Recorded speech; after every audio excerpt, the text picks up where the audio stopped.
today's conference.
on time, bright-eyed and bushy-tailed.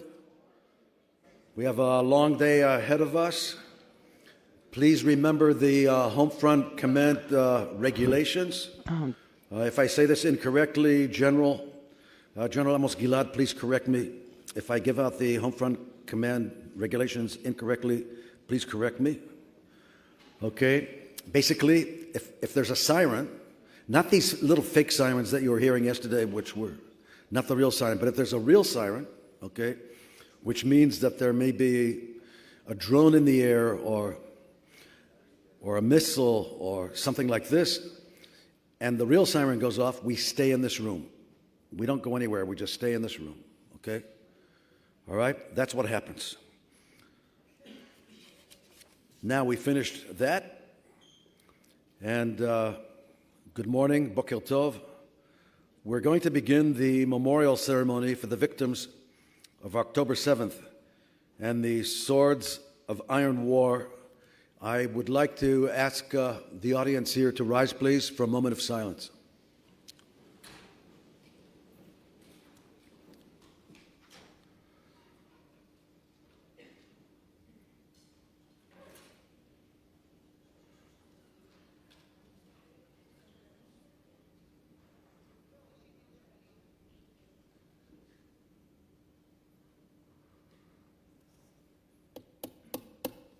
May be seated. Now, wish to call on Professor Boaz Ganor, the president of Reichman University, to deliver his remarks.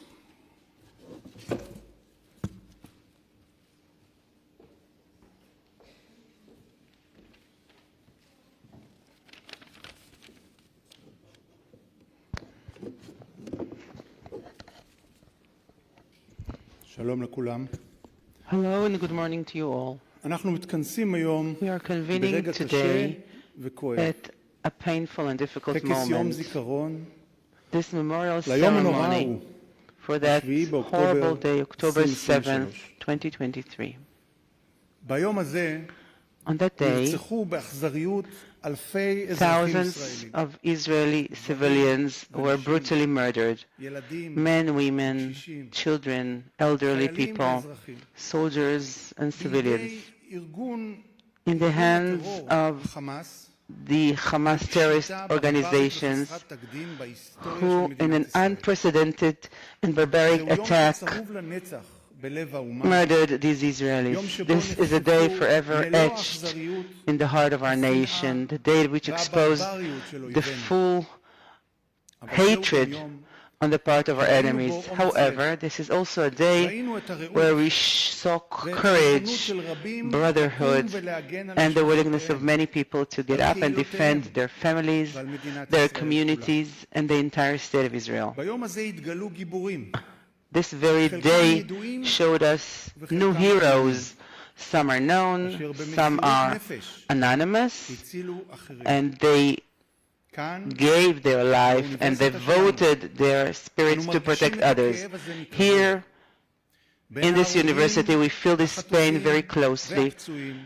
Amongst the killed people, injured, and hostages, we have graduates, we have students, friends, family members, all of us, the faculty, administration, student body, we are all one family, and we feel that they're not with us each and every day. The founders of Reichman University, since its inception, have always carried the values of Zionism and the Declaration of Independence as the basic values of this university. And we are definitely very proud of our students, where over 50% of them volunteered to serve in the army following October 7th. They left the classrooms, research, daily life, and went to the battleground in order to defend home. Some never returned. In their memory and in the memory of all victims of that horrible day, we convene here this morning and we will get to know each and every one of them later on in the video clip that we have prepared.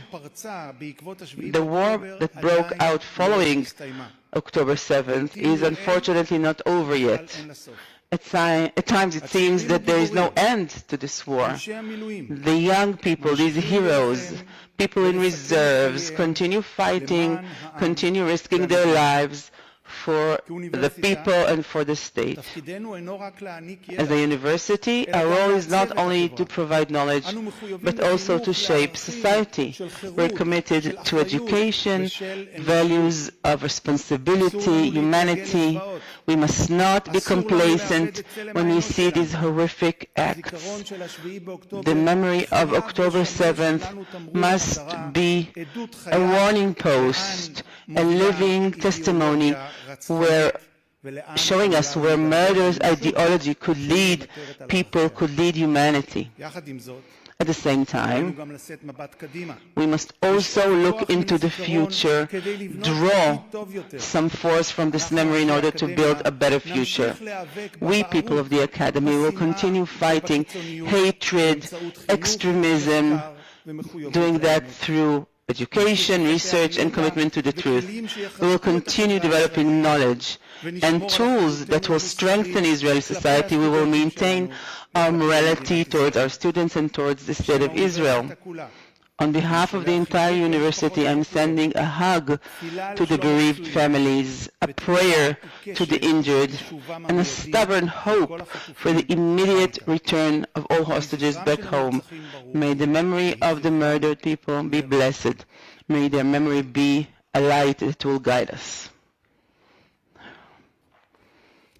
Thank you, Professor Ganor, for those meaningful and hopeful remarks. We are now going to watch a video clip.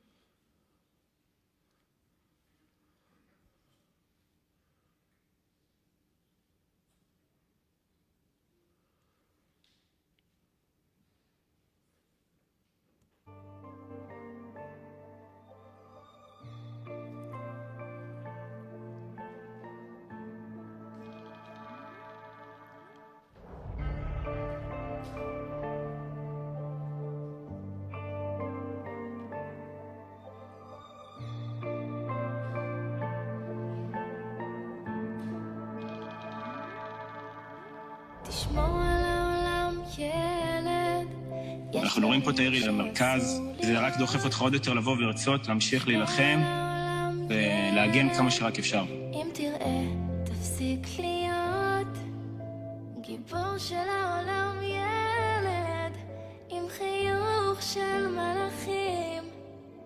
תשמור עליו. אמר לי, אבא, אנחנו חייבים להגן על המדינה, אין מי שיגן עלינו. הוא היה פייטר אמיתי, אמיתי, אמיתי. תשמור על העולם, ילד, אל תגזים. זה בדיוק הקצין הנערץ שרץ בראש הכוח. הוא אמר, אני רוצה להיות בצד שעושה. אני רוצה שהילדים שלי והחיילים שלי יראו שאני לוקח אחריות. ובשעה מסוימת יוסף גיטרץ נפל אתמול, הוריו מצאו מכתב שכתב להם מיד כשגויס למילואים, והייתי עושה את אותו הדבר אם הייתי יכול לבחור שוב.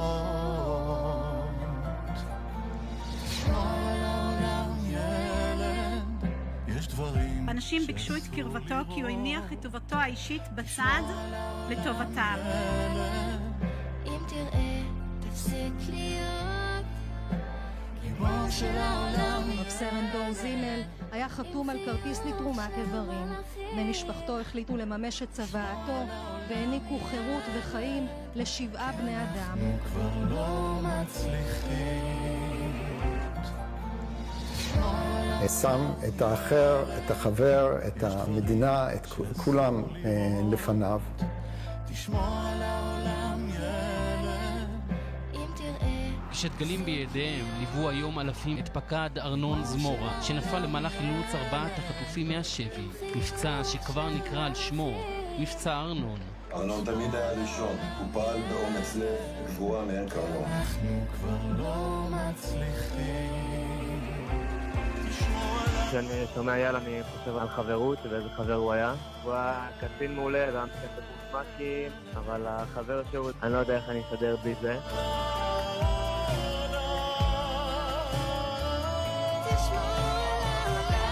סימבולי שהדרך שבה הוא נהרג, שהוא היה בדרך לחלץ חייל ולעזור למישהו, כי זה פשוט מסמל את כל החיים שלו. אריאל הוא הפנים והסמל למושג ציונות. הוא עלה לפני 10 שנים מברזיל לבדו. היה לו לב ענק וחיוך עוד יותר גדול, עם הווייב הברזילאי השמח שלו, ונכנס ישר למשפחה. אילי היה אדם מהלך קסם, מחבר לבבות, והוא ציווה לנו דרך, לכתוב את סיפור החיים של עצמנו, לחייך, להתנסות, להעז, ותמיד לראות אחרים.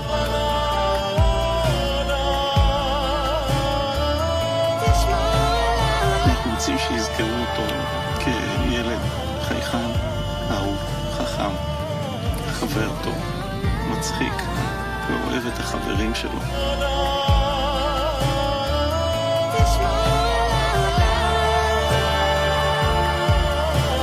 המטרה שלי בחיים האלה זה לעשות משהו, להעניק השראה ולתת לחיים לעשות את זה טוב יותר.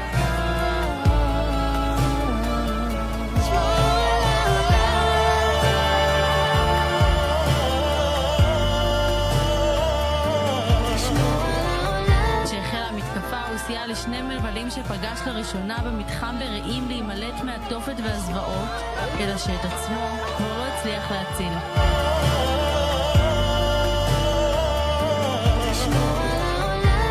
שרה וירון הקדישו את חייהם לדיפלומטיה לטובת ישראל. הציונות בערה בנשמתם, והם רצו לסייע לישראל תמיד ובמיוחד בשעתה הקשה ביותר אחרי 7 באוקטובר.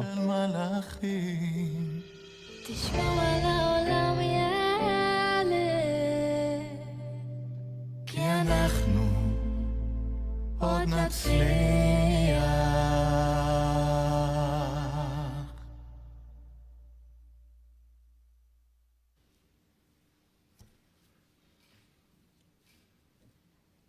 Difficult to watch this video clip because we knew personally so many of these kids. It's very difficult. Some of them were in our offices, in our classes, activities here. So in order to change the mood and to make us more resilient and raise our morale after watching this video clip, I'm going to call to the stage Master Sergeant Reserves Yoav Tzivoni, a warrior in the Swords of Iron War and a hero, and a government student of Reichman University. Yoav was wounded during reserve duty in the Iron Swords War. Yoav sustained critical injuries in November 2023. After a long recovery and dozens of surgeries, he continues rehabilitation and has since begun studying government at Reichman University. Yoav is the epitome of resilience and hope, as are, by the way, dozens of other severely injured soldiers on this campus. There's a personal story here. Professor Reichman heard Yoav speaking on the radio and ended up visiting Yoav at the hospital. He literally single-handedly, Boaz literally single-handedly brought him here to study here. It's a morale-boosting story. Anyway, Yoav, you're supposed to be the one talking, not me. So welcome aboard, main man.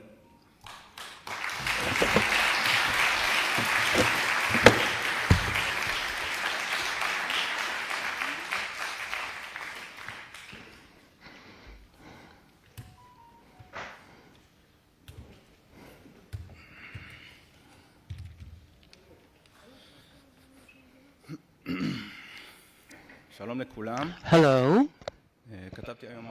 I wrote today something from my heart, but before I start my remarks, I would like to thank Boaz Ganor, Lisa Saban, Stevie Weinberg, and Michal Shavit. Thank you for the support, the help, and your availability.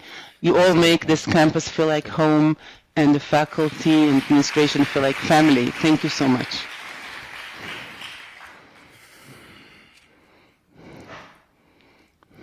On October 7th, I was on a holiday in Sinai.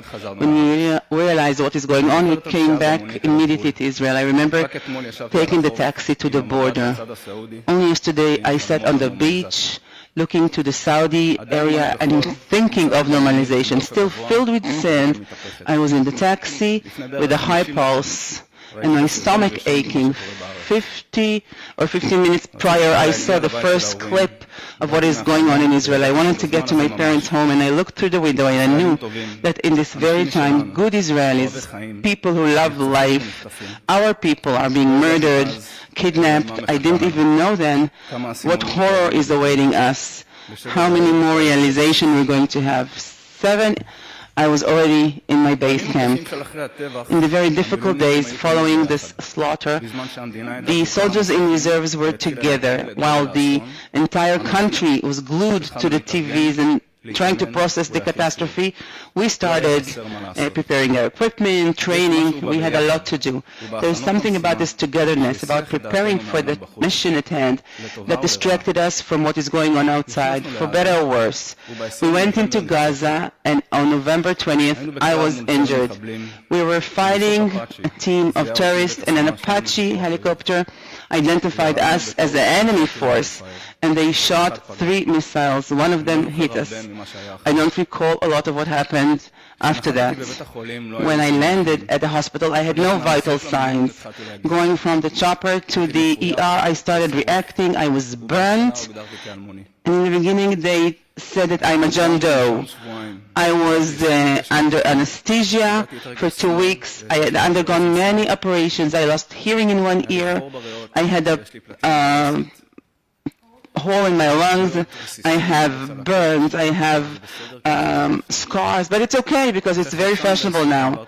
After 2 months at the Hasuta hospital, I went for rehabilitation at Tel Shomer hospital for 6 months. There, we stay with another person in the same room. The only thing separating the beds is the curtain. Many visitors, very little privacy.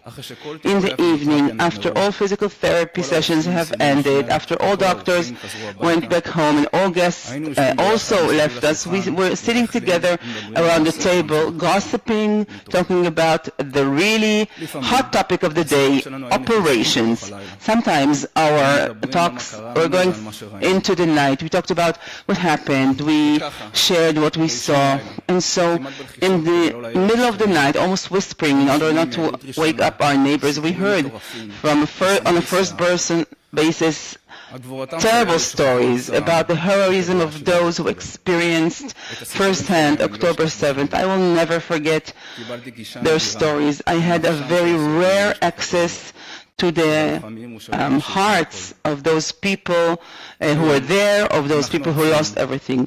Today, we, the injured people, are searching for a way to rehabilitate our body and our spirit. Some go for sports, some for music. I chose the academy, but I still have this feeling of lack, of a mission that was never completed, of the end that is not coming, of a circle that is not coming to its end. We are tired of complacency. We're so very tired of war. Dear families, our real rehabilitation of the soldiers injured and of the state will never be completed until our brothers, your dear relatives will come back home. Thank you.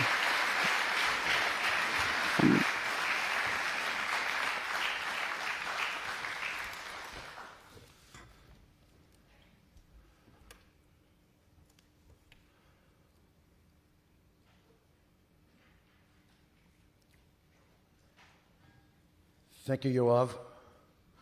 And thank you, Professor Ganor, being the intelligence officer that you are, for knowing how to do the intelligence gathering and find Yoav in hospital and bring him here. It's a huge mitzvah. And Yoav, thank you also for being an ambassador for many of the other injured soldiers on campus. As a result of many of the things you've done, I know we're going to be opening a special room here for physical therapy so that you guys don't have to go to Tel Shomer every day. 1.5 hours each way. We've never faced a situation like this at the university. We've never had a war like this, where we literally have close to 100 severely injured soldiers. It's something that impacts all of us. But I got to tell you, you guys raise our morale. You really do, because we see how hard you work, and we see that you intend to succeed no matter what. So let's have a hand for Yoav, just for the heck of it.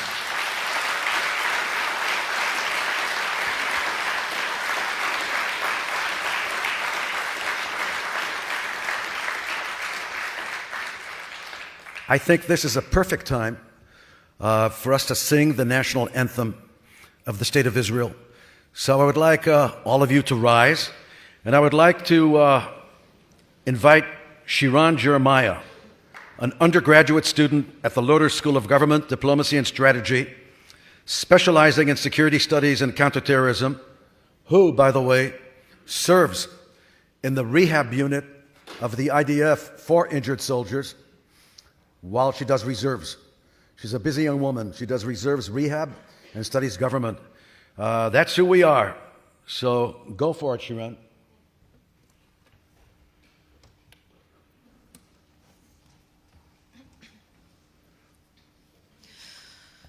כל עוד בלבב פנימה נפש יהודי הומיה ולפתי מזרח קדימה עין לציון צופיה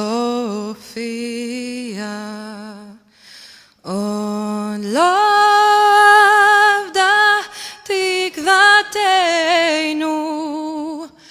התקווה בת שנות 2000 להיות עם חופשי בארצנו ארץ ציון ירושלים להיות עם חופשי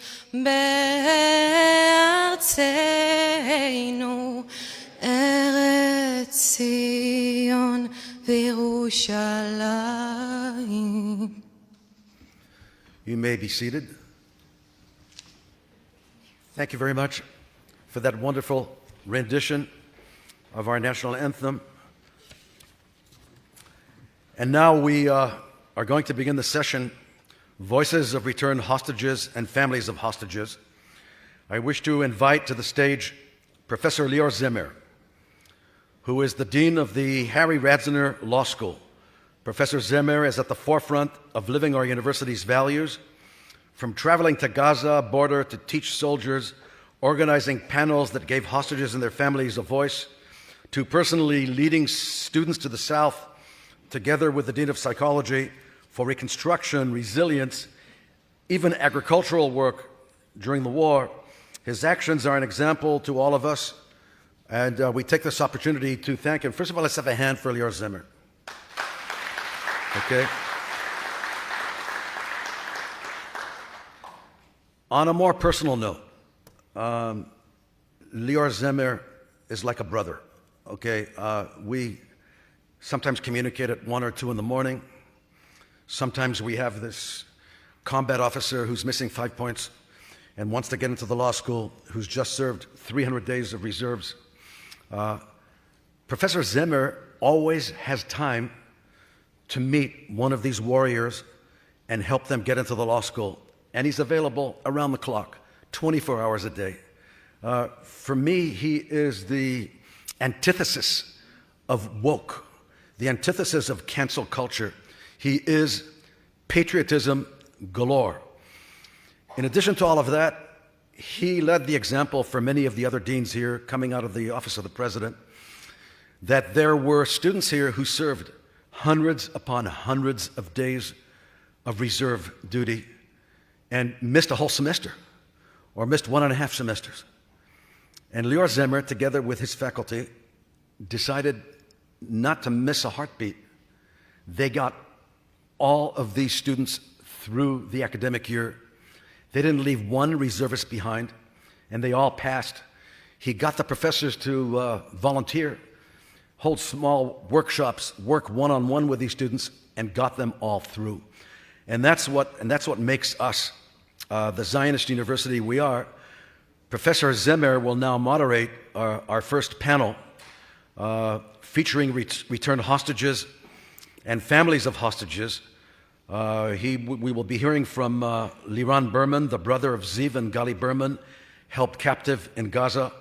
We will hear from Haim Hayman, father of Israel hostage Inbar Hayman, held captive in Gaza. Mr. Nadav Rudaeff, son of Lior Rudaeff, of blessed memory, held captive in Gaza. Mr. Keith Siegel, returned Israeli-American hostage. We'll be hearing from them. Professor Zemer will lead this session. The floor is yours, Lior.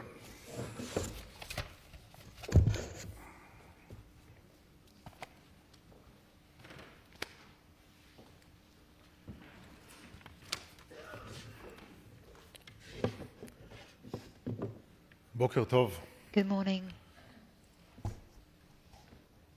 אני נדרש להעביר התנצלות בשם I would like to שתי apologize on משפחות. behalf of two 4 families. בבוקר, At ב8 4 דקות, a.m. ענת in 8 אנגרסט minutes, שולחת לי הודעה at ומשוחחת 4:08 איתי. this morning, Anat אנחנו Angrest בירושלים. told me she was הם עם going to אוהלים Jerusalem. בירושלים. They are putting up tents לפני in שבוע שהייתי Jerusalem. A איתם week ago when I was בירושלים, with them הם in בדיוק קיבלו Jerusalem, הודעה they had gotten the information שמתן אנגרסט that Matan Angrest is in immediate danger, at risk for his life.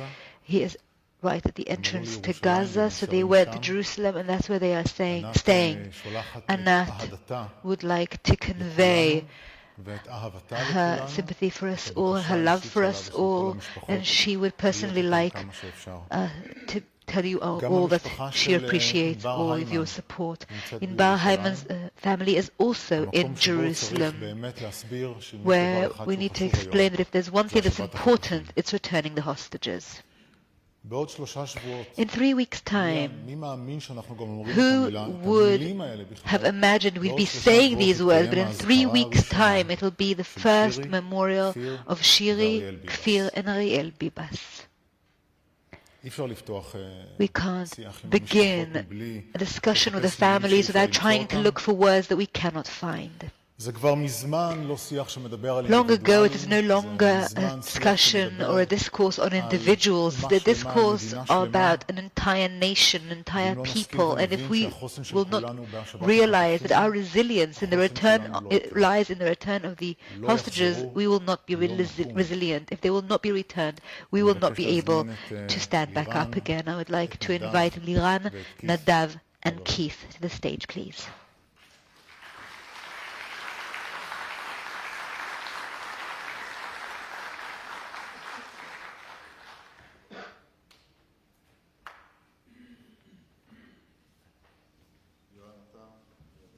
Liran, please sit over here.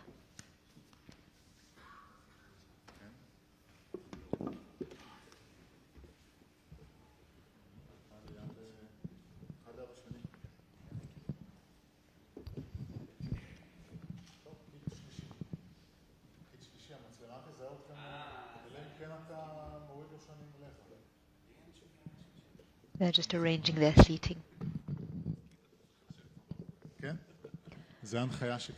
I have been instructed to seat you this way, excuse me. I will first of all let you each introduce yourselves and say anything you want to.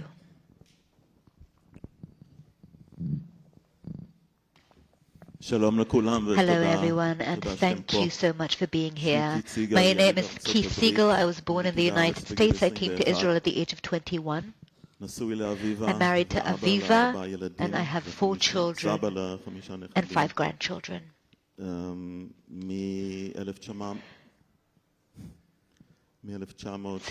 1983, we have been living in Kfar Aza, a kibbutz where we raised our children. That is where we were part of a wonderful community for 40 years, 40 plus years, and that was where Aviva and I were kidnapped from. On October 7th, Aviva returned to Israel after 51 days.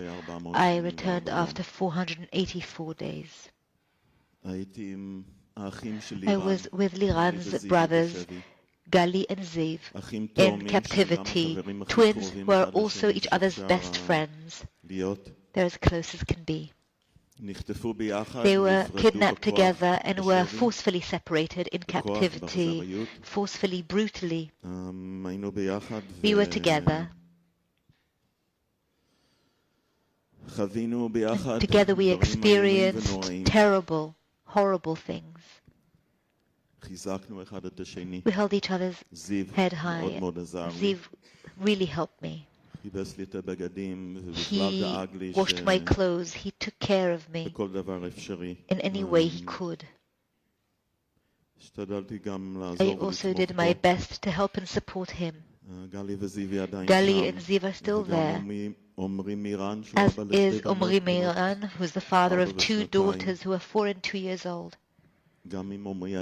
I was also with Omri, and he is still there, as is Matan Angrest, an IDF soldier who was wounded, critically wounded on October 7th, and we were locked in a room. We had to beg just to go to the bathroom. The 4 of them are still there.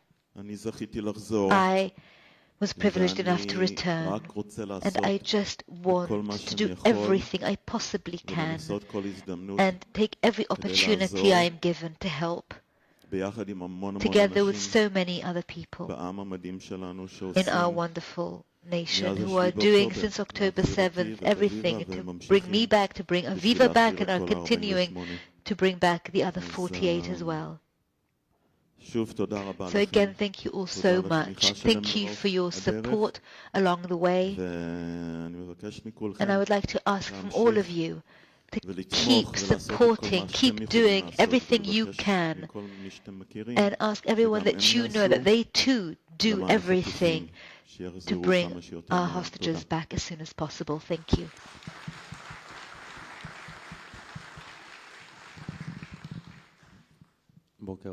Good morning, everyone. My name is Nadav. I'm the son of Lior Rudaeff. I was born and raised in Nir Yitzchak, a kibbutz in the northern western Negev. My father, from the day he was released from the IDF, was a volunteer in the kibbutz rapid response unit on the morning of October 7th. He got ready to ride his motorcycle, a hobby that he had dreamed of for many years. And a few years before October 7th, he finally bought a proper heavy motorcycle. He had a riding group with several friends, and they were all getting ready to go out and ride. At 6:28, the sirens began. My father took off his vest and motorcycle helmet to wear a bulletproof vest for the rapid response unit, and together with with other members of the rapid response unit, he went out. And I don't want to give you the whole long story because it's so complex and long, but my father ultimately left his house to save lives that morning, and after about 4 hours of fighting, at about 9:10 a.m., another group of terrorists came to the gates of the kibbutz. My father, together with Tal Chaimi, his picture is right before me, right in front of me. They fought at the gate of the kibbutz and prevented a much greater disaster. As a kibbutz, we lost that day 8 of our kibbutz members, 6 of whom were rapid response unit, and another was a soldier at Sufa base. He was killed while treating the wounded, and another young woman who was critically injured at the Nova Festival. She was hospitalized for a few weeks at Ichilov Hospital, but unfortunately died of her wounds. So for the first 7 months we didn't know anything about my father and what had become of him. We were so hopeful, but at the same time we realized that my father, being who he was, would not have allowed them to take him alive or take him at all for that matter, if he had any way of preventing that. And after 7 months, exactly on May 7th, 2024, we were officially told that my father was killed that day and his body had been taken to Gaza. And since then, our battle as a family has changed somewhat. I'm here mostly to speak about Liran's brothers and Lishai's husband and the 20 hostages that are surviving alive in captivity and are in very real danger. And I know that when I'm saying that, I'm kind of giving up a little bit on my own father in terms of the urgency to bring him home. But my father left that morning to save people's lives, and therefore we are fighting to first of all save lives, and it's not instead of returning those who are dead for burial, but it is the most urgent matter. And over the last 2 years we have had to distinguish between what's important and what's urgent, and we're trying to do this in light of my father. And thank you so much for being here.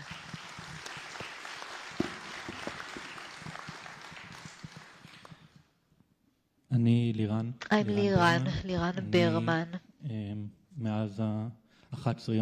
11 days after October 7th, I have changed my title, and I am now the brother of hostages. So it's basically all I am, all I have been for the past 2 years. I was born and raised in Kfar Aza, the kibbutz where Keith also comes from. My brothers, all 3 younger brothers of mine, were born there. And on October 7th, Kfar Aza lost 62 of its residents. 19 were taken. Gali and Ziv are the only ones from the kibbutz who are still in captivity.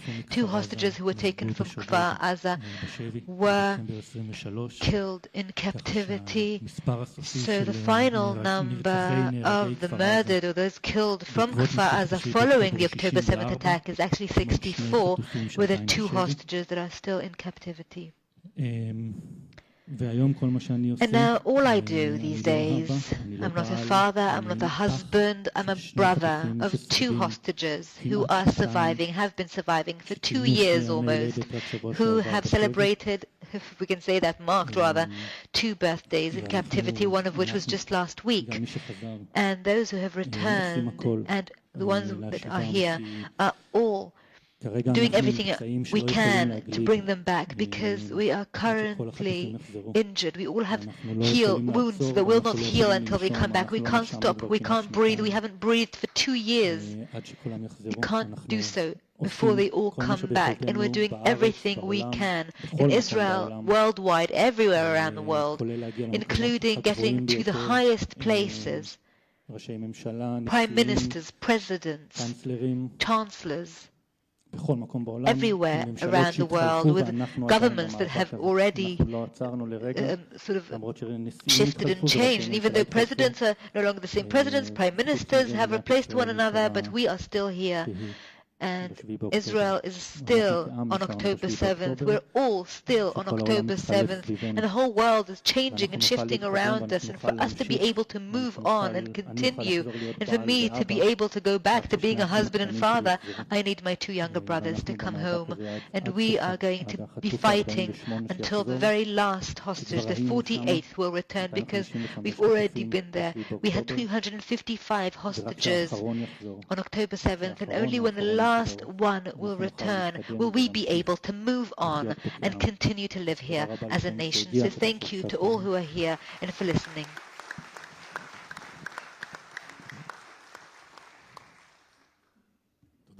Thank you for being here. Keith, I think it's the 2nd time that we've met. The first time was on Zoom with the students, and once we also had Aviva here on the stage, giving us, without any apologies, without even trying to select the right words, to let us know exactly what it felt like to be there and what needs we need to know. You combine rehabilitation and action, privately recovering and also the recovery of others, while also maintaining the need to be there for anyone who's still there. How can you manage to do both at the same time? Since Aviva, my wife, returned, she immediately joined the fight to bring me home, to bring everyone home. As did the rest of the family, my daughters, etc. I was inspired by them, tremendously so. I was inspired by them and by my 4 friends who are still there. Liran's brothers, Gali and Zivi, Omri Miran and Matan Angrest. When I was with the 4 of them for quite a while, I did not imagine that I would be released and that they would be left behind. I was disconnected from the media. I didn't know the details of the deal that had been signed. And when I returned and realized that was the case, I was stunned. And the feeling I got was that Aviva and I and our entire family, the feeling we had was that we got the biggest thing we could ask for. We got our lives back. And to be a whole family again, which is incredible, most incredible thing you can think of.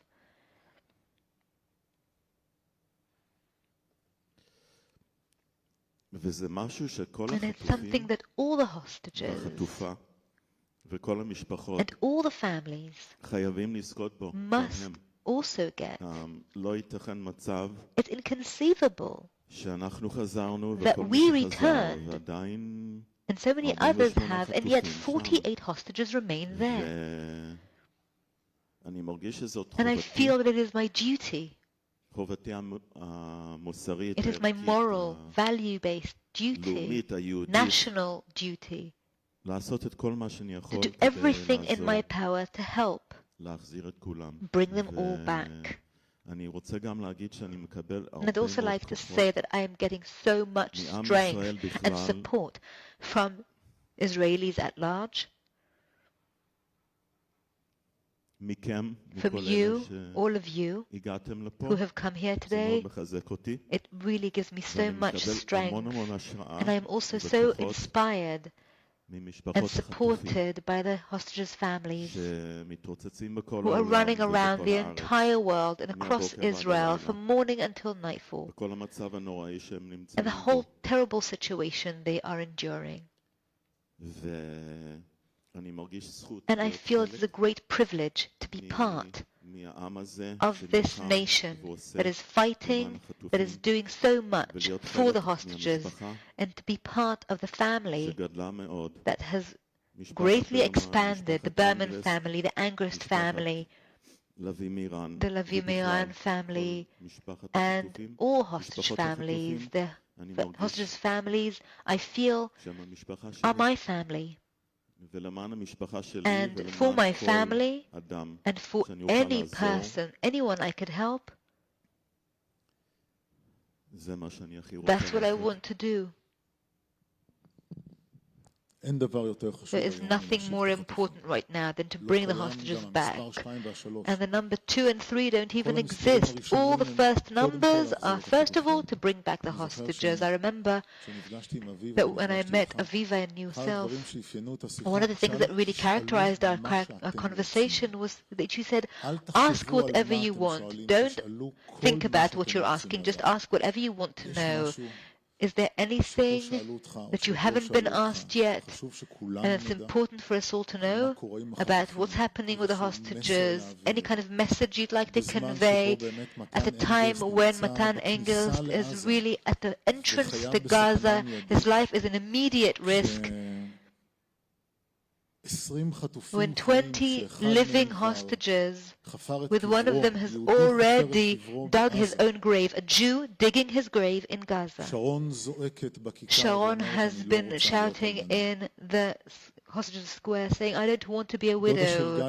Gali and Zivi's aunt is saying, how are you not afraid? How is this government not afraid to bring back 48 in coffins?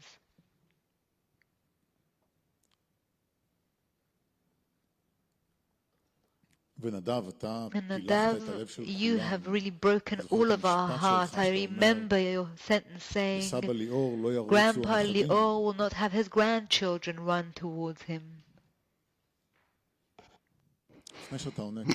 Before you answer, I have to say and I have to tell you that this university especially stopped school once a month in order to bring the families of kidnapped, of hostages, and to share their experience and support them.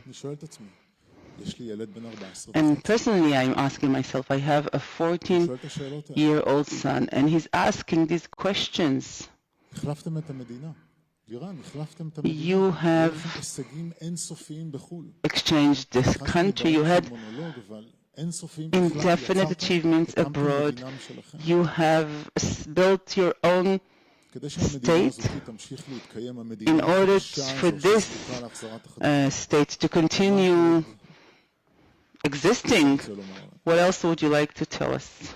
Something that we have not heard, something that perhaps we have heard, but we should hear more details and specifications. I think that perhaps I did not say the following today. I find it very difficult to describe the suffering and the feelings of what does it mean to be a hostage in the hands of Hamas.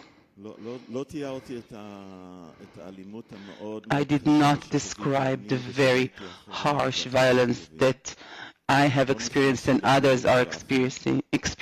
I did not go into graphics. And it's very difficult for me to share these stories because I feel that people who listen to this feel very bad, and I'm causing that. And at the same time, it's so very important for everyone to understand, and it's very difficult and maybe even impossible to describe what is this daily suffering, feeling that you are at an immediate risk for your life on a daily basis for 711 days, something I cannot even comprehend. I know that in the 484 days I was in captivity, there were periods of time where I felt, what's going on here? How is it possible that us, all the hostages, are still there, knowing that the government of Israel knows that we are at risk for our lives and we could be dead at any moment, and those who were already murdered,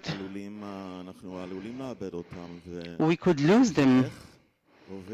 And how is it possible that one day goes by and then another one and then a month and a year and almost 2 years and they're still there with full comprehension and understanding that we can lose them? So I really don't know what else I can add. I have already said that this is a moral duty on a national and religious scale, and we, as a state of the Jewish people, a state that was established in order to provide safety for its citizens, there are 48 people who are held in Gaza for almost 2 years now, with no security whatsoever. And we have to provide them and their families the security that they deserve. And people should know that the government of Israel is a government that assumes responsibility, protects its people, and saves its citizens and people at large. And this is the main message for people who live here, for people who see their future here, for the teenagers who are asking questions.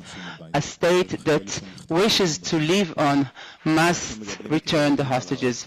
We're raising the children on values of never leave an injured person behind. And there are 711 days injured people who are left behind, and they must be saved. And they can be saved, all of them, living or dead.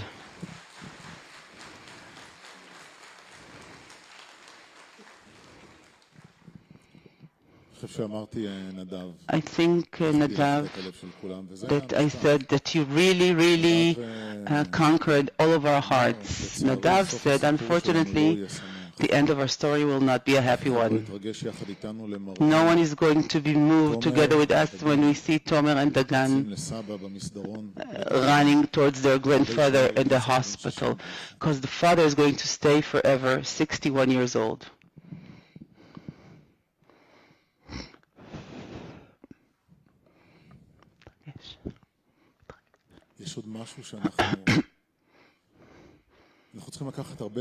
We have to take a lot from you because you say, I'm here for those 20 live people. Maybe I'm taking something off of the importance of my father at the time, but how can you hold the two things together? First of all, Tomer and Dagan are my nephews, my sister's children, and they're my kryptonite. I talk to them, and immediately I'm flooded with emotion.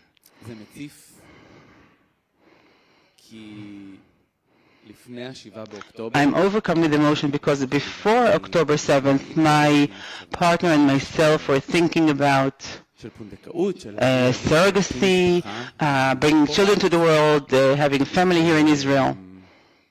And when my sister gave birth to Tomer, her oldest son, I was privileged to see my father becoming a grandfather. 9 years ago, he as if stopped being a father and was only the grandfather of Liorchik. And in hindsight, unfortunately, it is something that I'm really envious of my sister and my nephews for having these moments. I'm at a situation right now where I don't know. I don't know if this is something I will ever get to see. I will, because, well, you said it previously to Keith, so I'm going to carry with this. From the first moment, I said there's nothing like tough questions, because the toughest moments were in October 7th, and the hostages who are still surviving in captivity are having the most difficult time of all. And we have no privilege here. We have no privilege sitting here and saying it's difficult for us. Well, it is. Those days where getting up in the morning is a real task. It's a task that really needs all my might to be able to do it. However, my father and our luck, so to speak, is that the entire documentation of the battle at the gates of Nir Yitzchak is videotaped. We never put it out because we realized that after all hostages are returned, we will need something that will draw people's attention to the dead hostages who are still held by Hamas. So we're saving it just in case. And we also wish to preserve a little bit of the anonymity regarding my father, because I don't think that everyone really understands. Perhaps Keith can talk about it and testify to that. Canceling people's anonymity, people who live at that area in the south of Israel, these are people who are really, really modest. They really don't aspire to be part of a panel or being on TV. Absolutely not. And my father was forced into being a real hero. He fell in a mighty, brave battle. 2 years before October 7th, he underwent a massive heart event, and the entire people, army and government that saw these videotapes refused to believe that he was 61. He was injured, shot at, a grenade exploded next to him. He continued functioning, and the last choice he made in life that we are aware of is trying to save people. At a certain point, probably when their ammunition was running low, Tal is covering father, shooting towards the gate, and father pulls himself backwards and runs, and then he covers Tal with his gun, and then Tal is hurt. He's probably shot from a sniper's weapon, and the last choice my father made is not to leave him behind, and he's trying to pull him under fire. You can simply see the bullets hitting the sand. He's trying to take his weapon off of his body and to pull him back, and we look at it perhaps 7 months after October 7th. And very quickly we realized that we cannot do anything different. He is the hero. He is the one who went out to fight. He is the one that had no hesitation and fought the basic instinct of running from danger and ran towards the terrorists, towards the danger. So we have no possibility of not fighting in the same manner, in the same spirit. These shifts that we go in between the emotion, the grief, the bereavement, our pain of us as a family, compared to the horrible suffering that is happening right now in Gaza for the hostages who still survive captivity, as well as soldiers who are fighting for 2 years now and they're tired. My father, and I'll be done with this, my father volunteered in the Red Cross, the Israeli version of the Red Cross, and one of the things that I remember quite well is when Gilad Shalit, then soldier, was kidnapped. He was going with the kibbutz ambulance.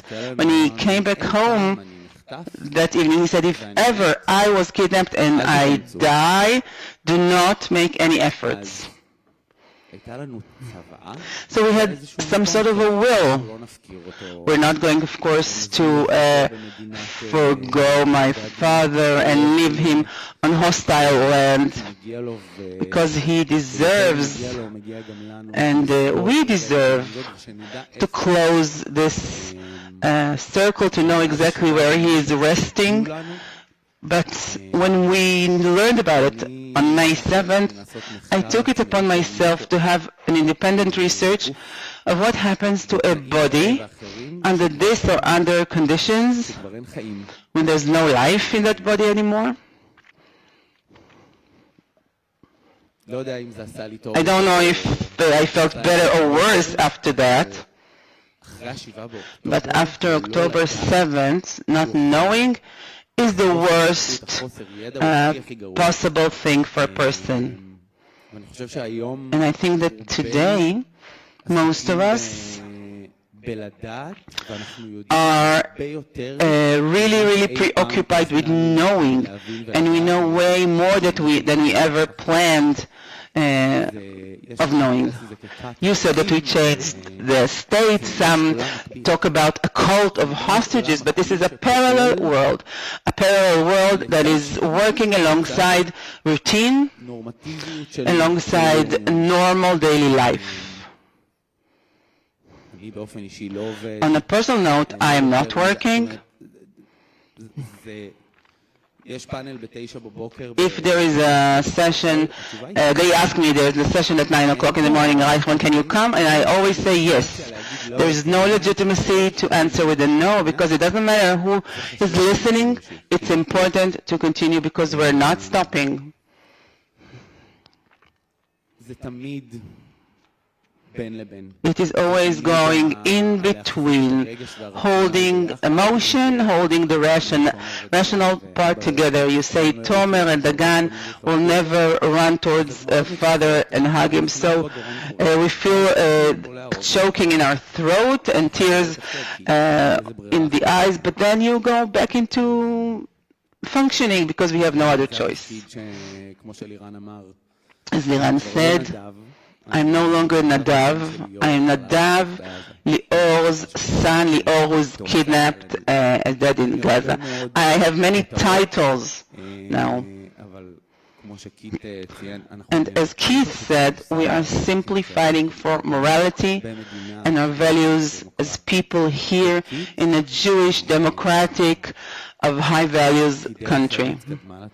Because the way one behaves is most important, more than following rules and even religious rules.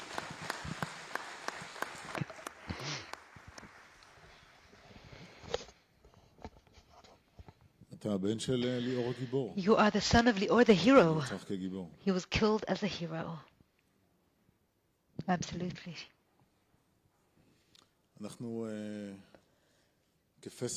We are just days away from Rosh Hashanah, the Jewish New Year. Anat has invited us all to join her in Jerusalem. And on the 605th day, Liran, 5 days after, we had the explosion, the Big Bang, shall we say, of the 600th day. You said on the 605th day that the Jewish holiday is no longer meaningful. Every day is a day you have to go through without them, and we're just days away from the Jewish New Year, Rosh Hashanah. So before you tell us how will we even be able to think about Rosh Hashanah and what we need to do, let's go back to that first point. You have set up a state, and you have not set up any cult. You have simply replaced a wound that needs to be taken out. Terrible, immoral way of conduct that is contrary to Judaism, and that is the part that is photogenic. I'm trying to be photogenic about this. So in this country, you're doing very well overseas. Everyone opens the door to them, and you're saying to you, and you're saying presidents are changing, are being replaced by one another, and heads of state are. How have you been able to represent families, unlike the support that you're supposed to be getting from your own government in such a complex arena? That must be taught. There are representatives here, there are diplomats here from different countries. This is something that must be taught. Well, first of all, it's not just us on our own. There are many organizations that have been helping us, many good people along the way. Some of them are doing so in volunteering. Some of them are doing so as part of their positions, and they've been helping us open these doors. And I think that the doors that have been opened to us, and those that are, and the fact that we're still having doors opened for us, even though some doors are being closed and shut, when the government, the Israeli government, is knocking on them, it's because we're talking about values and morality and the duties one person has to another. We're not talking about politics. We're talking about values. We're talking about the importance of bringing back all those who have been abandoned, and the importance of the value of life and bringing back hostages, releasing hostages. And so doors are being opened. A lot of the religion has opened up the doors for us because we're talking about values that are important in all religions, not just in Judaism, and about burial and about the value of life and about releasing hostages, and we're not alone, and we have so many organizations on our side, civil organizations as well as governmental ones, some of them are, who are helping us open these doors, and we are putting a foot in the door. We're not letting those doors shut, because at the end of the day, if we want to live here in the state of Israel, and we do want to live here in the state of Israel with all the difficulty, then we'll do everything in our power to make sure our lives here are normal lives the day after they all return, as normal as they can be. We're still living in a very tough neighborhood. However, you did ask about Rosh Hashanah and the Jewish holidays. Well, since October 7th, I have been living with guilt, huge guilt. Everything I do is associated with guilt. I am the oldest brother. I was not there to protect my younger brothers on October 7th. I have been failing for the last 23 months to bring them back, and while they are there, and Keith can really attest to that, when they're there, they don't know what day it is, they don't know whether their birthday has passed, they only eat when they have a gun to their head, even though there is a fridge full of food right next to them, and every so often I do allow myself to go and have a beer with my wife, or go to a movie with my kids, and on September 1st, my oldest son went to first grade, and he was so excited, and 2 hours, and I'm just 2 hours away from there with my head in Gaza and my mind in Gaza. So we're living in parallel worlds. So my oldest son was going to first grade. I was walking him there, and he was so excited, and I was there physically, but emotionally I was not there. I'm absolutely numb to his emotions, to his excitement. And we are just days away from Rosh Hashanah, but again, it's just one more day for us to get through. Because we don't celebrate Jewish holidays as we once did. We have not celebrated a single holiday as a family since Sukkot of 2023. That was the last holiday that we were all together as a family. And Sukkot is a very hard holiday that you have to get through now since October 7th. And we also mark 2 years to the war. And we marked a year ago. And I would rather be active because I live with so much guilt. We visited the wounded from the war in Tel HaShomer, and you look at them, look at these people who have sacrificed so much for us to feel safe here, but also for my little brothers to come home and to bring back Keith and Lior. And you sit there and you're just impressed so much by their strength, by what they've been through. And me, I'm healthy. I have 2 legs, I have 2 arms, I don't have any wounds in my body, but as a society I think we're all wounded, we're all injured, our mental health has deteriorated. We're not just a post-trauma, we're not living with PTSD, we're living with a trauma, and I could not save my brothers from being kidnapped on October 7th. I feel so much frustration, I feel so much guilt, and I'm so angry, and I try to channel all of that into action. So Rosh Hashanah will come and go. Hopefully it'll pass by quickly, and we will continue to fight for our lives here and for their lives, wherever we can.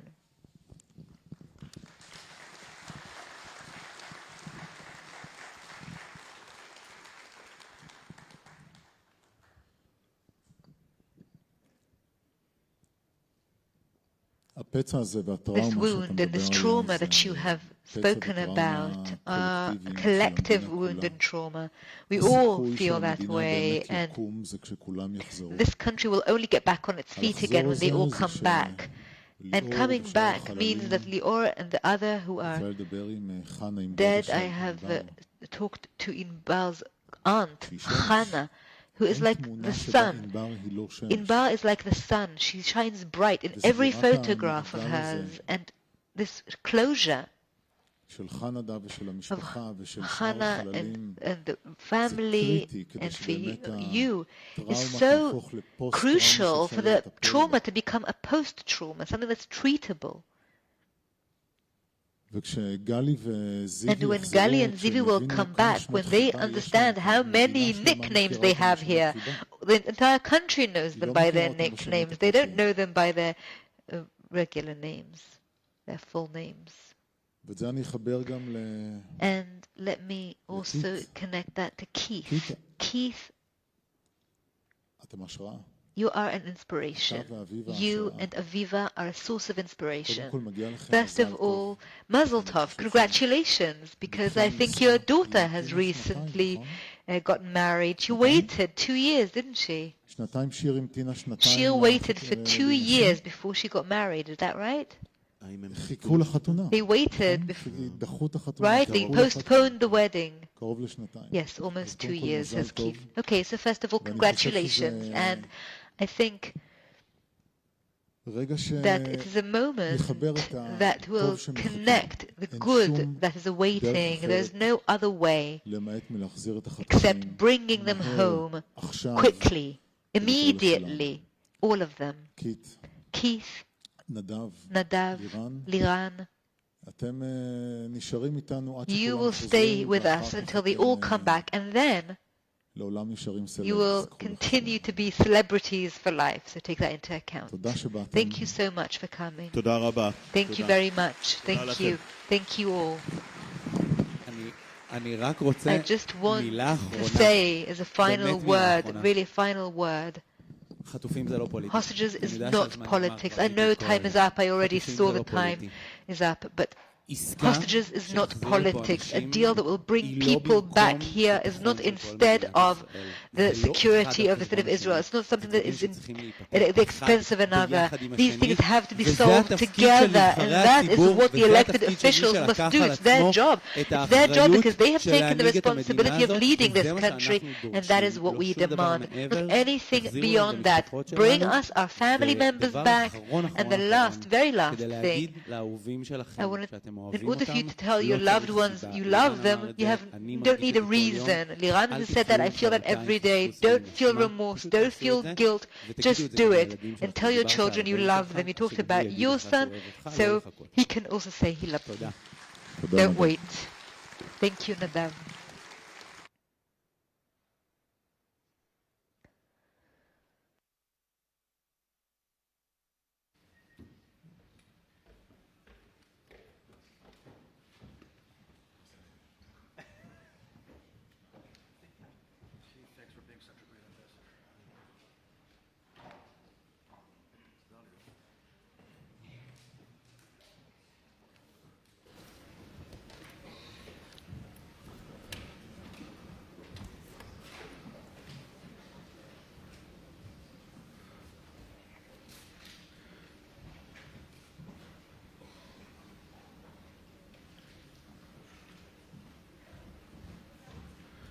Thank you, Liran, Nadav, Keith, Lior.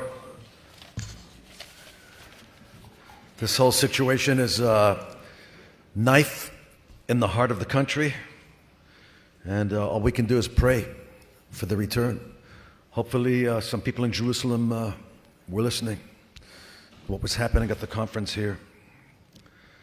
And now, on a different subject, it's my pleasure to invite here on the stage Dr. Christian Kloss, the Director General for Public Security, Federal Ministry for the Interior and Community, Germany. We are honored that Dr. Kloss is returning to the World Summit on Counter-Terrorism after joining us in 2023. Dr. Kloss is a renowned expert in public security, immigration, and international law. He has served in Germany's Federal Ministry of the Interior in various capacities, rising to its current role as Director General for Public Security. Dr. Kloss, the floor is yours. Last time I checked, you have some challenges in Germany having to do with your role.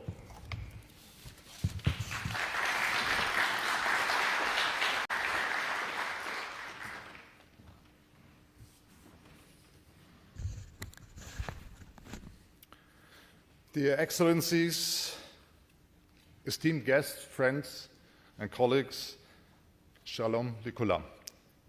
Last time, as you mentioned, and thanks for the kind words, 2 years ago, on the 21st of September, not even 3 weeks before 7th of October, I had the pleasure to be here already, so today it's different. Today it appears that the world is different, actually. Our very kind hosts, the Ministry of, the colleagues from the Ministry of National Security and the Israeli police, yesterday led us to places of Sderot, the police station, to the kibbutz near Oz, and the place of the Nova Festival. This was very moving and impressive, and I must admit I cannot simply turn to the situation in Germany and not responding to what I've just heard here, because also we are heartbroken. Just a few moments ago we stood in silence to remember the victims of the Hamas attacks of 7th of October and the war in Gaza. We heard from the families of those still held captive by Hamas, and we heard from someone who has actually lived through the horror of Hamas captivity himself, Mr. Siegel.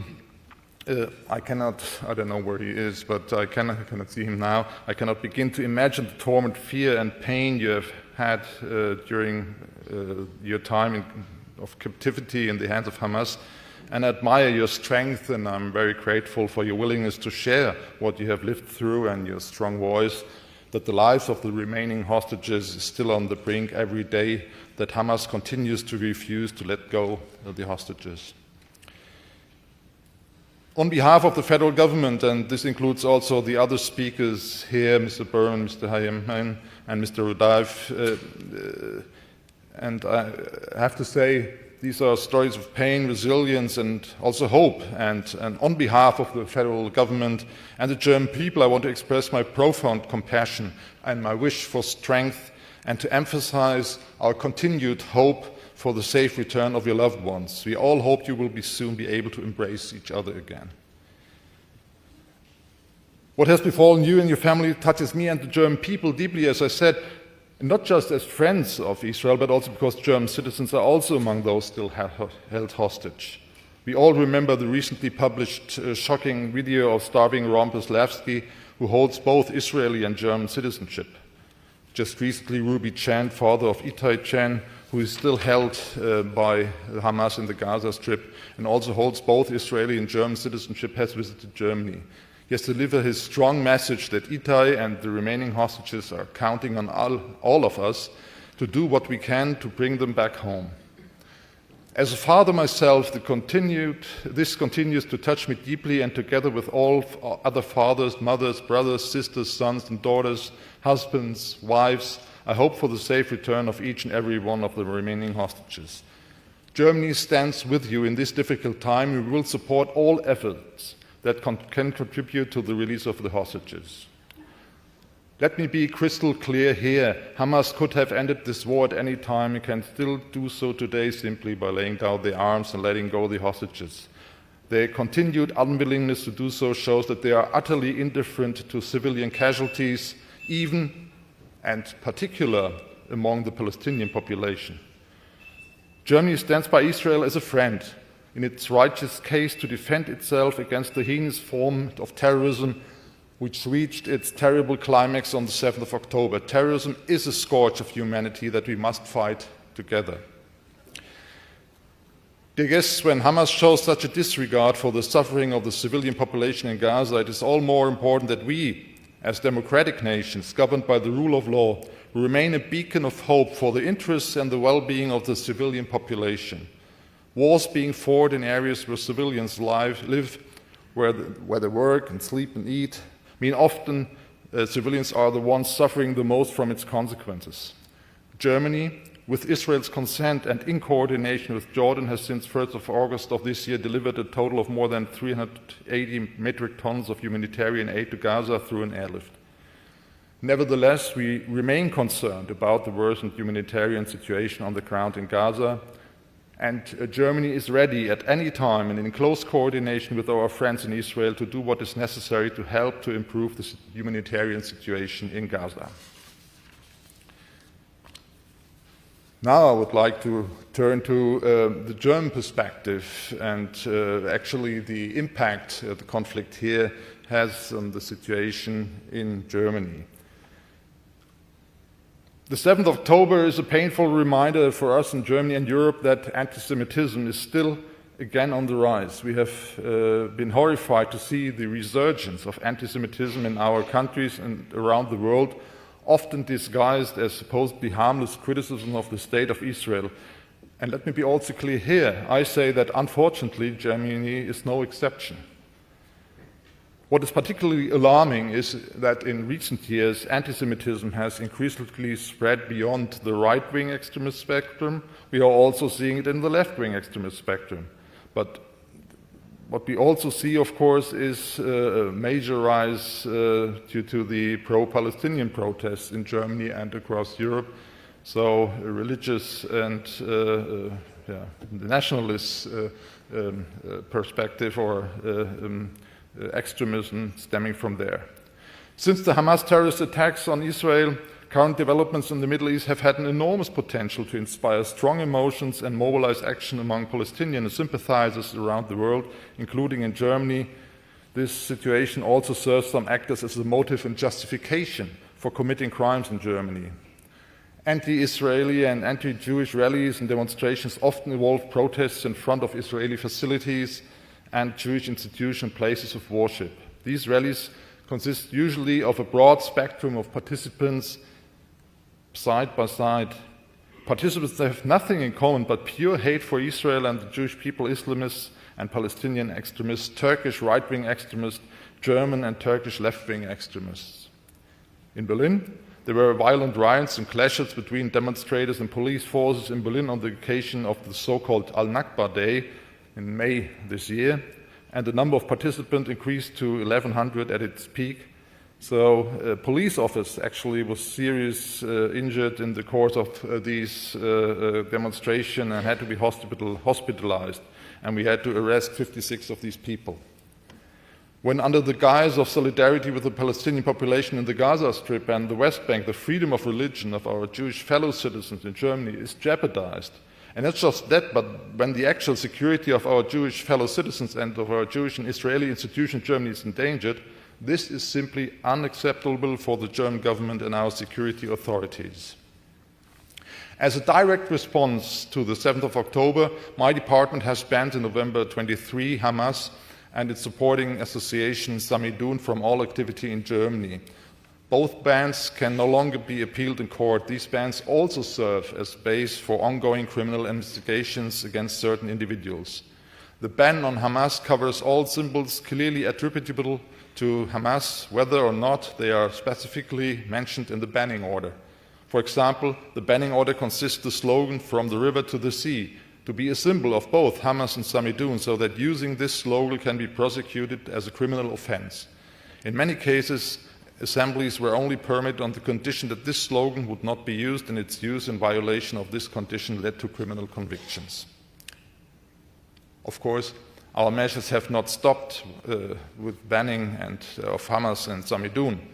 In July 24, we have also banned the Islamic Center in Hamburg, which is a direct subsidiary of the Iranian so-called supreme leader in Germany and has supported Hezbollah structures in Germany. We are all well aware of the objectives and actions of the so-called axis of resistance, and we are fully determined to tackle it. Just 2 months ago, my ministry, together with the Federal Foreign Office and 13 other countries, including the US and the UK, have publicly condemned activities of Iranian intelligence services on our sovereign territories. And this also does not only include propaganda, but also transnational repression against the Iranian opposition in Germany. Dear guests, you all know the threat posed from Islamist terrorism remains high also for us in Germany. Just recently, the Islamic State published an editorial in a weekly magazine, Al-Nabba, threatening Christians in parts of Africa, but also calling on members in Africa to carry out attacks in Europe. So what we do see currently in Germany are rather low-profile attacks, but they still do exist. We had 6 attacks in Germany in 24 and 25. The most prominent examples are the 24 knife attacks of a lone offender in the German city of Mannheim and one in Solingen, where several people were killed or heavily injured. In Munich, an attacker drove a car into a public rally, injured more than 60 people. 2 people more, a small child and a mother died. Other Islamist attacks, including a knife attack on the Shoah Memorial situated in the very middle of Berlin, as well as in the bar in the German city of Bielefeld. The prevented attack in Munich in September 24, allegedly against the Israeli Consulate General, is also a worrying sign for a rising threat level. And last but not least, a few days ago, a student stabbed his teacher after becoming Islamist radicalized. As the past incidents show, individuals acting alone pose a particularly large and unpredictable threat. The attacks often target soft targets, such as crowds in public places, as I described, and mostly carried out by simple means, such as knife or a vehicle. In some cases, at least, ideological references to the so-called IS and the references to the situation in the Middle East were identified. Furthermore, all 8 Islamist attacks completed since 2020 were carried out by individuals without German citizenship. The individuals from Syria and Afghanistan had entered Germany between 2013 and 2023. To give you a full picture, and I don't want to exceed my time too much here, I have to name, when I speak about anti-Semitism, of course, right-wing extremism, because it would be incomplete not making reference to this. And of course, it is also, of course, against the backdrop of our history, utterly deplorable that right-wing extremism continues to be a grave and even growing menace. In quantitative terms, it is still, in fact, the most prominent extremist threat. Our services estimate that for 2024, there is a potential of 50,000 right-wing extremist people, of which 15,300 are deemed prone to violence.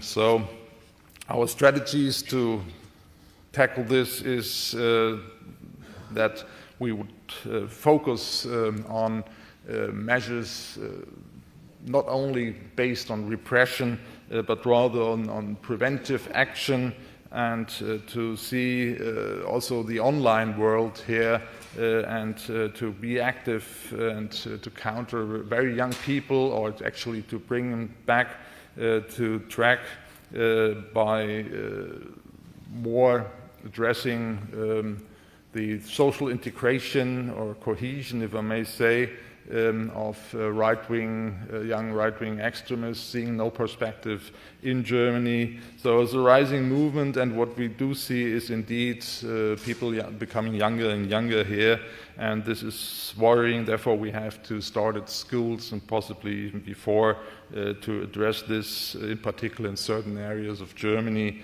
where the share of migrants is actually lower than the rest of Germany. We have also certain networks we are currently observing, for example, the nuclear weapon division and the siege culture, to mention here, and a fan scene of right-wing terrorists in other countries like Brendan Tarrant or Anders Breivik. So anti-Semitism in its various forms has always been a fundamental characteristic of the right-wing extremist ideology, and the rejection and even open hatred of people who are Jewish or perceived as such, as well as of anything characterized as Jewish, unites the various right-wing extremist spectra. And this is actually the same, and this is odd, this is the link between all these extremists, what we do see. This is also valid for left-wing extremism, because this is also something what we do see. Left-wing extremism is also something very prominent in Germany, mostly connected with attacks against infrastructure and the motivation is the fight for the climate or whatever, capitalism. And it's really odd, just as an observation, that sometimes these attacks are directed against public transport systems, which is, of course, really illogical if you fight for climate, for the climate, and then you address this infrastructure. But, and this I have to note, is that the left-wing extremists take also decisive part in the pro-Palestinian events, including those associated with extremism having a foreign dimension. These left-wing extremists describe Israeli policy using terms as apartheid, Holocaust, imagine, and genocide to equate it with the massive crimes of the Nazis. These positions link ideological left-wing extremists with Turkish left-wing extremists and Palestinian extremists, leading to joint actions. I assure you the federal government will continue to resolutely counter these dangerous threats to public order and security posed by this extremism, and we will develop a strategy for the consistent prosecution and combating of left-wing extremism-motivated crimes and structures. 2 years ago, in my lecture, I stressed that terrorism is a communication strategy. War on terror is also a war against malicious narratives, and it is absolutely vital that you win also this part of the war. Some of the challenges we face in Germany and Europe here today are different from what you see in Israel, but still, to combat terrorism and violent extremism effectively, we need each other. We need international cooperation. That's why I would like to thank Israel for our intensive and trustful cooperation in the fight against terrorism and violent extremism. The friendship between Israel and Germany is a living reality for us, and we are committed to strengthening it further. It is a friendship based on conviction. In 2 years, I'd like to return at the latest to this excellent, hopefully even more international conference, and hopefully the world has changed again to a better place for us all. Thank you very much for your attention.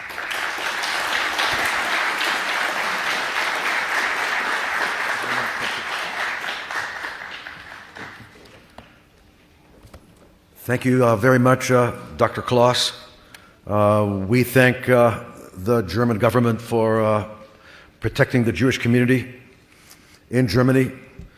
And we sometimes do think it's a little ridiculous to see an Islamic imam walking arm in arm with someone who actually would be stoned to death or hung in many of the capitals surrounding us. So things are a little weird. But thanks nonetheless for protecting the Jewish community. It's now my pleasure to welcome to the dais Mr. David Tesler, Director of Dangerous Organizations and Individuals Policy Team of Meta. He leads efforts to prevent terrorist hate and criminal groups from exploiting the company's platforms. He previously served nearly 20 years in the U.S. Foreign Service and Treasury Department, specializing in counterterrorism financing and sanctions. David, the floor is yours, especially since you're an expert on dangerous organizations. You're in the right region of the world to speak about this, so thank you.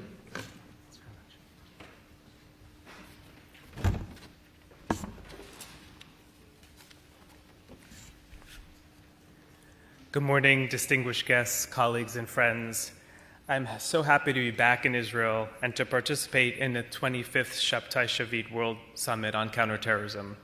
The summit brings together an impressive array of experts from around the world, and I'm excited to learn from everyone here, and I hope to contribute perspective from my work at Meta. Thank you to Reichman University's International Institute for Counterterrorism and to everyone who has made this gathering possible at a time when our collective resolve is being tested as never before. It's been over 700 days since the October 7th terrorist attack, a day that not only reverberated in every corner of this country, but also far beyond Israel's borders. In the weeks and months that followed, we saw other terrorist groups like Hezbollah and the Houthis conduct attacks. We also saw global anti-Semitic incidents surge in some places by more than 400%, all of which is a stark reminder that terrorism's impact is rarely contained by geography and often has knock-on effects. Today, we honor the victims of October 7 and since then, and stand in solidarity with all those affected, reaffirming our commitment to resilience, empathy, and hope. Terrorism and extremism, as you all know, are not static. They are dynamic, borderless, and increasingly sophisticated. The digital age has further transformed the landscape. A single viral post can reach millions of people in seconds, amplifying the reach and impact of terrorist organizations at unprecedented speed. This summit is not just a forum for reflection, it is a call to action. As someone working at the intersection of technology and online safety, I urge all of us to adopt a forward-looking vision so that our efforts can evolve at least as fast as the threats we face. We each have a vital role to play, and success depends on our willingness to work together. In my role, and in many of yours, the challenge is not simply about responding to threats or being reactive to threats, nor is it about believing that we can always anticipate them. The reality is that countering terrorism in today's world is extraordinarily difficult. The scale and complexity of the problem, the blurring of ideological lines, and the ever-evolving nature of the threats mean that there are no easy solutions or guarantees. What matters most is that we face these challenges together. We must be willing to grapple with uncertainty, ambiguity, make difficult decisions, and collaborate as we navigate the complex landscape. Success will not come from any single innovation, platform, or organization, but from our collective commitment to engage deeply and to think creatively. Let us be bold, not because we have all the answers, but because we are willing to confront the hard questions together.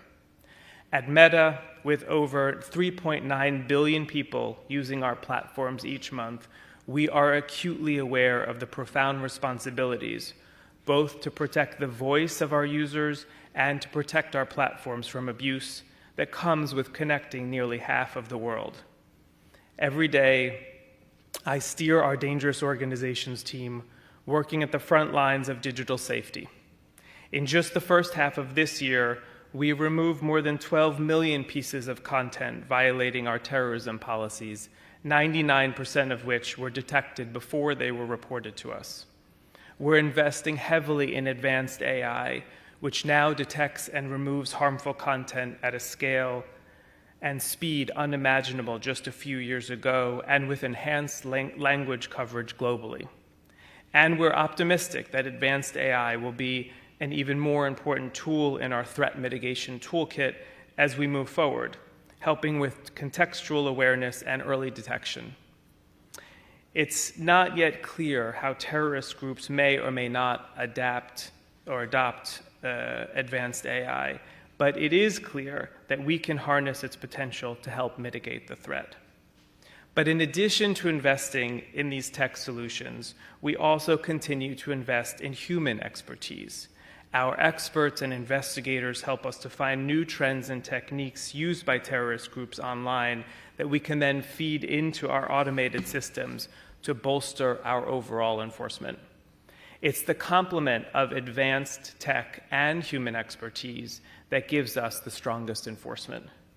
But as you all know, this is a very adversarial space, and we need to look beyond just downstream enforcement. We also need to look upstream at prevention work, especially among young people. And this is where we are piloting some really innovative initiatives that I'd like to share with you today. We started working closely with NGOs to develop prevention messaging for young people at risk of being recruited into dangerous organizations, helping to empower them to take control of their digital experience. We've partnered with grassroots organizations in countries like Sweden and Mexico to provide stronger localized support because context and language nuance matters a lot for the success of such messaging, and local collaboration really helps. While we're still analyzing the response to this messaging, our initial assessment is that the initiatives are quite effective, particularly among young men. But this could, of course, vary by region and the type of dangerous organization, so more testing is necessary. We're also piloting AI-driven bots to support education for individuals interested in leaving a dangerous organization or off-ramping, de-radicalization. Some data from initial pilots suggests that a significant number of individuals may feel less stigma in talking to a bot, and they know it's a bot, they know it's not a human, but they feel less stigma in talking to a bot about how they became involved in terrorism, how they became involved in extremism, why they originally joined the group, than they feel talking to a human. We're also collaborating with educators and game developers to design interactive and virtual reality experiences that build empathy and resilience. Gaming is a really important space to focus on, especially for young people, and there is a lot of promise in virtual reality education. Together with all of this work, both on the downstream enforcement and the upstream prevention, is our commitment to transparency. We publish regular reports on content removals, invite independent audits, and partner with civil society, academia, and government to ensure our efforts are both effective and accountable. I want to take a moment, though, to reflect on the importance of young people, a topic that is both deeply personal to me, I have 2 little ones at home, and central to my team's mission. If the future belongs to anyone, it belongs to our youth. Today's young people are more connected than any generation in history. They are not only expert in adopting new technologies, but also at leveraging social media to raise awareness, build consensus, and drive positive change. The power of platforms to help youth connect, learn, and grow is truly transformative. Yet with this power comes risks, especially for those who are still discovering who they are. We know that extremist groups and other dangerous organization actors are increasingly targeting young people, seeking to exploit their digital fluency and their search for belonging. At Meta, we are deeply invested in both the safety and empowerment of young people. I know that we just launched here in Israel IG-teen accounts as a broad initiative. In the narrower area of countering terrorism and dangerous organizations, our targeted initiatives have also begun to reach young people around the world, delivering educational content to help protect them from potential harm. But we also recognize that technology alone is not enough to protect young people. This is not solely an online problem, and no single company or tool can address it in isolation. That's why I urge everyone in this room to imagine what true collaboration could look like. Picture a world where civil society organizations are empowered to design innovative digital literacy programs and peer-led support networks that reach youth in their own communities, where technology companies use their platforms for creative engagement, leveraging immersive video games, AI-powered safety features, and interactive storytelling to help young people build resilience and critical thinking skills, where government plays an active role not only in setting policy, but in sharing real-time insights on emerging threats and supporting cross-sector partnership, where educators are equipped with the training and resources to recognize the diverse challenges their students face online and to foster both digital and emotional intelligence, and where researchers study this ecosystem, measure impact, and provide evidence-based recommendations that drive continuous improvements. This is the kind of ecosystem we can build, one where every stakeholder brings their unique strengths, creativity, and expertise to the table. If we dare to imagine it and commit to working together, we can ensure that young people have the knowledge, skills, and support to become architects of peace and progress. At Meta, we're committed to championing the benefits of social media for youth while leading the industry in safeguarding their well-being online and mitigating threats from terrorist groups and other dangerous organizations trying to do them harm. And like I said, no single institution can solve these challenges alone. Progress demands partnership across government, technology, academia, and civil society. It requires us to listen and learn from each other, guided by a shared vision of dignity, safety, and opportunity. So I ask each of you, what can we do in our own fields to build a safer, more inclusive future? How can we amplify the voices of young people, harness technology's power for good, and foster environments where hope triumphs over fear? As we continue this summit, let us commit to forward thinking, bold collaboration, and investing in the next generation, not just as future leaders, but as present-day agents of change. Thank you.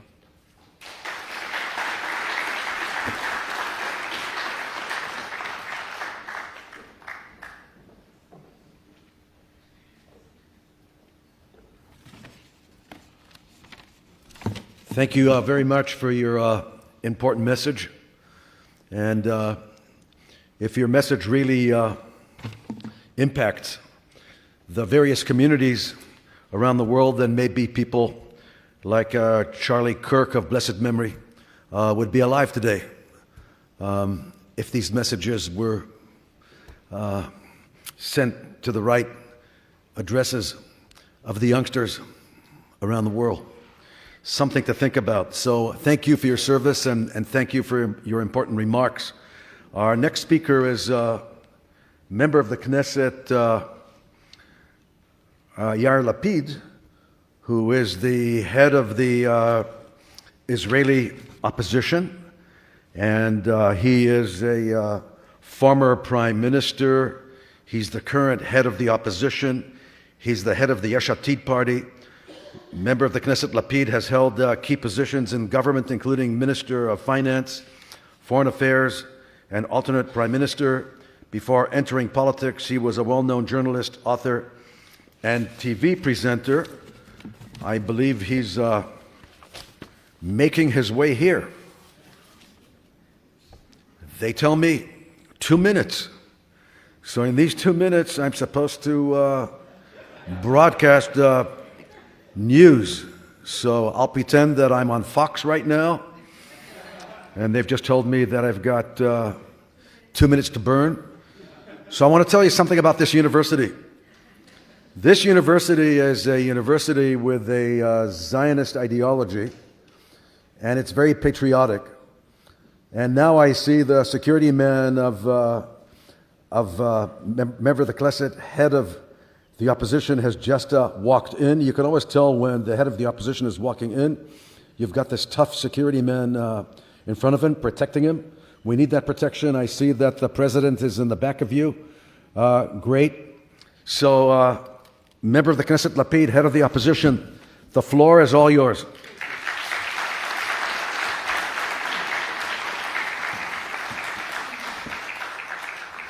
Thank you very much. Before we will speak about the topic that we have convened to speak about, I'd like to say something about Israel's isolation, political isolation. Prime Minister Netanyahu said yesterday that we are going into political isolation and we will need to be Sparta. What does that mean, that we are going into? Is this some sort of act of God? You have caused this to happen. You are the one liable for this political isolation. You have appointed 3 foreign ministers in 2 years, each less adequate and worse than the one before them, all for political reasons. You did not bother to appoint a public diplomacy chief since May 2024. You have said nothing when everyone around the world said that Minister Amichai Eliyahu suggests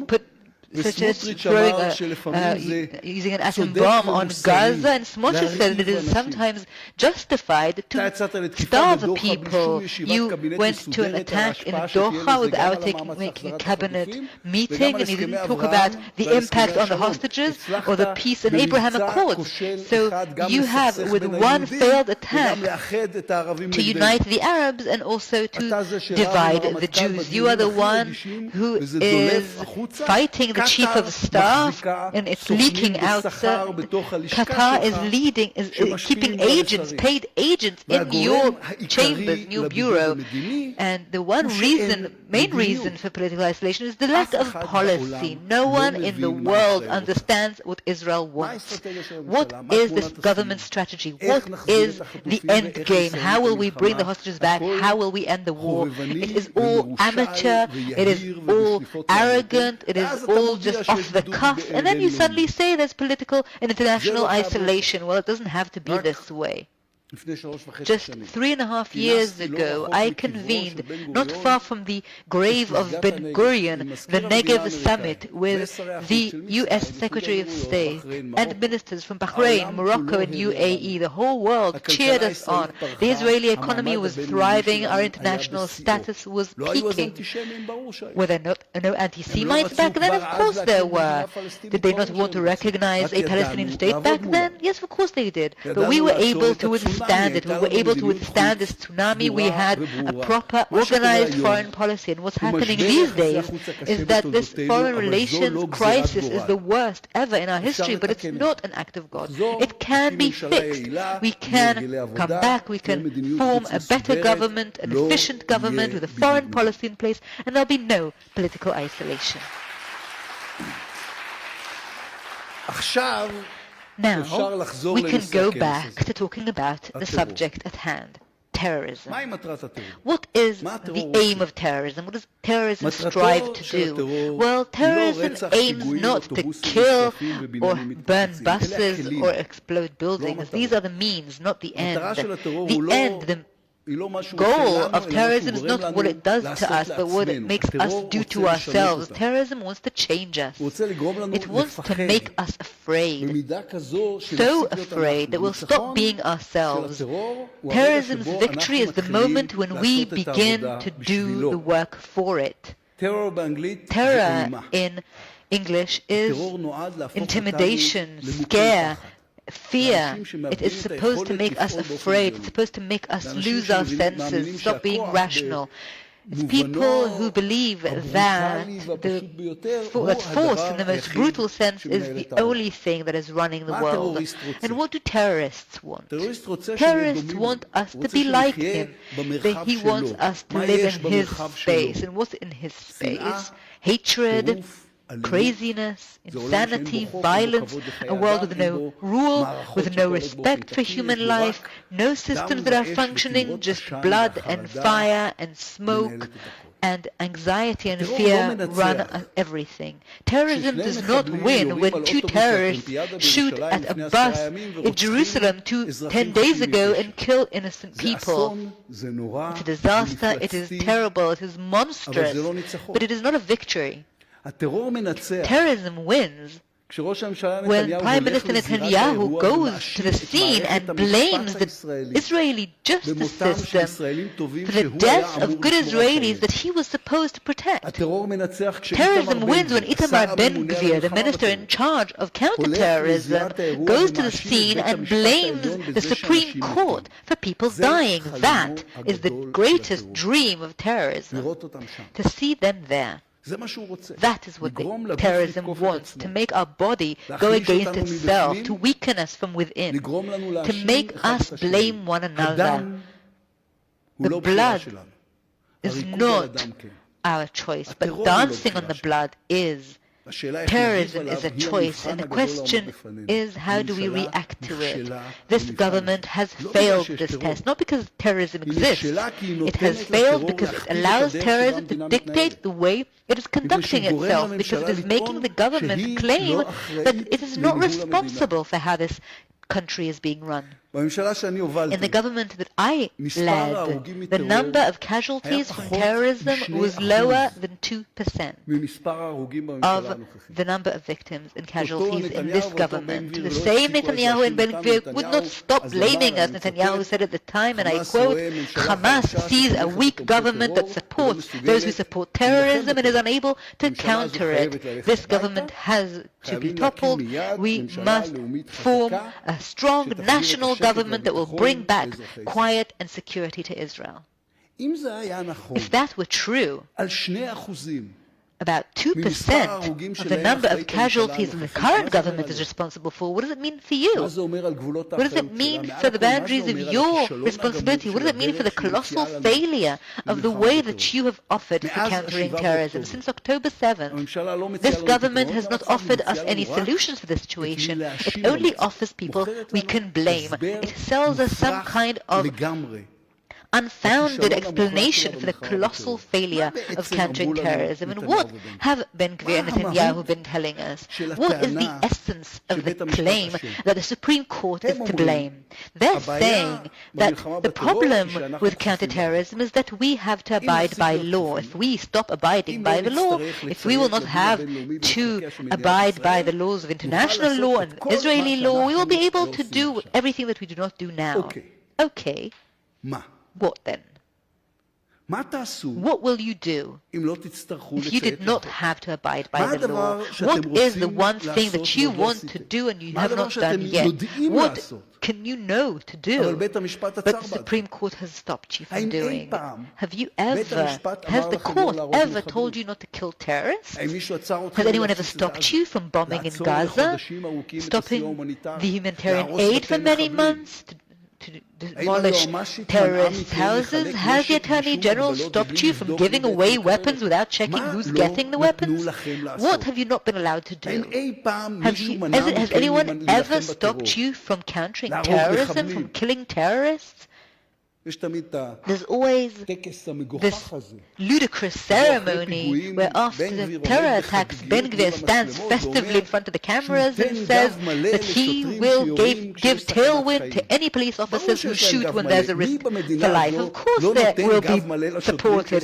Who won't support these police officers if there's a risk for life? Even Zehava Gal'on and Achinoam Nini, the greatest leftists, think that police officers can fire their firearms if life is at risk. There is only one thing that we have to admit, that the Supreme Court and international law do not allow. They do not allow the killing of innocent people on purpose. And the reason they don't allow it is because we're not Hamas, we're not terrorists. Of all the differences between a soldier and a terrorist, between a state and a terror organization, this is the most fundamental, simple difference. Terrorists kill purposefully the innocent, whereas states do not. The IDF does not kill the innocent on purpose. It's not that they don't.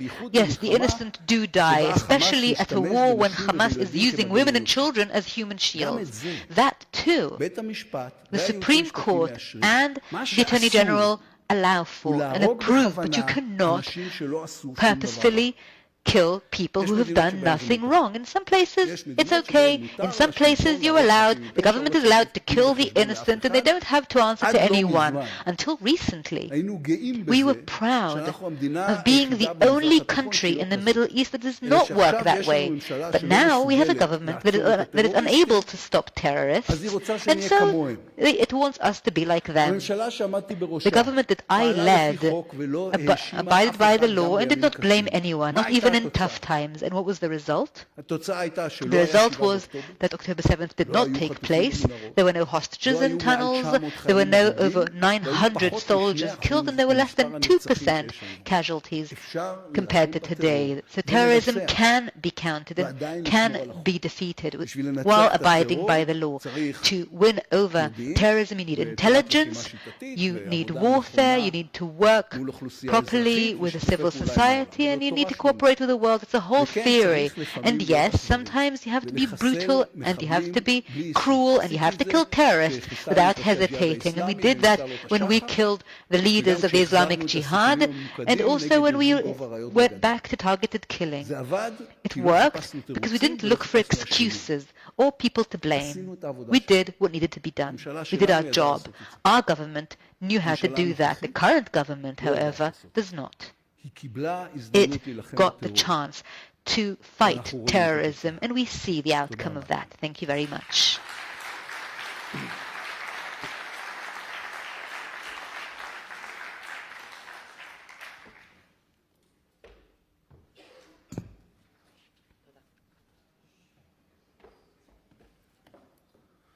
Well, ladies and gentlemen, the head of the opposition can only speak in a Jewish and democratic state where there's a declaration of independence and where there's freedom of speech. So those of you who come from overseas who are wondering if Israel is a democratic country, it's a democratic country. I'm not going to mention the names of the different countries in the Middle East where the head of the opposition would not be able to freely speak, because last time I did that a couple of years ago, a few diplomats from those specific countries came up to me and complained why I'm saying that their countries are not democratic when they're actually not democratic. Okay? So I'm not going to make that faux pas again. I will say, though, that I'm proud of the fact that Reichman University is a university which is based on the Jewish and democratic state ideals and of the Declaration of Independence, and the fact that I was going to mention before that it's a very patriotic place. It's a place where 55% of our students served in reserves. It's a place where you see the number of fallen from the video clip that you saw earlier today, and the number of injured soldiers on the campus, and the fact that we will lie on the barbed wire to help our students who serve this country.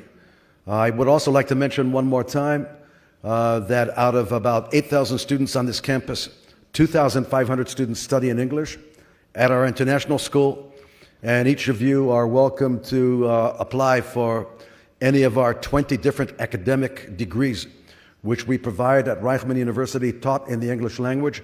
We're the largest international school in the country, both in real terms and in terms of ratio of veteran Israeli students to international students. So that's a feather in our cap, part of our Zionist values. It's our niche. And now you actually deserve a break. So you've earned a break in such a way that instead of getting a half an hour break, you're going to get a 45-minute break, because all of these speakers spoke on time and didn't exaggerate anything. And so drink as much coffee as you can. Enjoy whatever's out there. And it takes a network to beat a network. So fight terrorism during your break.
your orange juice.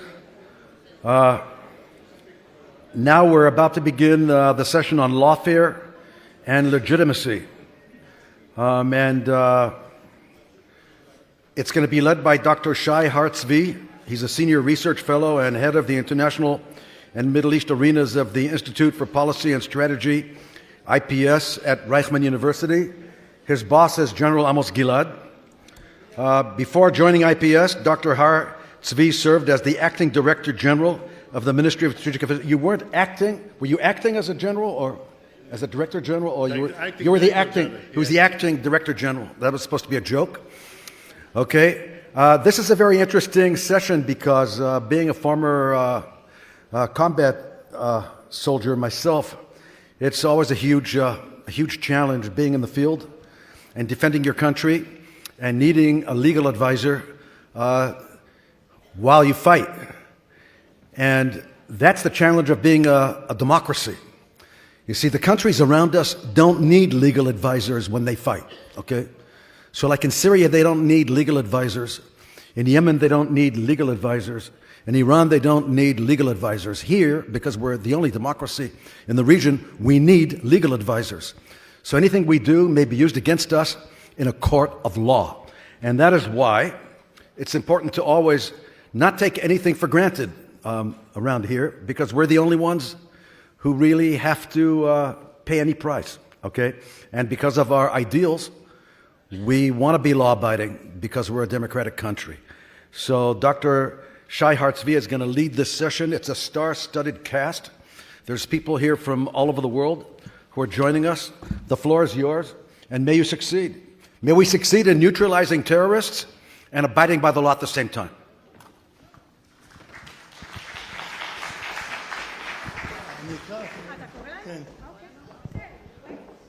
There is an order. So good morning, everyone.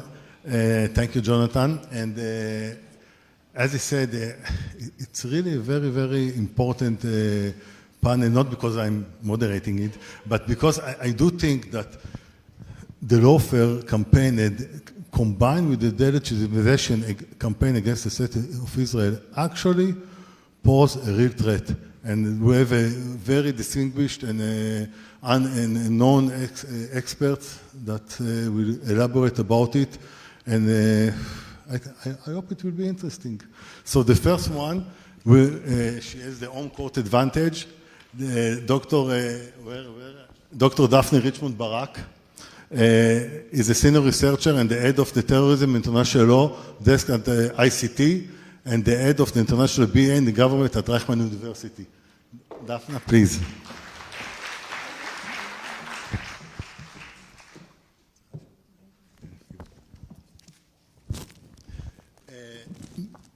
Professor Gregory Rose, who actually came from Australia. Professor Rose is professor of law at the University of Wollongong and director of, how are you? And the director of research at the Hague Initiative for International Cooperation. Gregory is an expert in international law, counter-terrorism, and marine security. Advocate Natasha Ausdorf, who I know her for almost 10 years, I think, something like that. Natasha is a barrister and international lawyer and director of the Center for International Rule of Law and legal director of UK Lawyers for Israel. Natasha is an expert in international law, national security, and the law of armed conflict.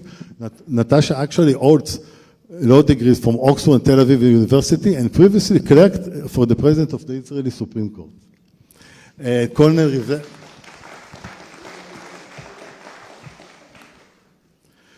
Reserve Advocate Pnina Sharvit Baruch. Pnina is a director of the Israeli and Global Power Program, the Institute for National Security Studies, INSS, and former head of the IDF International Law Department. Pnina is an expert on international law, armed conflict, and security negotiation. And last but not least, of course, is Eylon Levy. Eylon is a former, I believe all of you know him. Eylon is a former spokesperson for the State of Israel, who has become one of the most globally recognized voices on behalf of Israel since October 7th. He now heads the Spokes Office, a civil society initiative advocating for Israel and the Jewish people in international media. So, Oh, we only had 42 minutes. I think I thought 50. Okay. So as we spoke before, we have 3 rounds, and in the first round of questions, in the first one it will be a similar one for all of you. And as I said before, there is a clear linkage between the lawfare and the delegitimation. From my point of view, I dealt a lot with it when I was in the IDF and then in the Ministry of Strategic Affairs. And I do believe it poses a strategic threat to the state of Israel. And with your permission, I would like you to share your view, your perspective on those 2 phenomena, the danger, the risk they pose to the state of Israel. And just 2 examples, just to explain the linkage between them. For example, the Indra Jabbe Foundation, who actually its main mission in the last few months, or since the war broke out, is actually, if I may say so, to hunt Israel soldiers all over the world. Or the declaration by Mr. Mamdani that if he will be mayor of New York, he will arrest the Prime Minister Netanyahu as a war criminal. So we see the clear linkage between those 2 phenomena. So please, Daphne, be the first one to start, and then we continue. No problem. Thank you very much. Welcome, everyone. Thank you, Shai, and distinguished panelists. Yes, there is a clear linkage between the challenges that Israel is facing in international courts and tribunals and international political and legal institutions, and the campaign for delegitimization of Israel. These fora serve as avenues for to undermine Israel's image and Israel's brand, and I'll get back to this in a minute. But I want to go back for a second to what is going on right now in the international community and in Israel. We're facing very difficult times in Israel and abroad. And one thing we learned from October 7 is that when Israel is under attack, when Israel is vulnerable, then the Jews anywhere in the world are less safe. And so our lives changed rapidly and radically since October 7th here in Israel, but also everywhere in the world. And I think here in Israel, we tend to forget a little bit about how much has changed for Jews everywhere, from Brussels to Miami, Toronto, Melbourne, and unfortunately the list goes on. So we're deeply immersed in this war. We tend to think only about what's going on in Israel, and God bless, we have many challenges. But what's going on abroad and the reality that Jews are facing is equally important. And since we're in an academic institution here, my own home institution, Reichman University, I want to mention for a second the plight of one particular class of people, right, category of people. And these are academics that are facing attacks all the time abroad, right, and that have their positions being jeopardized and put in danger because they don't want their colleagues to support Hamas, because they don't want the encampments to block the entrance to the library on campus, because they want students to feel safe everywhere. And this is in a way looking at the outcome of these campaigns, right, of what is going on right now. And so how do we approach this? Is this an issue that is only for lawyers? Is this only for, because, you know, the international legal and political fora are the avenues through which this is happening, including the United Nations, does that mean that only international lawyers have a role to play in countering it? And I think here I think there's a need to maybe change a bit the approach. And I'm glad that on this panel it's not just lawyers, because in order to take these challenges in the form that they have, you know, in how they are manifesting themselves these days, we need more than lawyers. We need communication experts. We need branding experts. We need marketing experts. We need experts in strategy like you, Shai. So we need a multidisciplinary task force to handle this battlefield. So lawyers have, of course, a role to play because they understand these legal institutions. They know when the mandates of these institutions is being distorted. They know when the Convention for Genocide is being exploited. They understand what it means for Israel to fight a genocide case before the International Court of Justice, and they can explain that. But that's not enough, and I think what we've seen deserves a more holistic approach, and we need to change a little bit, at least the way that we are handling these challenges. That will be for the beginning, and we can take it from there.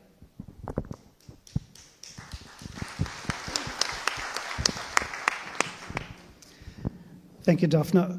For my few minutes, I want to talk about the definition of lawfare. We use the term lawfare, but what does it mean? And all legal battles in courtrooms are, within an idiom, are lawfare. But in the context of kinetic war, lawfare has taken on an additional meaning. It was coined first by Charles Dunlap, an American air lawyer, in 2002, and then popularized more broadly by David Kennedy, an English international law academic, and another American, Ord Kittry, came up with an additional interpretation of it. So, according to Dunlap, it is the use of legal tactics within active warfare to suppress or inhibit enemy action. He didn't ascribe to it a positive or a negative value, he simply observed it.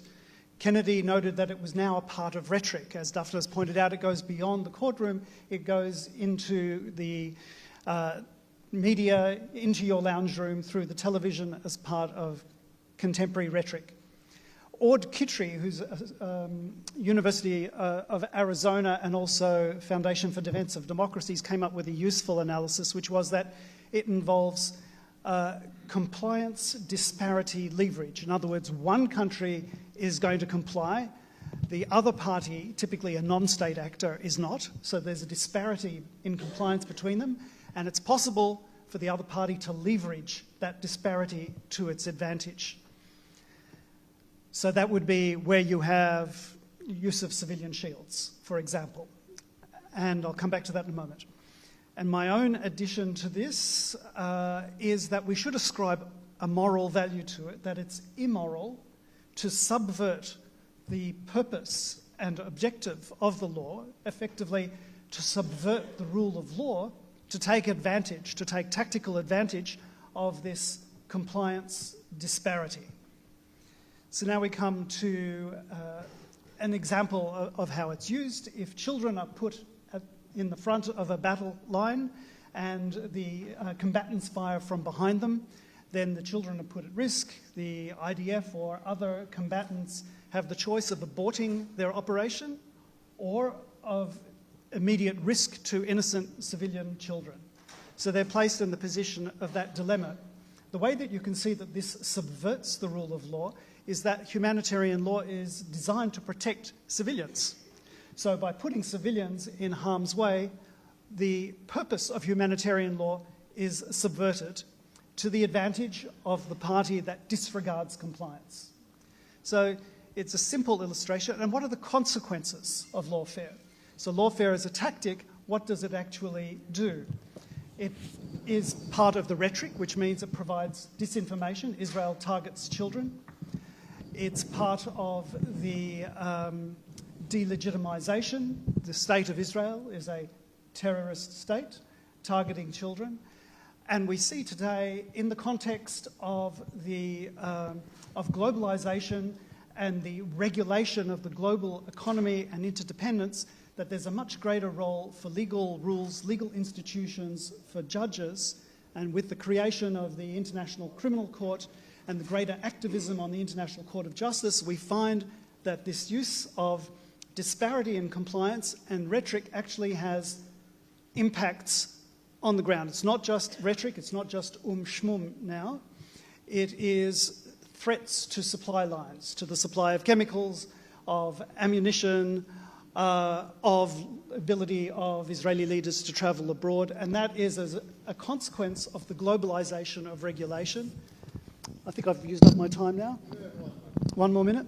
So what we see in the globalization of regulation is greater opportunity for the deployment of lawfare, working particularly, not just against Israel, but particularly against Israel, because it's an easy target. But the greater consequence is the subversion of the rule of law and the undermining of international humanitarian law particularly.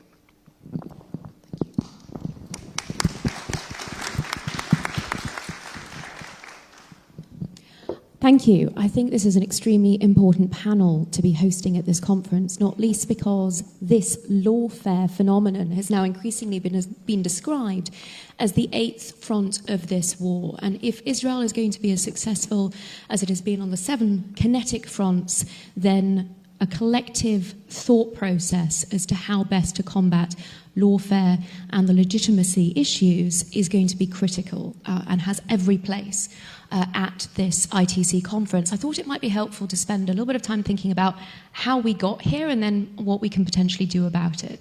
So, circumventing somewhat the debates about definitions of lawfare, to me, lawfare is an abuse of legal processes, international legal institutions, international legal tribunals, and international law. And it's an abuse for political purposes. It is the weaponization of these institutions like the ICJ, like the ICC. And we see that, and maybe we can go into some of the examples of where the law has been subverted, the processes have been abused, the court rules are thrown out of the window, questions like jurisdiction no longer seem to count. And jurisdiction is critical because, ladies and gentlemen, it's what separates a legal institution from a purely political one. And as the discussion flows, I'm sure there'll be a lot of overlap between these political influences in the international legal arena and what law actually says. One of the reasons that this lawfare process against Israel has been so successful is because general levels of literacy on international law are not particularly high. So the next time, and I'm sure there are lots of non-lawyers in the audience, the next time someone says to you, Israel's violating international law, ask them which law. Invariably, I warrant they won't be able to tell you. And we can talk about how legal terminology is being abused in media coverage, and I'm sure Elon will speak to that also, and how this idea of violations of international law of human rights are being used as this weapon against Israel, inverting the realities and in fact accusing the Jewish state of committing the very crimes that were committed against it. We see that in the abuse of all of these legal phrases: occupation, ethnic cleansing, colonialism, apartheid, and now genocide. And how this process has come about is very important. It has been decades in the making. We've already heard about legal academics being under attack. The legal academy has been taken over in a concerted fashion for many decades. And we have also seen a struggle within the international legal arena between rule of law countries like the UK, the US, Australia, Israel, and non-rule of law countries. Rule of law countries that believe that the law is a curtailment on government power, and the non-rule of law countries, the despots and dictatorships of this world, that view law as a means of wielding power. We've seen these struggles taking place in the context of negotiating international conventions. Additional Protocol 1, I think, is a key example of that. And we have seen Western liberal democracies allow themselves to be manipulated in the international legal arena by those countries that do not, in fact, view law as a curtailment on power, but view it as a means of exercising their will in the international legal arena. And they have had willing collaborators in this process. I was asked recently to debate Amnesty International in Copenhagen and in Oslo about their report accusing Israel of genocide. Now, apart from the fact that those individuals defending the report appeared not particularly to have read it, I pointed out to them the methodology section, which specified, made it very clear in black and white, that they did not have people on the ground in Gaza, that instead they relied on local government authorities for their information.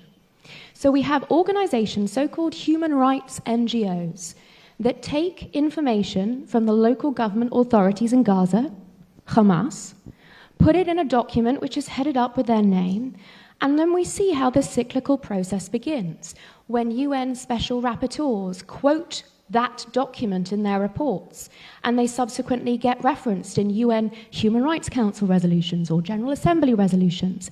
And then they may even get picked up by the International Criminal Court or the International Court of Justice. And once that has happened, these NGOs pick up those quotes once again and say, see, the international courts and tribunals say so. And that process is then complete. This is what we need to be calling out in the international arena, in the media, and it requires non-lawyers, as has been referenced, to arm themselves with the facts and the law, and to ensure that this constant misrepresentation of what international law says cannot successfully continue. Now, I know this is an international conference, and that is important because this is not just Israel's problem. This is a fight of lawfare against Western civilization as a whole.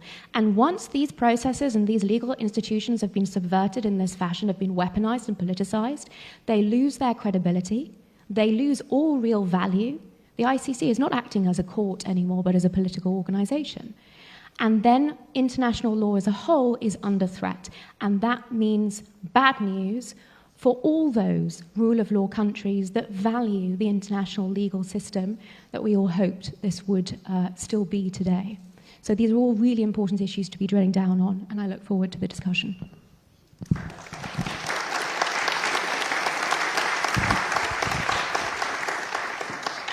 Thank you, and I agree that this is a very important panel, and I think today this is the most dangerous front that Israel is facing. So I wrote my notes so I can be precise and on time.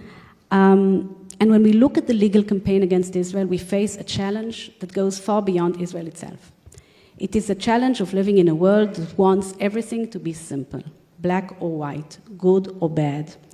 But reality isn't like that. Reality is messy. It is complicated. And that complexity often disappears in today's debates. So let's look at the accusations against Israel. As was said here, there are claims that are completely unfounded, sometimes so extreme they feel like modern-day blood libels. Already in October 2023, a day after the 7th of October attack, UN human rights rapporteurs already published reports accusing Israel of grave violations, not mentioning the Hamas. And ever since, the UN has continued to put out more reports with similar accusations. These reports are filled with factual mistakes and very one-sided descriptions. Yet they quickly become the basis for legal arguments made by scholars and are even relied upon by judges at the International Court of Justice and other forums. And as was already said, when international law builds on such shaky ground, it loses credibility and its ability to guide states' behavior. At the same time, and this is important, there are also claims that deserve to be taken seriously. Questions about proportionality, about how Israel balances military necessity with civilian harm, about the scope of the responsibility of Israel towards civilians in Gaza. These are exactly the kinds of questions international law is meant to address. But the problem is that they are thrown together with the extreme and unfair accusations. When in December 2023, when Israel was under massive attack from all fronts, Israel was already accused of committing genocide, any real discussion of adherence to international humanitarian law or laws of war was drowned out. This mix makes it very difficult to respond. On the international stage, Israel is attacked from every direction. Inside Israel, many people don't want to hear any legal criticism at all. The instinct is to close ranks, and the political leaders are part of the problem. They tell the public that all criticism is either anti-Semitism or support for terrorism or, at best, naive misunderstanding of our reality. But that is not true. Not every critic hates Israel. Some of them are our closest friends. And when we refuse to listen, we lose the chance to answer serious legal questions in a way that strengthens both our legitimacy and our adherence to the law. We also need to talk about the challenge inside Israeli society. This is not just about international politics. It is about us. Our soldiers are not strangers. They are our children, our brothers, our sisters, our friends. Naturally, we want to give them full support. But this makes it very hard to raise questions about how the war is being conducted. Criticism feels like betrayal. It feels like we are weakening those who protect us. And yet, if we cannot have this conversation at home, we risk losing sight of what we are fighting for. Unfortunately, this government has largely abandoned the legitimacy front. It acts as if legitimacy doesn't matter. But it does matter. Without it, we isolate ourselves. The threat of becoming an isolated nation is one of the most severe threats Israel faces today. An isolated nation will be poor, weak, and underdeveloped. It will be much less secure. It will also eventually surrender to anti-democratic nationalistic elements which thrive in such circumstances and lose its democratic nature and also its Jewish values as I see them. So the real challenge is this. How do we create space for ourselves inside Israel to talk openly and honestly about these issues? How do we separate the outrageous accusations which we must reject from the serious legal critiques which we must engage with? It is not easy. It takes courage. It takes leadership. But only if we manage to do this, only if we are brave enough to confront both the lies and the hard truths, can we stay true to our values, protect our democracy, and preserve the moral ground that is Israel's greatest strength in this struggle. Thanks.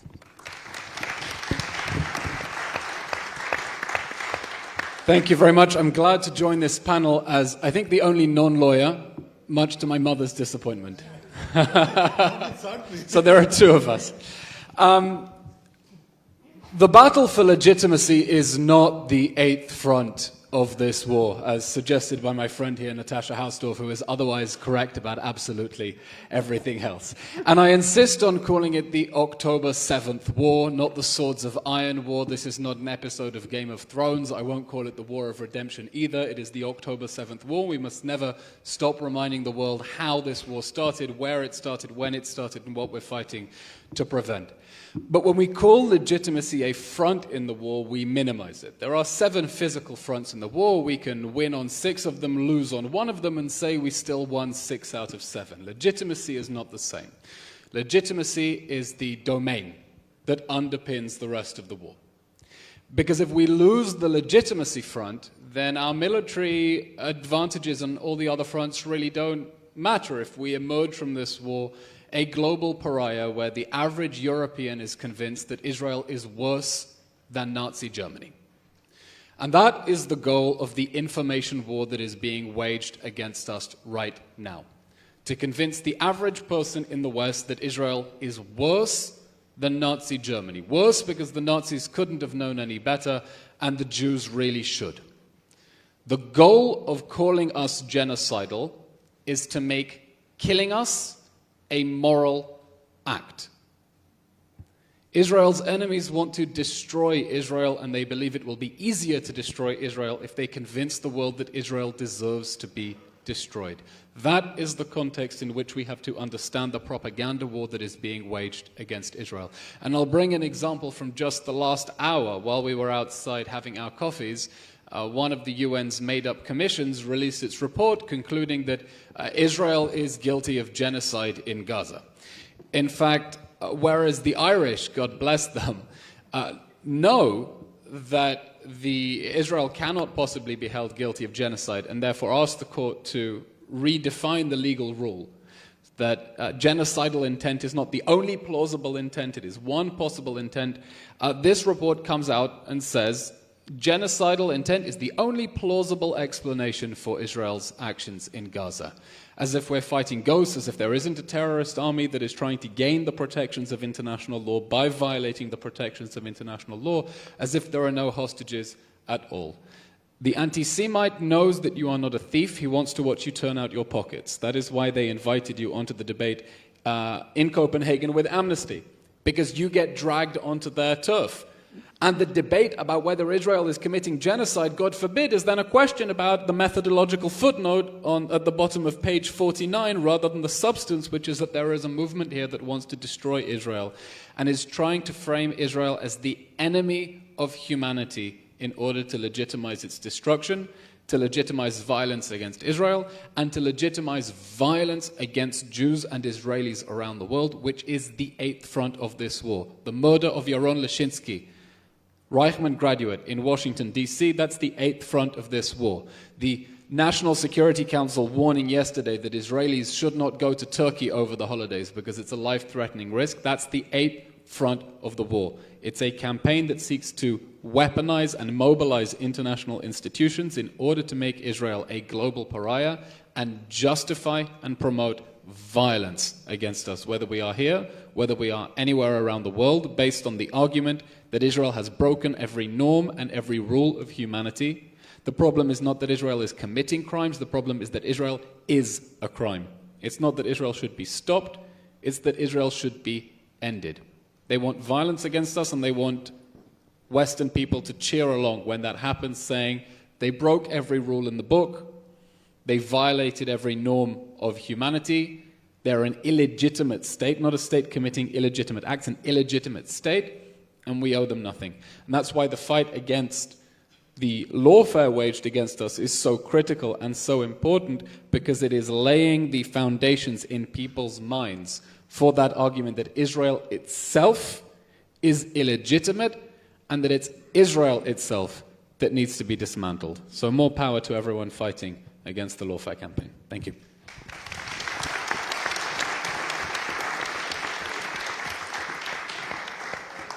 I do agree that there is no doubt that it is the eighth front of the war, and the implication will have a huge, the outcome of this eighth front will have a huge implication, from my point of view, for the future of the State of Israel. No doubt, even if we're talking from the legal point of view or from the legislation point of view. But because we're running out of time and we still have a few questions, and now they're going to be specific one, please try to squeeze your answer to 1 minute. I made a mistake with Greg, and then everyone took the time. It's a big ask for lawyers. Yeah, so please.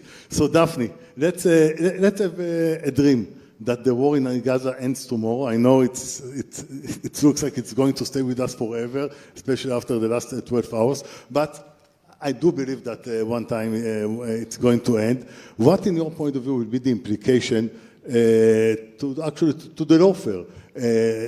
What will be the implication to the ongoing cases against Israel in the ICC, ICJ, and other places? Thank you so much.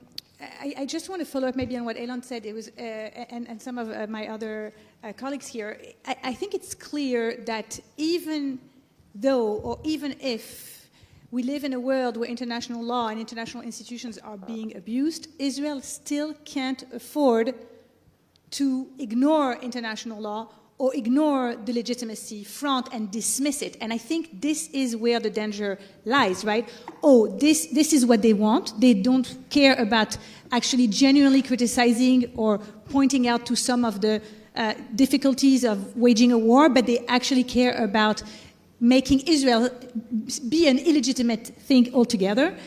And then it's easy to get to the point where you say, okay, so then what can we do about that? That's so extreme that let's go and dismiss it and not do anything about it. And I think this is really dangerous, right? Because we can't afford this. Israel can't afford it. And Greg, you pointed out to some of the implications. Israel is not an island. Israel is not the United States of America. Israel is a small country that needs alliances, that needs allies, that needs interceptor for its Iron Dome protection, that needs vetoes in the Security Council. So how do we make sure that this is preserved? So Israel needs to work harder than ever to make sure that despite all of this, this campaign against it, these things stay in place and are preserved. And so that's the real challenge. It's not about dismissing it, it's about working harder and maybe working differently, which is what I was trying to explain in the beginning. So what we see now is that we have a situation where Israel's brand, in my view, is damaged. And you're asking me, Shai, what happens now if the war ends? Is that going to make things better? And I think I'm not the bearer of very good news here. I don't think the cases at the International Court of Justice or at the ICC are going to be closed now because the war is over. On the contrary, usually accountability processes, they begin once the war ends. The wars end. And here, it started earlier, but it will definitely continue. Just like the scars of the battles of Khan Yunis are going to stay with us, the scars of the battles in The Hague are going to stay with us as well. And the cases are still ongoing. And Israeli soldiers are still going to be vulnerable to arrest in foreign countries. So no, it's not going to really stop here. And so that's why more evidence will be available. There will be an opportunity to visit Gaza, which so far has been claimed is not possible. And when we see more and more attempts at isolating Israel, like recently Spain said that Israel cannot participate in international sports competition, which is a very big step, and we need to keep an eye for that. So So I don't see how stopping the war will bring us back, and unfortunately, we will continue. This is something that Israel will have to continue to grapple with. After the Goldstone report in 2009, Israel created special units, I want to say, in the Ministry of Justice to deal with lawfare. And I think this was a major change from the point of view of how Israel is dealing with these challenges. And I think now is another critical moment for Israel to think about what kind of experts we need, how we're getting ready for the day that the ICJ perhaps finds Israel guilty of, I don't know, something related to genocide. I don't want to put words in the mouth of the court, God forbid. But I think that this is what we need to deal with, right? Multinational corporations deal with challenges and crisis all the time. They have a group of experts whose job it is to minimize the impact of these crises in the court of public opinion. So I think that's a little bit of what we need to do. There needs to continue being a legal effort behind all of this, but as well as psychological operations expert, communications expert, and branding experts, like I said. And we need to work very hard to actually make sure that we do damage control with respect to the Israel brand, but also that we work very hard to fix it in the wake of the war. We have a lot of work ahead for sure. Greg, I have another question for you, please, and we discuss it a little bit. In your mind, as you know, President Trump and the Trump administration has imposed sanctions on the ICC. Actually, what is the meaning of that? Are they undermining the legitimacy of the international legal institution? Do you think they will assist Israel in the campaign against the ICC? We know for Bolsonaro, it didn't help him. So, please. Thank you. Clearly, the sanctions against the IC are intended to undermine its legitimacy, and they are, in fact, doing so to some extent. It needs to be borne in mind that the lawfare campaign against Israel began around the time of the creation of the ICC. You had the Durban Conference in 2001. The ICC was created under the Rome Statute in 1998, and it came into being in 2004. And we have seen in 2011, Palestinian Authority President Mahmoud Abbas declare a campaign of lawfare, that the Palestinian Authority would join international institutions and would prosecute its case in all of these fora. So the ICC is a primary vehicle for that purpose. When the ICC was created, a particular section, I think 8.2e, created, in fact, a new crime. It was meant to codify existing previous crimes, but it created a new crime of indirect transfer of one's own civilians into occupied territory so as to be able to criminalize Israeli policy. So the Trump administration put sanctions on the prosecutor Fatou Bensouda in 2020 in relation to her bringing the situation in Palestine case before the court. And then the Biden administration in April 2021 nullified that sanction. When the Trump administration came back into the White House this year in 2025, they nullified the Biden nullification and reintroduced a basis, which then resulted in February on sanctions against Karim Khan, in July against Francesca Albanese, the UN Special Rapporteur on rights of Palestinians in occupied territories, and then last month against 2 ICC judges and 2 deputy prosecutors. Now, Fatou Bensouda, her husband is an oil trader and magnate in West Africa who does deals. Her son was shot in Chicago. He was a drug trafficker. She was the advisor in Gambia to the dictator in Gambia at the time that Gambian citizens were incarcerated, tortured, and murdered. So clearly a person of high moral standing to lead the International Criminal Court. Karim Khan has currently been stood down, the prosecutor who succeeded after her. for rape of staff and also for improper consultation with judges in the ICC. So when we talk about delegitimization, we need to remember that this institution was created as a political institution. The prosecutors that have been appointed don't seem to have a huge amount of moral integrity. They're political operators. The two judges that have been sanctioned, one French, one Canadian for the case against the US in Afghanistan, and the other Nicolas Gouliou, the French judge for the case against Israel, I think deserve the sanctions. And in fact, this doesn't undermine legitimacy in international institutions. I'm going to have to cut myself short. But international law is a political construct. It has to be remembered that international law is the handmaiden of diplomacy. It crystallizes diplomatic outcomes into rules.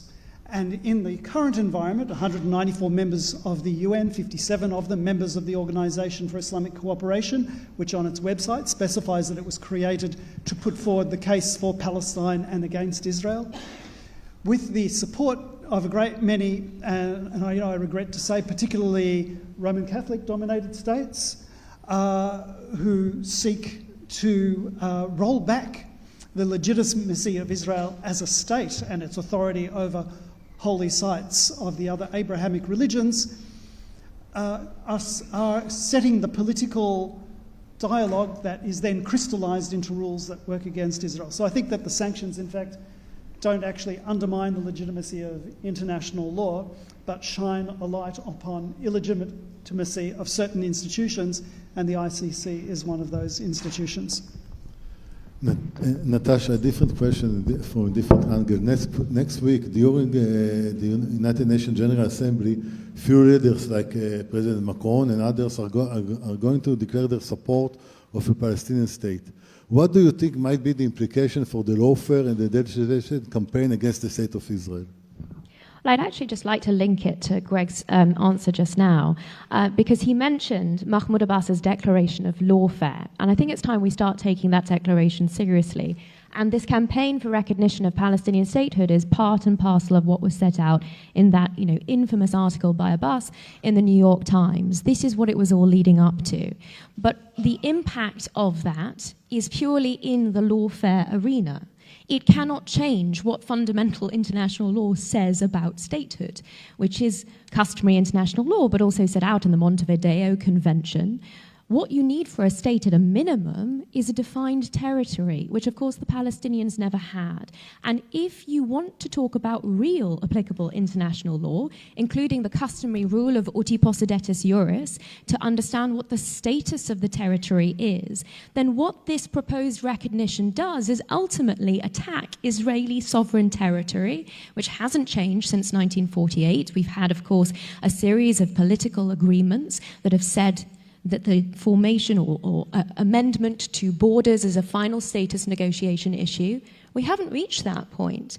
So fundamentally, we're looking at the continued politicization of international law in this realm. Of course, that's going to have additional implications. But there's just one very short point I want to make in relation to distinguishing, I think, different realms that we've already had in the discussion, which is the very proper and appropriate nuanced debate and conversation that exists within Israel internally about how to approach very difficult questions, unprecedented military situations, and do so in compliance with international law. I have not seen anywhere comparable to those conversations and those debates at every level, through the Military Advocate General Court up to the Supreme Court of the State of Israel. That is not what is happening in the international arena. That is not what Israel's detractors are interested in. And the way that you can tell the difference, and this comes into this distinction between so-called anti-Zionism and anti-Semitism, which I fundamentally do not believe exists in the way that is being discussed frequently. The way you tell the difference is what is true and what is not. When people advance, as Penina said, blood libels against the State of Israel. That is not legitimate criticism. That is not the subject for nuanced debate and conversation. That debate about the legal parameters and how one best complies with them is happening in Israel on a daily basis. And I've been into Gaza with military experts and lawyers that say that they have never seen the measures that Israel takes in that respect, not just to comply with international law, but to uphold standards that go far above that. So in that context, we need to separate out the nuanced, proper discussion within Israel internally and the falsehoods that are being projected in the international arena.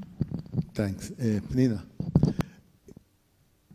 there was anything else that Israel could have done actually against the ICC, not against, but actually to prevent, for example, the warrant arrest against Prime Minister Netanyahu and Gallant, or actually to stop the process? What we should have done? So again, I think, and I agree with my colleagues here, we are facing a campaign, an organized campaign against Israel, and it is a politicized campaign, and these bodies have a political element. Having said that, I think again, we cannot disregard Israel's responsibility, the role that Israel is playing also in making this campaign succeed against us. Because the way Israel is operating in this war, and I agree, these internal debates, they were in the past. The way Israel is operating in this war is actually helping the campaign against it. Okay, we are supplying constantly ammunition to our enemies in this campaign. And it starts with the actions themselves that I think are not taking into account enough considerations of legitimacy, of sometimes even legality. It continues with the statements. It is so important to make statements of adherence to the law of war, of the importance of respecting our moral values, and not only that they're not said, there are opposite statements made constantly, and I'm not talking only immediately after the 7th of October, but till today, including all the time, about wiping out Gaza, no civilians in Gaza, tearing up buildings in Gaza to show something to someone, making people of Gaza leave Gaza, and other such statements. This is weapons in the campaign against us. Then what could be done and can help is investigations. And 2 more points and I'm ending. And there are not enough investigations. Investigations are important for complementarity, but they're also important for the next point. The fourth point is explaining what we do. There are no papers explaining our position, explaining the complexity. And lastly, it's, yes, ending the war, I think, has an impact on this campaign, but also in general, using diplomacy, and not only force, and more force, which doesn't help us, not, I think, on the ground, but for sure, not in the international arena. Elon, I know we're running out of time. Just, I need 1 minute, 2 minutes. Quick, we have 2 seconds. No. As a spokesperson, you will not squeeze your answer. A very simple one. Are we going to change the narrative? You see, this is how the rules are rigged against us. Time is up. Look, the first decision is Israel has to decide that it wants to take the battle for legitimacy seriously, and we simply have not done that. The incredible gains that were made at the beginning of the war, when civilians stepped into the breach to fill the nation's comms efforts, unraveled. People who were in reserves went back to civilian life. Others weren't paid. Others were dismissed for untoward political reasons. And we hear the Prime Minister the other day saying, if I had to choose between victory and the propaganda against us and victory on the battlefield, then I choose victory on the battlefield. As if it's an either-or battle, and as if victory against the propaganda against us doesn't support victory on the battlefield. We had just the other day a report that despite the unprecedented amount of money given to the foreign ministry, our foreign embassies have now been instructed to freeze all public diplomacy activities that haven't been funded yet because the money might not actually come through. I'm sorry, this is not serious. That, together with remarks by various extremist ministers who seem determined to convince the world that the worst accusations against us are true, are not the actions of a government that is committed to fighting delegitimization against us. And I desperately hope that as a country we wake up and begin to fight back before the damage that's been done becomes too great to undo. Thank you. So unfortunately, Unfortunately, I don't have time to thank you, but thank you.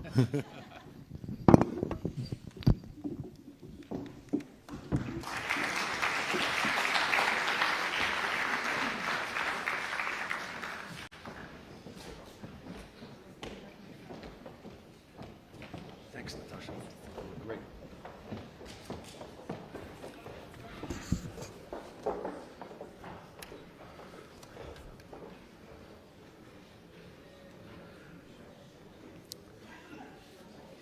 It is now my pleasure to invite Mr. Jonathan Greenblatt to the stage. Mr. Greenblatt is the CEO and National Director of the Anti-Defamation League ADL since 2015, a former White House Special Assistant to President Obama. He has been recognized by Time as one of the 100 most influential people in the world in 2025. Jonathan, the floor is yours.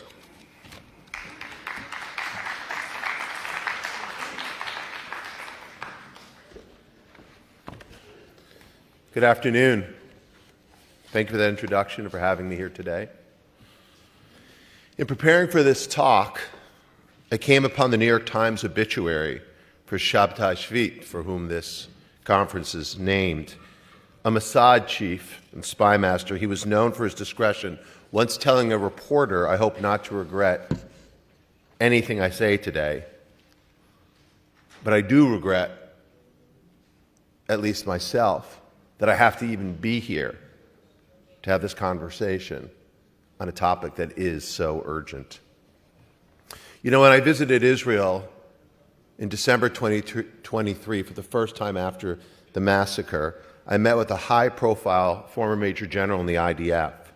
We sat in a conference room in Tel Aviv, overlooking the skyline, and he somberly explained to me, Israel is fighting in a seven-front war. And he enumerated the battlefields: Gaza, Judea and Samaria, Lebanon, Syria, Iraq, Yemen, and Iran. I paused and said, that may be right, but I think what you're missing is that there's an eighth front where the fighting is as vicious. It's the information front.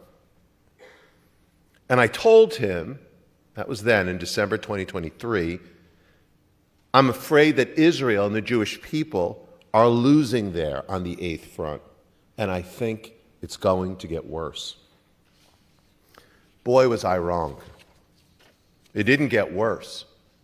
It got catastrophically worse. Nearly 2 years later, Israel has devastated its enemies on seven fronts. But as you just heard on the prior panel, I'm afraid that Israel is dramatically losing on the eighth front, resulting in nightmarish consequences, not just for Israelis, but for Jews living in the United States and North America and across the diaspora. Now, fighting on the eighth front is totally different than fighting in the tunnels under Gaza or flying sorties over Yemen. It's a war of images and memes, where the lies are laundered into truth, where words are sharpened into weapons, and where, again, as you just heard from Elon, reputation can be damaged almost beyond repair. Now, in many ways, that battle, the battle on the eighth front, began way before 10/7. When I became CEO of ADL in 2015, we tracked 942 anti-Semitic incidents in the U.S. This was just a subset of the acts of harassment and vandalism and violence that were reported to one of our regional offices at the ADL. But these 942 were investigated and validated by our staff. 942. And then in 2021, we hit a record high of 2,717 such incidents, a 34% increase. We thought that was bad. And then in 2022, we hit yet another record, and we thought that was terrible. And this was before 10/7. So for those who say that this predicament is all Israel's fault, that it's the result of some outrageous statements from some right-wing minister or the military campaign of the current government, neither of which I'm here to defend, let me just say emphatically and empirically that those records were set, those high marks were reached when Israel had the most ideological, diverse government in its history, including an Islamist political party in the governing coalition.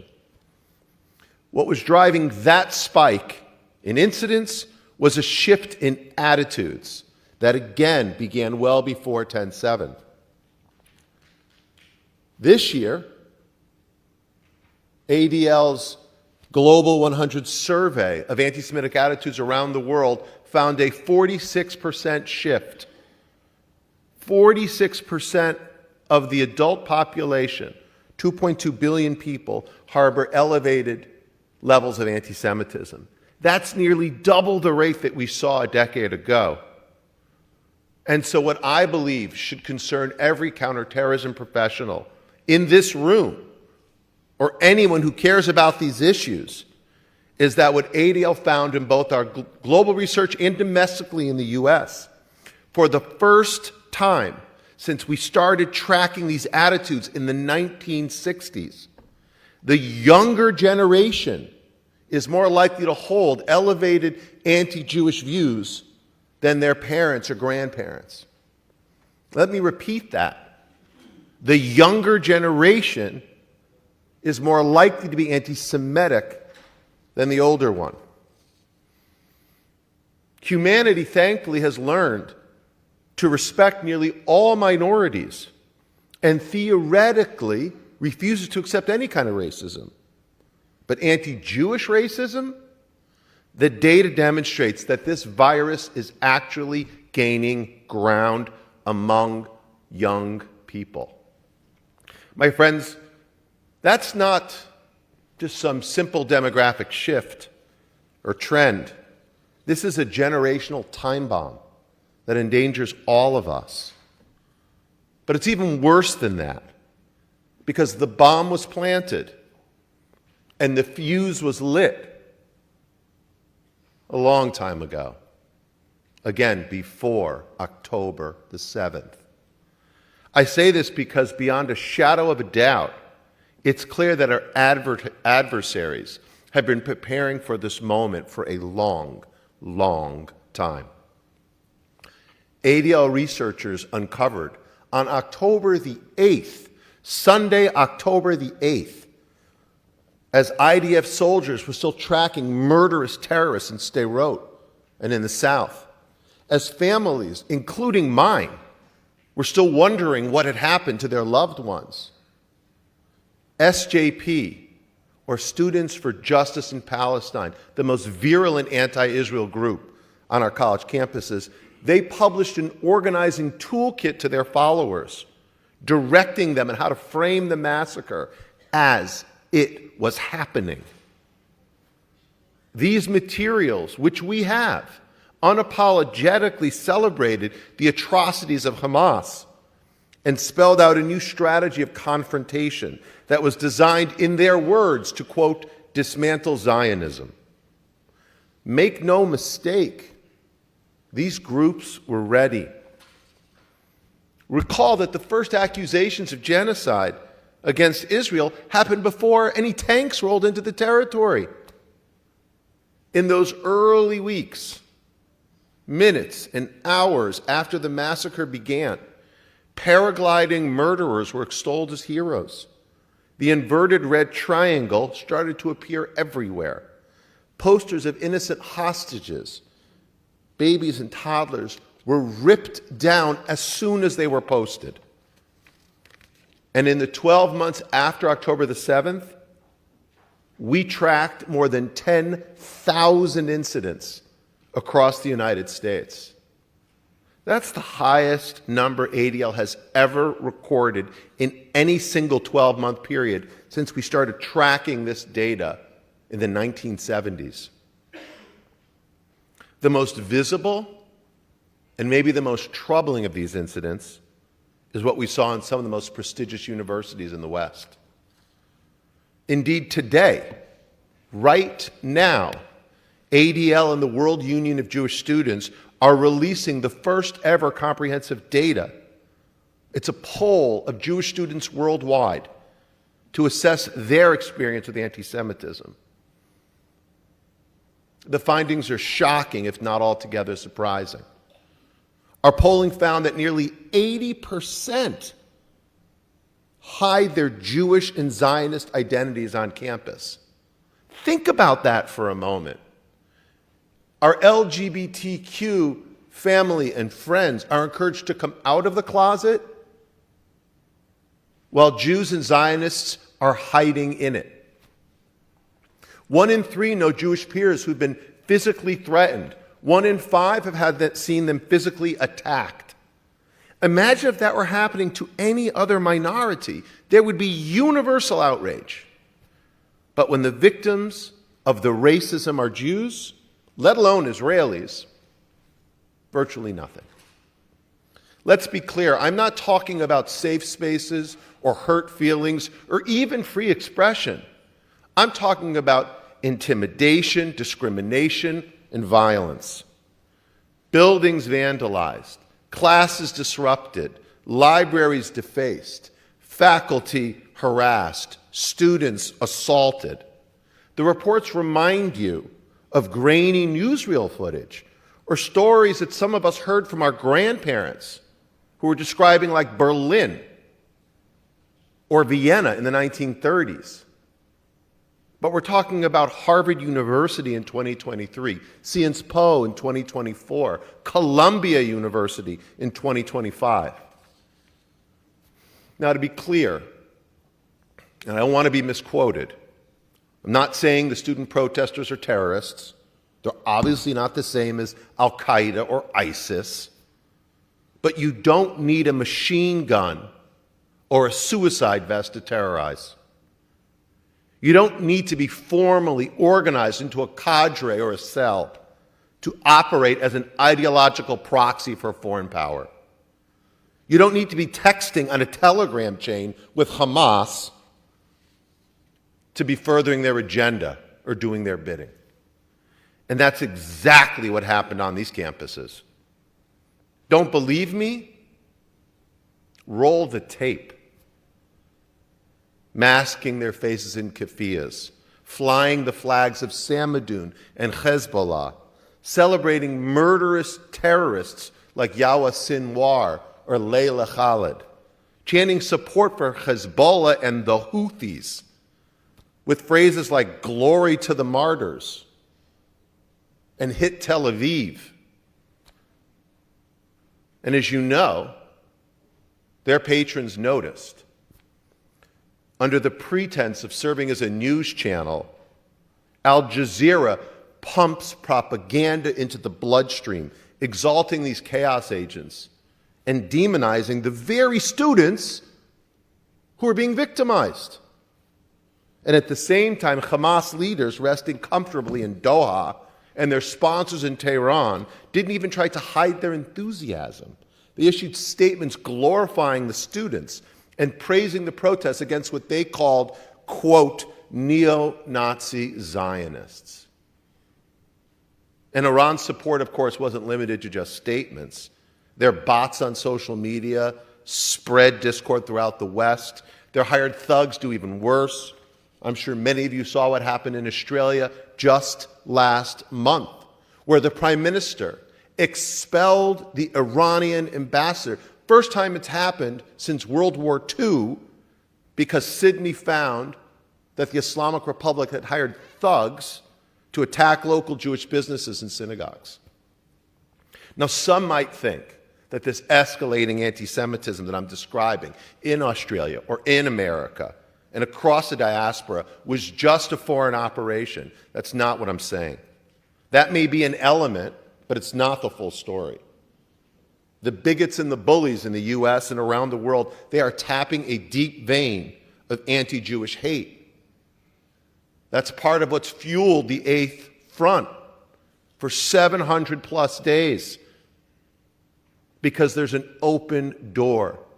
All they need to do is push. And so while it's also entirely fair to say that many of these young people who are protesting might not see themselves as anti-Semitic, some of them are even Jewish. And they might not think that their over-the-top rhetoric against Israel or Zionists is harmless. That's what they may believe. But it's not true. Because you see, it always starts with words. But the ultimate outcome of sustained dehumanization is violence. We've seen it in Pittsburgh and in Poway, in Washington, D.C., and in Boulder, in Mumbai, in London, in Athens, and Lyon. Now, in the face of such unprecedented threats, I can tell you that we at ADL have stepped up in ways I never would have imagined before. Today, our team includes software engineers and data scientists who work as full-time staff, along with Nobel laureates and MacArthur Genius Award winners who serve in our extended network. Together, they monitor the danger, track the extremists, analyze the environment, and ultimately, we focus on disrupting threats before they explode. They do this work through a mix of HUMINT and SIGINT, 24/7. Many of us in this room, we read the headlines about raging hate. At ADL, our team swings into action before the headline is written.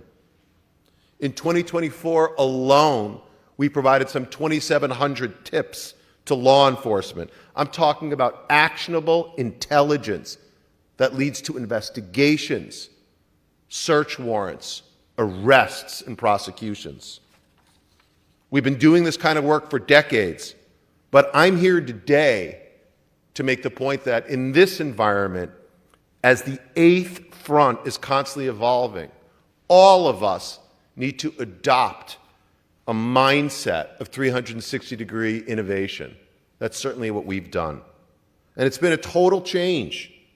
We had to take a long look in the mirror and acknowledge that the world has changed, and so must we. At ADL, we canceled programs that didn't deliver results. We shut down long-standing initiatives that weren't on the critical path. We pulled back on collaborating with partners whose interests no longer aligned with ours. In other words, we stopped playing defense and have moved to offense. You see this in our focus on the courts. In the past 12 months, ADL's filed more lawsuits than in the prior 112 years against extremist groups, elite universities, public companies, school districts, and state sponsors of terror. We've launched innovative products to intercept anti-Semitism before it takes root, whether in the boardroom or in chat rooms, large language models or academic associations, in Wikipedia entries or WhatsApp chats. This work matters, not just for the Jewish people, but for all of society. And this is my last point. At ADL, and we as a Jewish people have learned from painful experience that anti-Semitic incidents often serve as an indicator of the unraveling of shared values. The normalization of anti-Jewish vitriol sets the stage for anti-social vitriol. The routinization of hate-fueled violence lays the groundwork for politically fueled violence. And in recent weeks, we've seen this evil play out in America to deadly effect. In Minnesota, a senior Democratic state legislator and her husband were murdered at the doorstep of their home.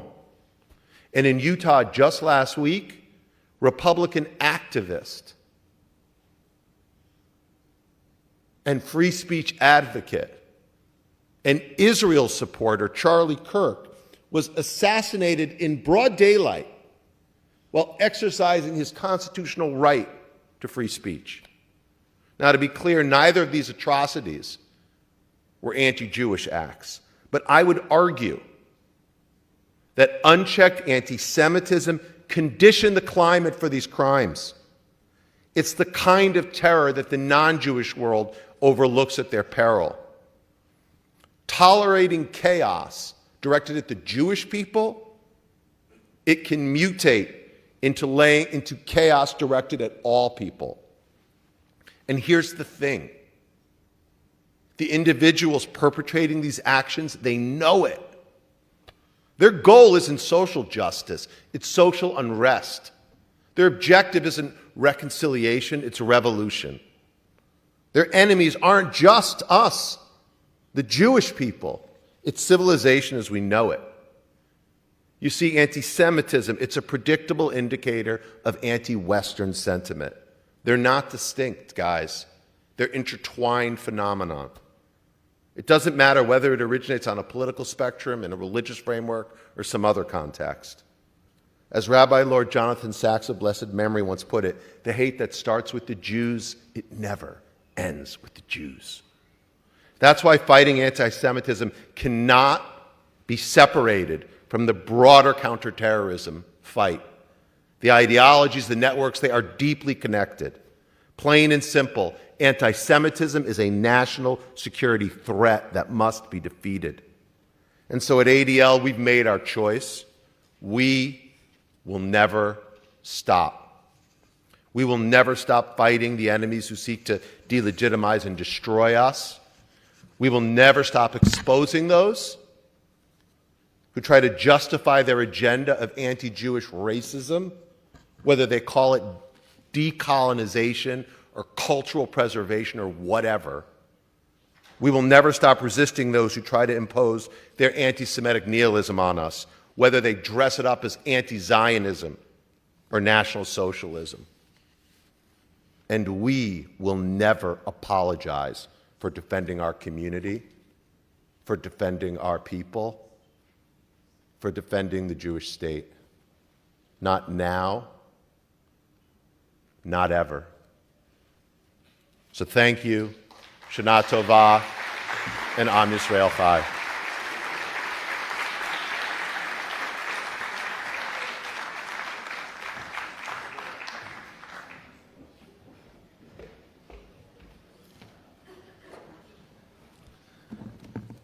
Yes, and I think we were probably let down by some of those same people on campuses around the world who we did collaborate and coordinate with, who now have taken this anti-Semitic and anti-Zionist stand. So it's kind of like disappointing. Anyway, now we have something I'd like to call on Colonel Reserves Lior Lotan and Ambassador Roger Carstens. Colonel Lotan has returned last year to Reichman University to serve as head of the Shelig Chair for Crisis Research at Reichman University. He is a senior researcher and former executive director at the International Institute for Counter-Terrorism. Lotan served as the Prime Minister's special envoy on kidnapping and missing persons, and most recently as an advisor to the Minister of Defense. He served in elite combat units. He's been there and done that. He also specializes in giving out a lot of quotations of Churchill. He likes to quote Winston Churchill. Ambassador Carstens, we are delighted that you are joining us once again. Ambassador Carstens is the former U.S. Special Presidential Envoy for Hostage Affairs in the John McCain Freedom for Political Prisoners Distinguished Senior Fellow at McCain Institute, a retired Army Lieutenant Colonel with Special Forces experience. He has held senior roles at the State and Defense Departments, worked on humanitarian operations in Jordan and Somalia, and advised military and civilian leadership in Afghanistan. So, Colonel Lotan, where are you? Oh, you're up here. You're to my right. You're to my right. So you two former combat veterans, okay, kick butt for the next 25 minutes. These are the guys between you and lunch, okay. Thank you, Jonathan. We are very pleased to have here with us today Ambassador Karsten. Ambassador Karsten served as a special presidential envoy for hostages affair from 2020 to 2025 under the Trump and the Biden administration at the United States Department of State. During this, led negotiation with the Taliban, with the Assad regime in Syria, Russia, Belarus, China, Venezuela, and with terror organizations such as Haqqani Network in Afghanistan, Houthim in Yemen, and Jenim in Mali, managed to bring back home from captivity 65 American hostages and unlawful detainees during his mission.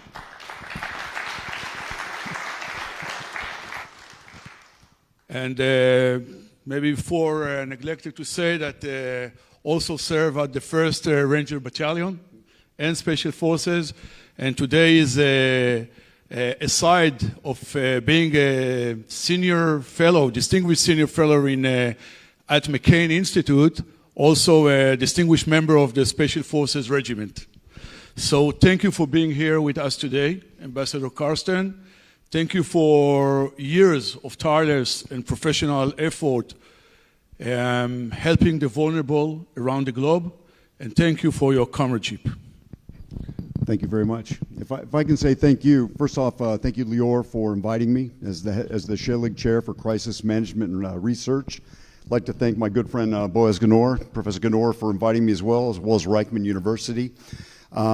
You and I have known each other since 2022, before October 7, 2023, when I came over here so that I could learn from you and your experience of negotiation to help me better do my job back in the United States. So we knew each other before October 7th.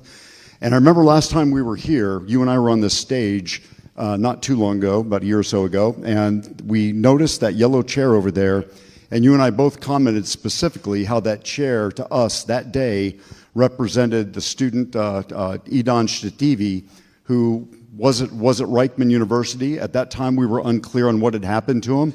The very next day after you and I were on stage, we found out, sadly, that Idan had been killed on October 7th, that his body had been taken back into Gaza and had been held in captivity.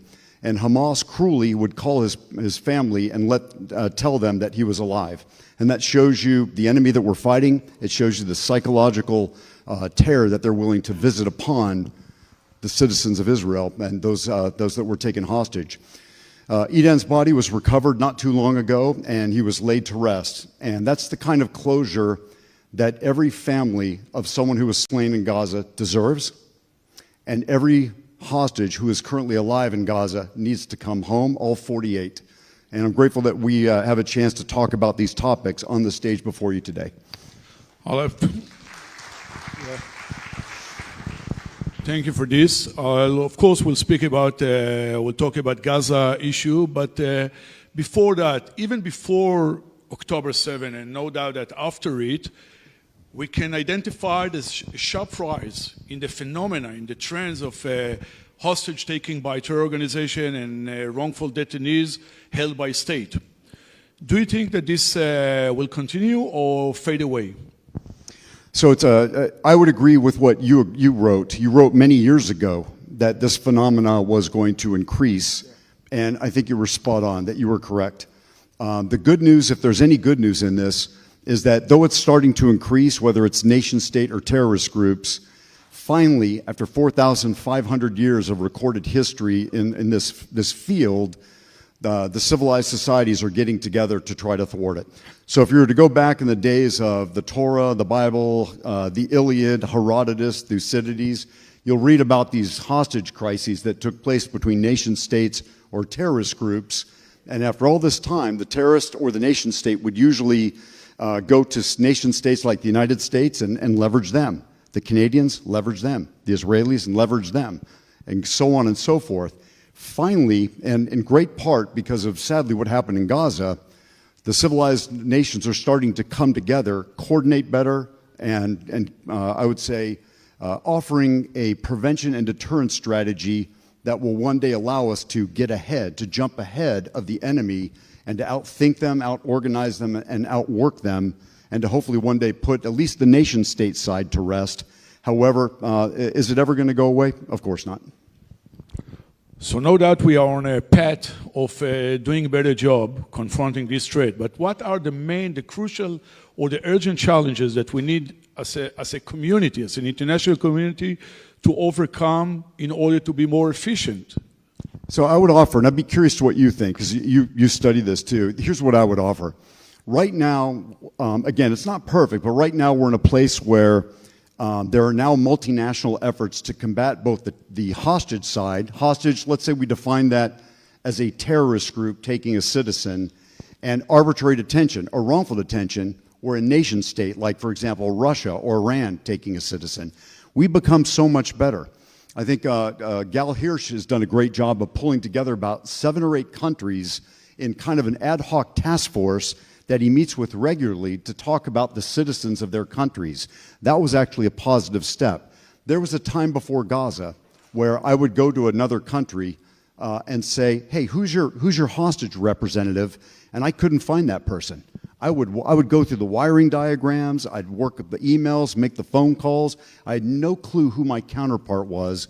And then Gaza happened, and suddenly, bam, some of these points of contact would pop up. But what you realize is not every country has one. But we're getting better at that. I would say like Australia now has one, Germany has one, Canada has one, you've had one for many years, we have one.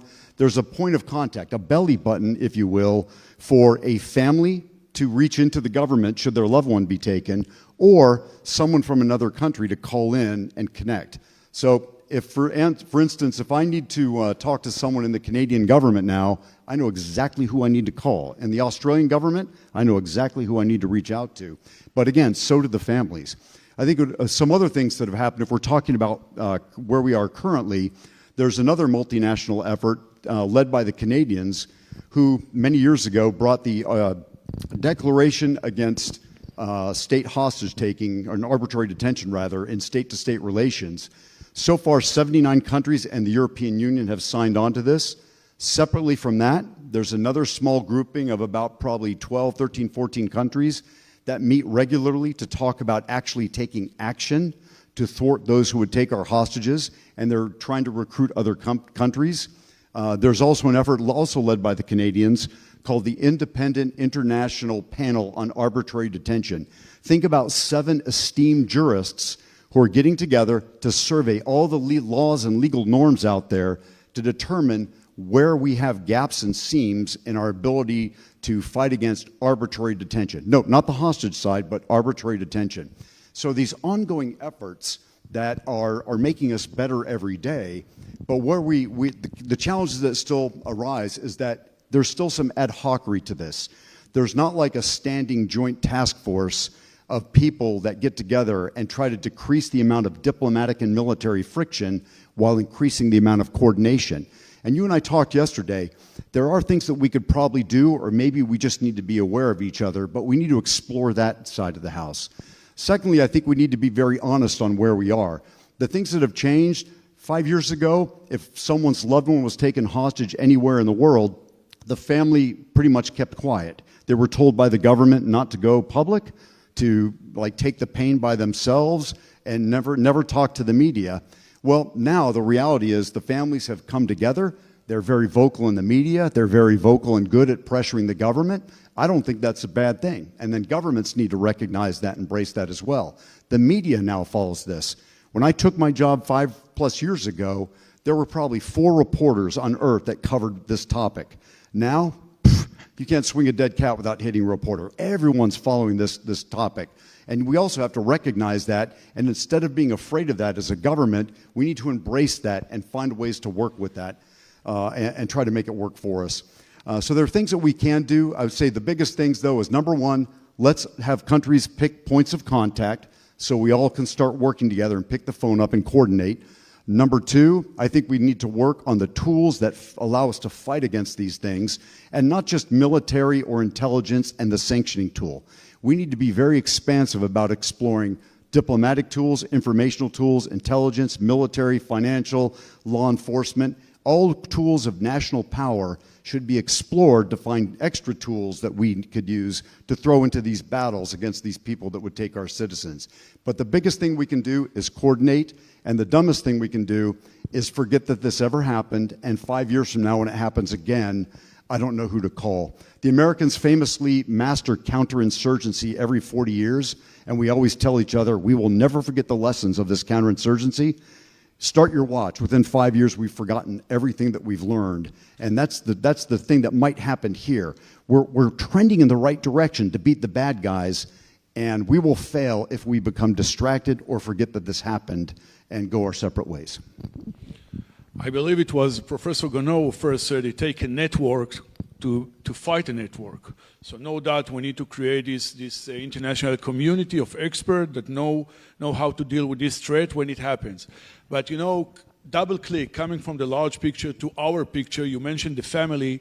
In Israel, there is a kind of debate. The majority think that the voice of the family, the public voice, is essential and vital. But there are those who think that this might strengthen the Hamas.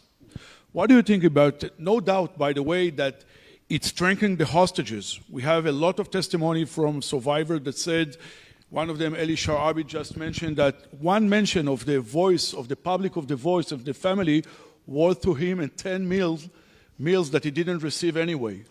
So that's under no dispute. But what is your opinion regarding the role of the families, the public role in this issue of hostage release from terror organization? So, I mean, that's a great point. And it's, if I were, I think in my younger days when I wanted to be diplomatic, I would say, well, some people say this, some people say that. I fall out here. But I'll firmly tell you that I think it's a good thing. And I respect those who would disagree with me on this topic. But when the families are involved, number one, we avoid moral injury. Can you imagine if your loved one was taken hostage and you wanted to do something, anything to get him out, but the government said, do nothing, we got this. And by the way, we're not going to tell you what's going on because it's all classified, and don't talk to the media. You would just sit there stewing in your juices, feeling that you're not doing everything to bring your loved one home. And that creates a moral injury for the person that's represented. Additionally, when everyone starts getting involved and the families get more interested in this, that results in the media finding out what's going on. That results in a massive amount of awareness, and frankly, that gives the government more tools. There's a really interesting book called We Want to Negotiate by Joel Simon, and in it he describes a situation where the French government had someone taken hostage in Africa, and everyone in France knew about this, and everyone in France was energized and excited to bring this person home. And the French government eventually brought this citizen home. What did they do to bring him home? I'm not sure. I don't think anyone will ever know, but the public did not question it because the public supported the government, and the government knew that. It's a little scary if the president of, say, the United States is offering to trade, say in our case, Victor Boot, the merchant of death, for Brittany Griner, and yet if the president knows that the families are interested, that the American public is supported, he's willing to take that risk. So the more that the families are involved, the more the media becomes involved.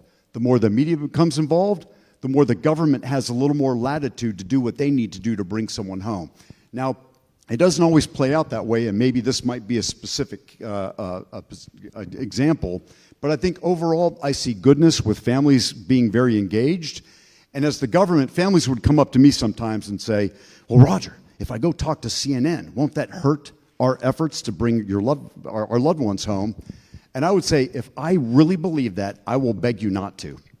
But since I can't prove it, I'm the government. You do what you do, and I, as the government, have to figure out how to get the job done regardless. And I think that's the responsibility. The families must do what they need to do, and then the government must still, because it's their responsibility, do what they must do.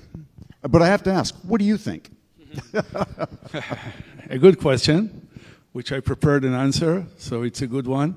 You know, I remember, I think it was Professor Kasher, a well-known philosopher in Israel, that says that you don't have to do what I said, but it's very important that you will hear what I'm saying, what I said. And this is a way, my opinion, that the family voice is so important, is so crucial, not only for them, not only for the hostage that that they're in captivity, but also for the whole nation. In a way, demonstrate the spirit of the nation, the standard, the value, the principle of the nation. And it is a good perception and good benchmark for government to think about, in addition to all strategic and geostrategy consideration. But coming into Gaza, there are also voices in Israel that say we are already, engaged in this war on Hamas for almost 2 years. We have 48 hostages already there for almost 2 years, held by Hamas. There are people saying in Israel that Hamas will never release the last hostage because Hamas will never give up the human shield around him. What is your opinion regarding this so crucial part of the art of releasing hostages, the last hostage? So I've spent some time thinking about this, and I can say that this is probably the PhD level of hardness, trying to get someone back. And Hamas is probably the toughest, I would say, entity to negotiate with. I mean, if you think the Russians are hard, or I would say the Iranians are hard, I think Hamas, they're at the very highest level. And so it's hard to predict. And as you well know, because you had the same job that I did, you never really know. The variables are too many, and at any one point, the variables can come together and then scatter again in ways that are unpredictable. So I'll give you my opinion, and yet I could be entirely wrong. My sense is that you have to be an optimist in this business, and you have to say, it will get done. I don't know how. Right now, the tools aren't there. Right now, the conditions aren't set. But our job is to keep pushing and shaping the conditions to make it happen. I'm not sure how it's going to end, but I do believe that the last hostage will come back, that everyone who's alive comes back, everyone's remains comes back, the families all get closure, and somehow we put this behind us. How will we do that? Well, you and I talk about that all the time. What strategy will eventually put into place? I'm not entirely sure because I don't have a crystal ball. So what I can say, I think I know what the end state looks like. I don't really know how we're going to get there. But again, that's why people like you and I and the people who replaced us get paid the big bucks. So let's anyway speak a bit about how we do it. I learned that in 1784 and 86, American sailors held hostages by pirates in North Africa. Decades after it, the new U.S. government paid $1 million. It was then 1/6 of the annual U.S. budget, 1/6, paid to release about 115 sailors held hostages. Few years after it, at 1801, when Thomas Jefferson became the president, he launched a war against these pirates, not only to secure the American trade all over the world, but also to demonstrate its responsibility, the nation's responsibility to its citizens, because the ransom continued to go, and Americans continued to hold hostages in this region of the world. So that was a great demonstration of the responsibility of a nation to its citizen, but also the use of two tools, the military power and the agreement, because at the end of this war, it was agreement of exchange of released hostages and prisoners, and that was it. What do you think about the military role? There are people in Israel that think that you can save or release hostages only by military force. Do you accept it? I don't. I think there is a very important role to play. It's a wonderful tool to have in your back pocket. At times, the military does take preeminence.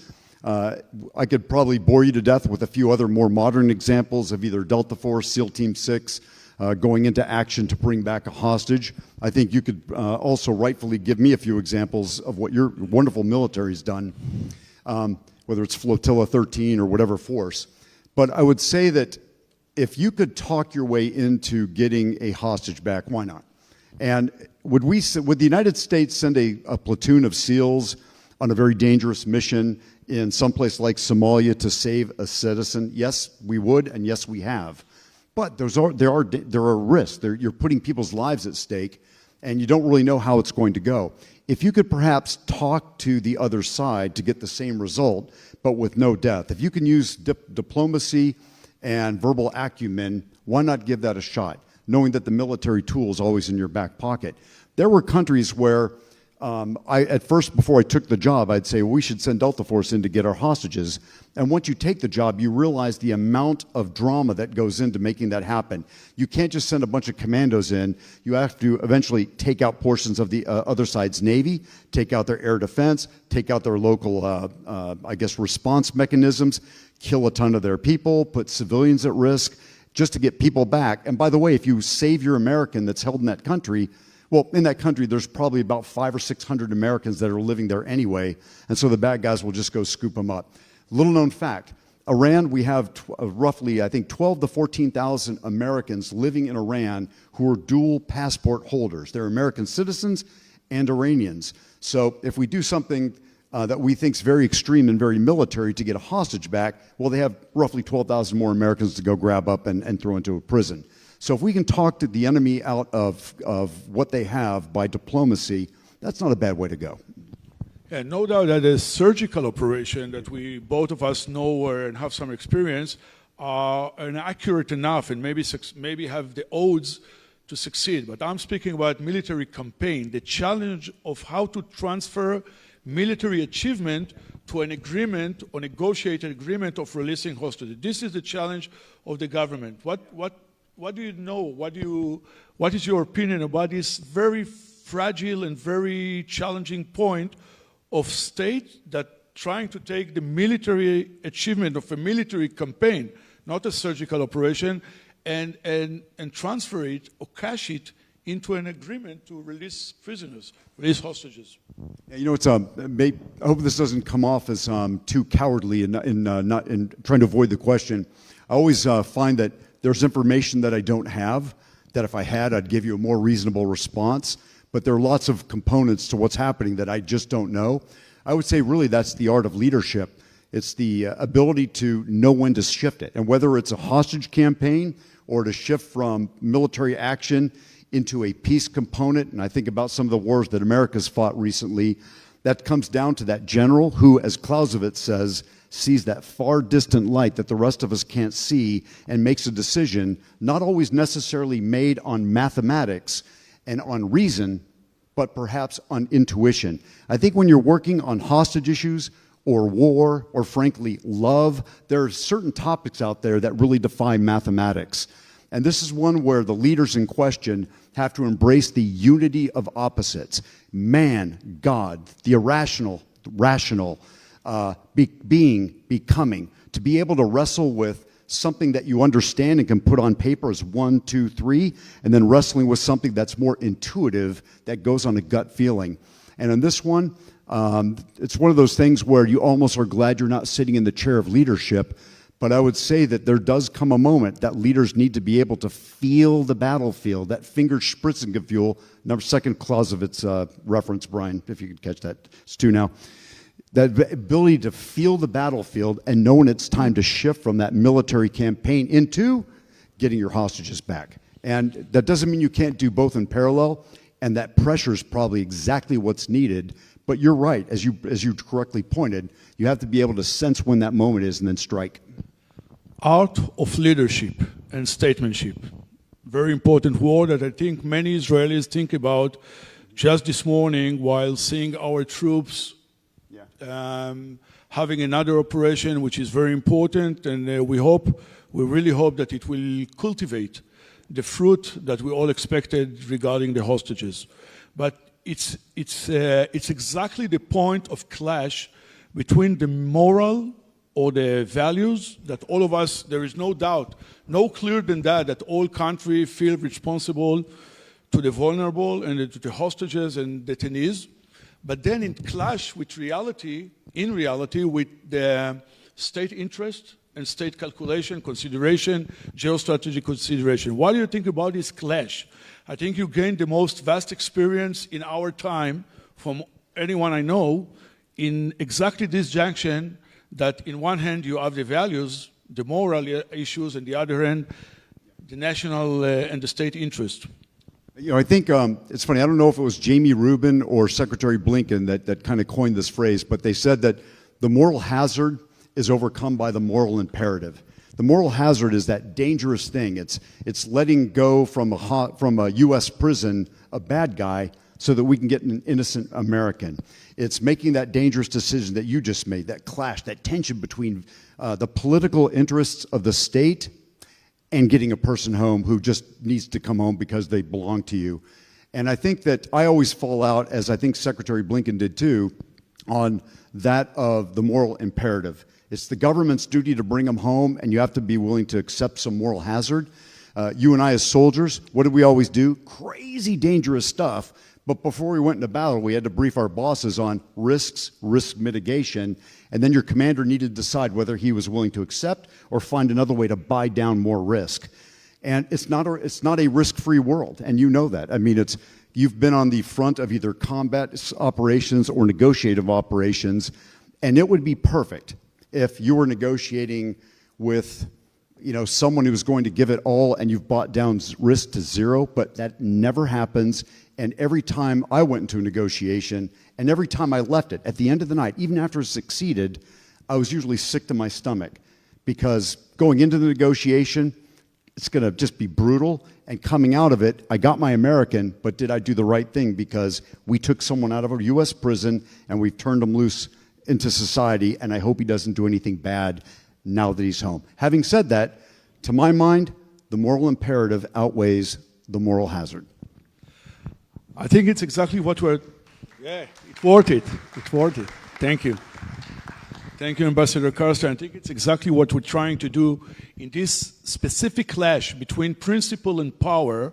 We're trying to inject some soft power in trying to ease the clash and increase the odds and increase the alternatives. Last question. No doubt that we are now in the middle, in the center of the crisis in our region. What do you think can be the lesson learned from this crisis, hostage crisis, Israeli crisis in Gaza, to the world, and what do you think can be our lesson learned for the future from this event? I could probably take this in 5 directions, but I'll try to keep it rather narrow. And that is, I think, and you and I talked about this a long time ago before the crisis happened, this is going to keep happening again. And whether it happens next year or whether it happens 3 years from now, expect it. Complex hostage crises.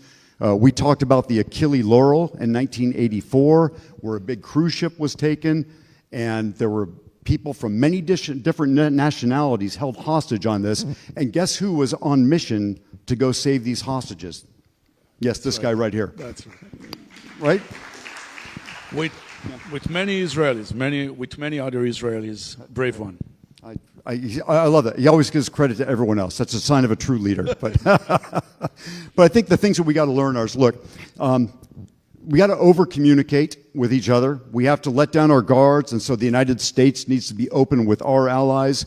I think as does Israel, as does the French, the Canadians, the Burmese, the Japanese. If there's a company, Burmese, let me pull that off. Let's say the Bermudans. But we have to be better about over-communicating, working together, perhaps running tabletop exercises, as we did not too long ago when the Hostage Recovery Fusion Cell, working with the Sufan group, actually ran tabletops where we tried to address calamitous hostage events.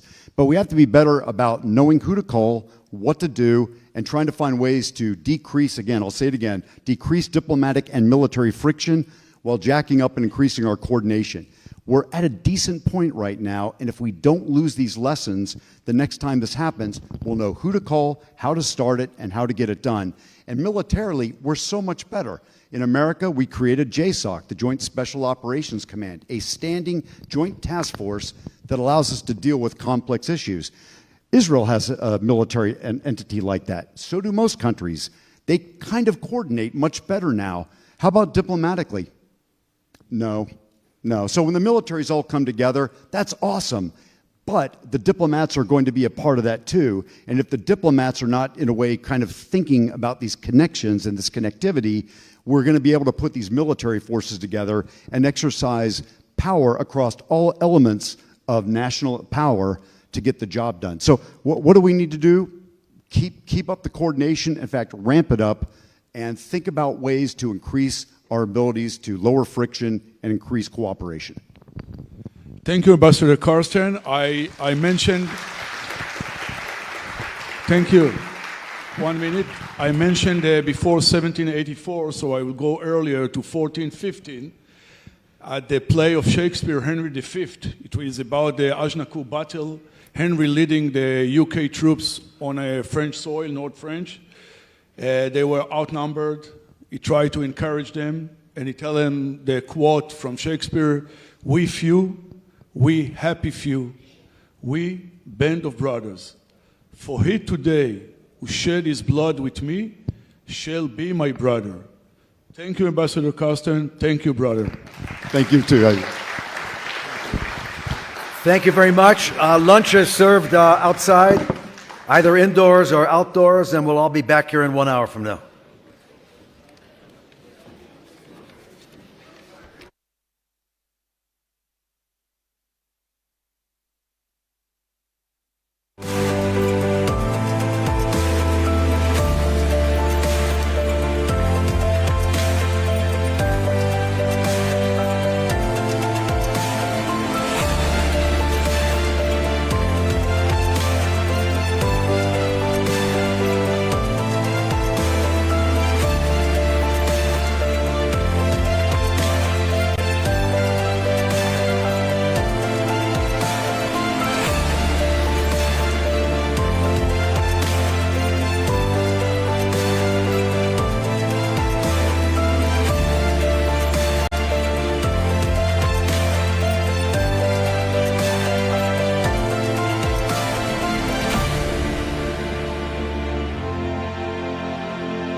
Okay, ladies and gentlemen, hope you enjoyed your lunch. Very few free lunches at Reichman University, so I hope you enjoyed that lunch. Okay, so the long and the short of it is you're back. Thank you for your attention. And it's now my distinguished pleasure to invite to the stage Ms. Lucy Arish. Ms. Arish is one of Israeli news. She's a presenter, a journalist, a television host. She is the first Arab to present the news on prime Israeli television, hosting on I-24 news channel in English for 3 years. She has also served as the co-founder and head anchor of Democrat TV, the biggest crowdfunding project in Israel. Ms. Arish is best known for promoting pluralism and interdenominational openness and in Israel's public agenda. In October 2015, she received the Ometz Courage Award for her fight against racism in Israeli society. In my opinion, you are actually the epitome of the Jewish and democratic state of Israel, by the people, for the people, with the minority in mind, based on pluralistic Zionism and humanistic Zionism, and you are the example. So I'm really glad that you are here with us today. The floor is yours. It's all yours. Thank you so much. Thank you for the honor of having me here. I will switch to Hebrew, and of course I believe that anyone here that needs a translation, you will have it. Good afternoon. The countdown has already begun, so I will now invite the distinguished panelists. Today's panel will be on Iran. Before, after, and during, I'd like to invite to the stage Liran Berman, member of the Foreign Affairs and Defense Committee, member of Yesh former Deputy Director of the Mossad. דוקטור אייל חולטה, לביטחון לאומי של ישראל וראש המועצה לביטחון לאומי בין השנים 2021 ל-2023. תת-אלוף במילואים דוקטור אורן סתר, Brigadier General in Reserve Dr. Oren Setter, Senior Fellow at Belfer Center at Harvard Kennedy School. Major General in Reserve Amos Yadlin, President and Founder of Mind Israel. Ooh, look at that. שירת כראש אגף המודיעין בצה"ל, כסגן מפקד חיל האוויר, was the former chief of intelligence directorate at the IDF and also the IDF attaché in Washington. And last but not least, Messima Shain, senior researcher at the Institute for National Security Studies, INSS, and the former head of Research and Evaluation Division at the Mossad. Good afternoon, ladies and gentlemen. You know, I always say to myself, what do we start with? How do we begin? How am I going to open this panel or presentation or any lecture? And what can we say? Israel provides us with headlines, not on even a daily basis, an hourly basis, on each minute. So let's start with the events of the last 24 hours.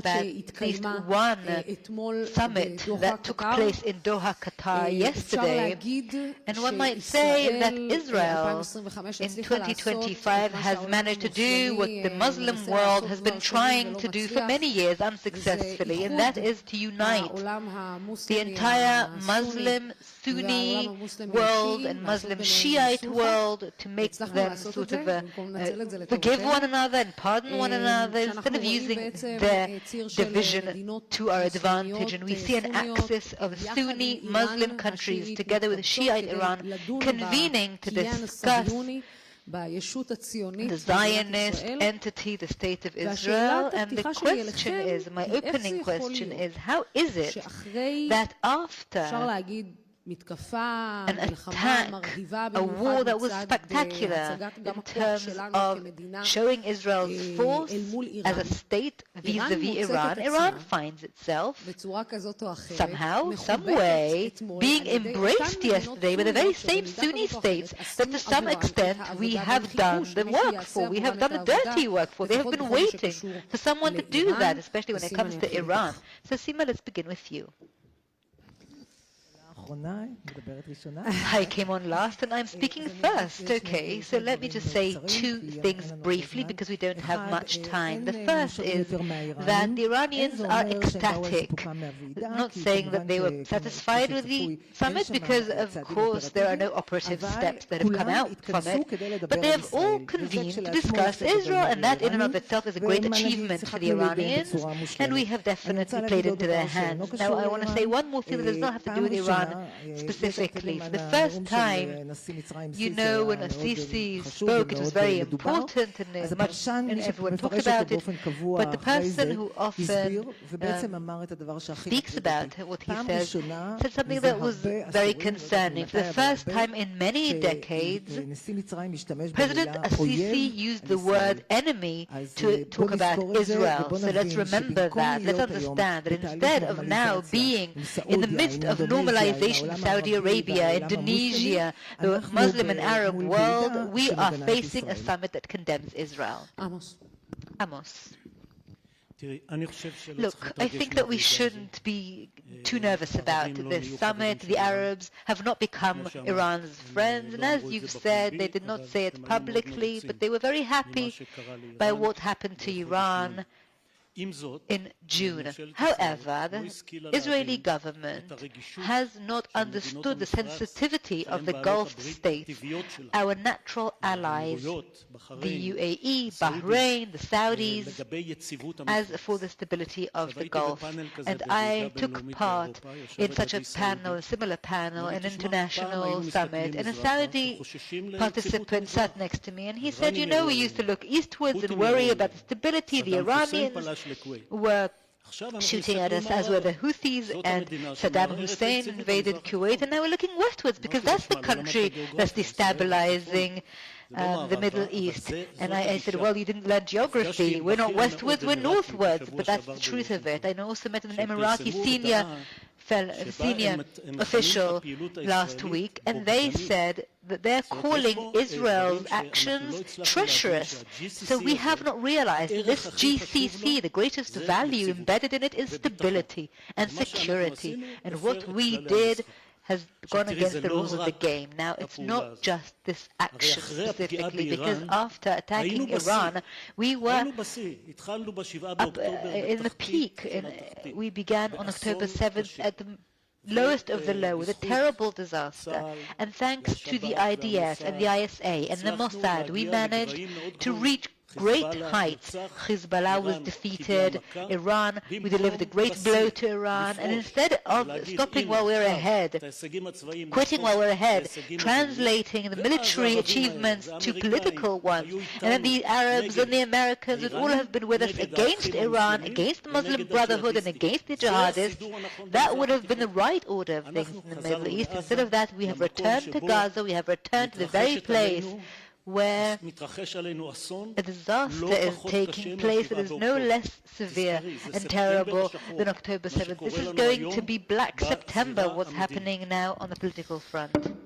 Oren, let me add to what Amos has said, and I'd like you to also address the question, but also on October 7th, there was a unique opportunity out of the terrible massacre that we experienced to understand, let's say, the strategic coincidence, the geopolitical coincidence that brings us to really unite against moderate Sunni forces in the area, with Sunni moderate forces in the area, against Iran. And we did not, for 2 years, 711 days later, to take this opportunity to seize it and say that even though Sinwar attempted to sabotage this normalization of Saudi Arabia, we did not do so against his desire. Instead, we did exactly what he wanted. Not only did we not did we not take the opportunity? We chose not to. It's not like we tried and it didn't work. We chose not to take this opportunity. And I want to agree with what Amos has said, that this summit is perhaps not a symptom of Iranian-Sunni unity, but it does convey a strong message to Israel. And here I do want to correct something that Amos has said. He talked about the Israeli government. When they look at us, they don't only see the Israeli government because they didn't hear a condemnation across the board from the other side of the political map against this attack. It seems like an Israeli consensus. So they're saying to themselves, if after 5 years since the Abraham Accords were signed, this is what Israel is like, not just the Israeli government, but Israel as a whole, then perhaps we need to look for another partner. Eyal? If they had listened carefully, they would have heard at least one public official who said that immediately, but I will leave that up to Ram to talk about, talking against the attack in Doha. But I think that from my conversations with people in the Gulf, sometimes it helps to hear other people talk about us to understand what's happening. Because I think that sometimes, certainly in this reality, when we're still so deep in the trauma, everyone is saying we're still at 6/29, October 7th, 2023, even though for everyone else around the world, time has moved on since then. And the main issue that needs to make us concerned in terms of basic Israeli policy moving forward is how do we understand our place in this sphere? How can we make this reality better for Israel? And I think that this collision emerges from what Amos and Sima and Oren have said, and I think it's going to shape our reality in the next few years. Does Israel still believe that its future is closely linked to alliances with the pragmatic states in the area that, like us, understand that Sunni political Islam and the Shiite revolutionism is a mutual enemy of us all? And that is the main belief, the basic belief of UAE and Mohammed bin Salman and King Abdullah of Jordan, and also President of Egypt, Assisi, who I was also very saddened to hear him call us an enemy. And I sat with him in the room and he said the same to us. Does Israel still believe that its future is associated with the ability to work with these pragmatic countries, or does its future look nationalist, extremist, unable to trust even those who are willing to trust us back? And I think that is the main deal. When they ask us, and Owen is completely right, when they look at Israel, they wonder, what is Israel like today? What kind of Israel will we have in the next few years? And I think that is the greatest challenge for anyone who is currently in this country and understands where we're headed. Me? Yes, of course. Thank you. You can come every day. Well, invite me and I will. Look, it's amazing to think that October 7th, one of the reasons it happened at that timing was the Hamas concern, not just one Hamas was concerned about, was that we were heading for a regional agreement, a coalition against Iran and against extreme Islam. And then October 7th happened, and immediately afterwards there was an American delegation here that tried to reach that very regional agreement against Iran and against radical Islam, and there was an opportunity there, a chance that Israel did not seize, and this was not discussed. And I think that we are currently in a situation where the Prime Minister and the government, his government, have decided that there are other interests that are more important than Israel's security. We see it effectively every day with the decisions they are making. Look, the Abraham Accords were perhaps Netanyahu's greatest achievement. It's a remarkable achievement of Netanyahu, which of course is based, and we must not forget, Rabin's, excuse me, says the speaker, Begin's peace treaty with Egypt and Rabin's peace treaty with Jordan. But he has had his greatest achievement and he is now ruining it, completely ruining the Abraham Accords. We don't know where he's going. There's not a single person in Israel that knows where the Prime Minister is trying to go after we occupy Gaza. And by the way, occupying Gaza too, for the first time in history, Israel is going to war at this point in time, and there's no consensus. The public is not fully agreeing to this, and there'll be implications for that on the IDF's conduct. Where is he going? What is his end game?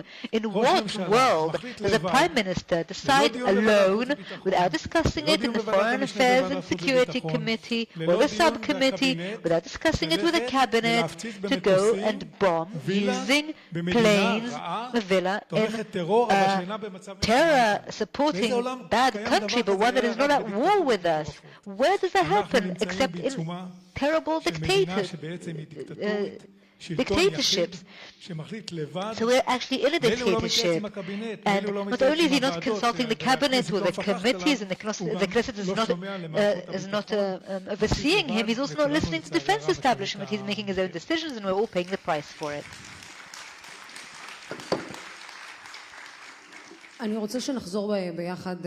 like us to go back together to the night of the attack, when Israel makes a decision to attack in Iran, a decision that was on the table for many years. But one might say that the circumstances developed and evolved since October 7th, making that point in time specifically the point that we decide to attack Iran, and we're the ones who deliver the first blow. And I'd like to ask whether, honestly, truly, that point in time, Seema, was at the right time, in the right place, and not, perhaps we too were wondering and waiting whether to attack Iran, and the circumstances following October 7th didn't leave us the choice. Look, it's very hard to answer this question with a simple yes or no, of course, but I will say a few things. First of all, without a doubt, Iran is the basis of all evil. October 7th would not have happened had it not been for Iran. Had it not been for the operations room in Lebanon with Hezbollah and Houthis and Hamas and everyone, and Sinwar's strong feeling that he was being supported by Iran and all its proxies, he would not have gone out to do the attack on October 7th. I'm saying that with great certainty. So certainly Iran is the source of the problem in the Middle East. Also, the Iranian nuclear program, if it had become weapons grade, it would have been a big problem. And I'm not calling it an existential problem, because existing is up to me. But we have to remember two things. First of all, those who withdrew from the JCPOA were now 10 years after having signed it. Iran had followed it, could have had 300 kilograms of enriched uranium at a lower grade. It would not have reached the kind of grade that it was just before the war. And thankfully, the President, the former President of the US, and the current Prime Minister, Israeli Prime Minister, have gone for that. But they should have done it while having another plan in mind, an alternative plan. So against that backdrop, I think it's correct to say that Iran, after everything we went through here, and after its contribution to Hamas and Hezbollah and the Houthis and the Iraqi, and has hurt us twice in April and October 2024, and its program was so advanced, it was the right thing to do to attack it. But maybe we should, I don't know if we should talk about the next attack just yet. Wait, I wanted to ask about the next attack, because everyone's talking about it already. But since we already talked about that, and Seema said very rightly so about the JCPOA, the JCPOA at the time, one of the holes, one of the problems, the gaps in it, was Iran's ballistic capabilities, and we realized that their missile capabilities, their ballistic capabilities should have been part of the agreement. Today, having looked back, have we been able to not only target the launching pad, but also in some way to lower the ballistic threat that Israel was so afraid of all these years, aside from just the threat of the nuclear program? Look, I have been engaging with Iran or researching Iran for the past 20 years, since I was the head of the military intelligence in 2005. 25, and missiles has never been a problem for Israel. Israel was worried as a potential existential threat only the nuclear program. And following Begin's doctrine, which dictates that no country that publicly calls for Israel's annihilation will have the nuclear weapon, or the kind of weapon that will be able to allow to follow through with that plan, then Israel, after looking at Iraq and Syria and stopping their nuclear programs, looked towards Iran, and the idea was to attack Iran when there will be no other choice, because there are other ways of stopping Iran: agreements, severe sanctions, a change of regime.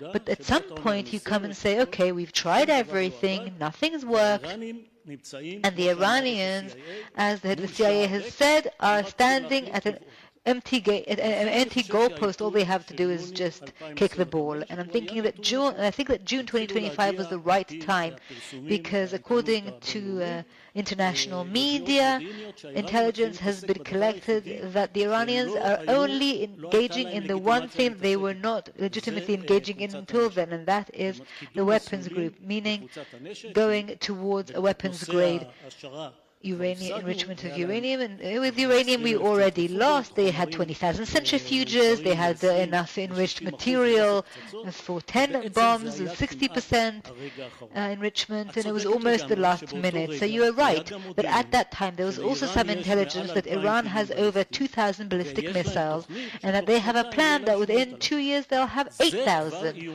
That is already an existential threat posed to Israel. And so these two threats have come together and have led to the decision to attack Iran, and we attacked the four main forces of Iran: the nuclear program, the missile program, their air defense, and those proxies that we had already started to deal with before the attack, and that's what enabled the attack. And that's the last thing I'll say, because when you go to such an attack, there are so many questions. And in 2010, I participated in a discussion when Barak and Netanyahu tried to make a decision that we need to go for it. Back then, they were still listening to the professionals who were against doing so.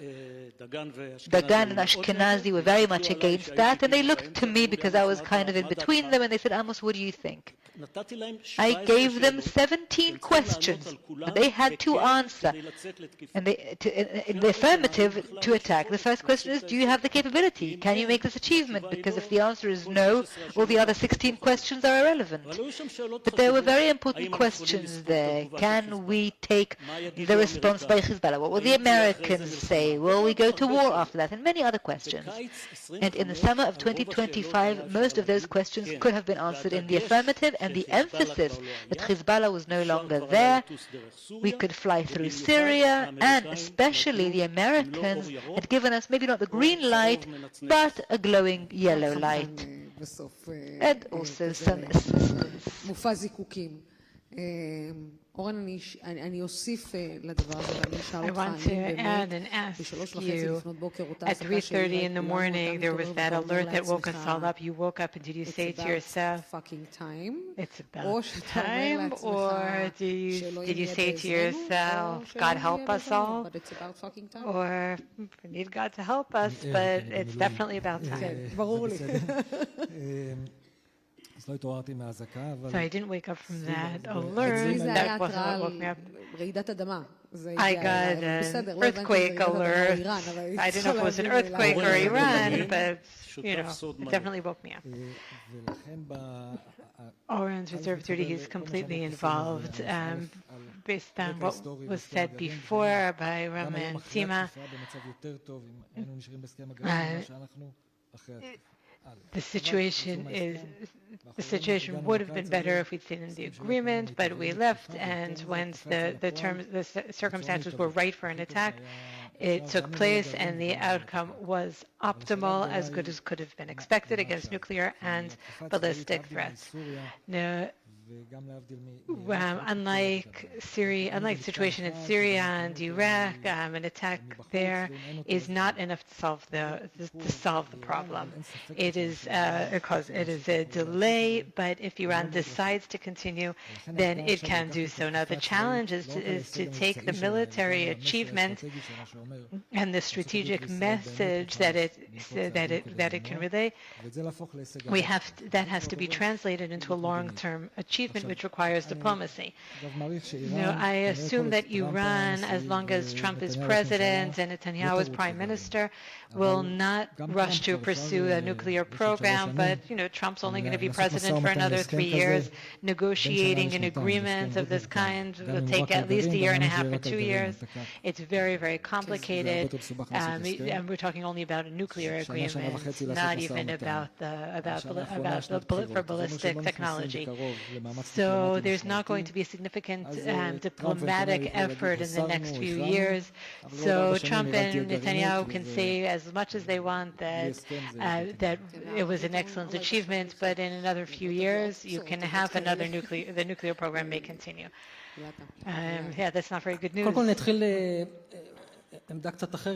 to take a slightly different stance. I don't think that if we were still in the agreement in the JCPOA, our situation would have been better. I think that if that was the case in 2 weeks from now, the snapback would happen because there's no reason not to, and Iran would have been even stronger with hundreds of millions of dollars more in a reality in which it is just another country involved in the proxy countries, proxy networks. Our regional situation would have been much worse, and all the things that weren't addressed in the agreement, support for terror activity and SSM, this would have been even worse. The risk would have been even worse because Iran would have had much more money and would have been part of the international community, and they would have been able to say, well, what do you want from us? We've been upholding the agreement for the past decade. In that case, the situation would have been much more severe. And another thing that I think would have happened, God forbid, and has to be addressed as well, is related to us. We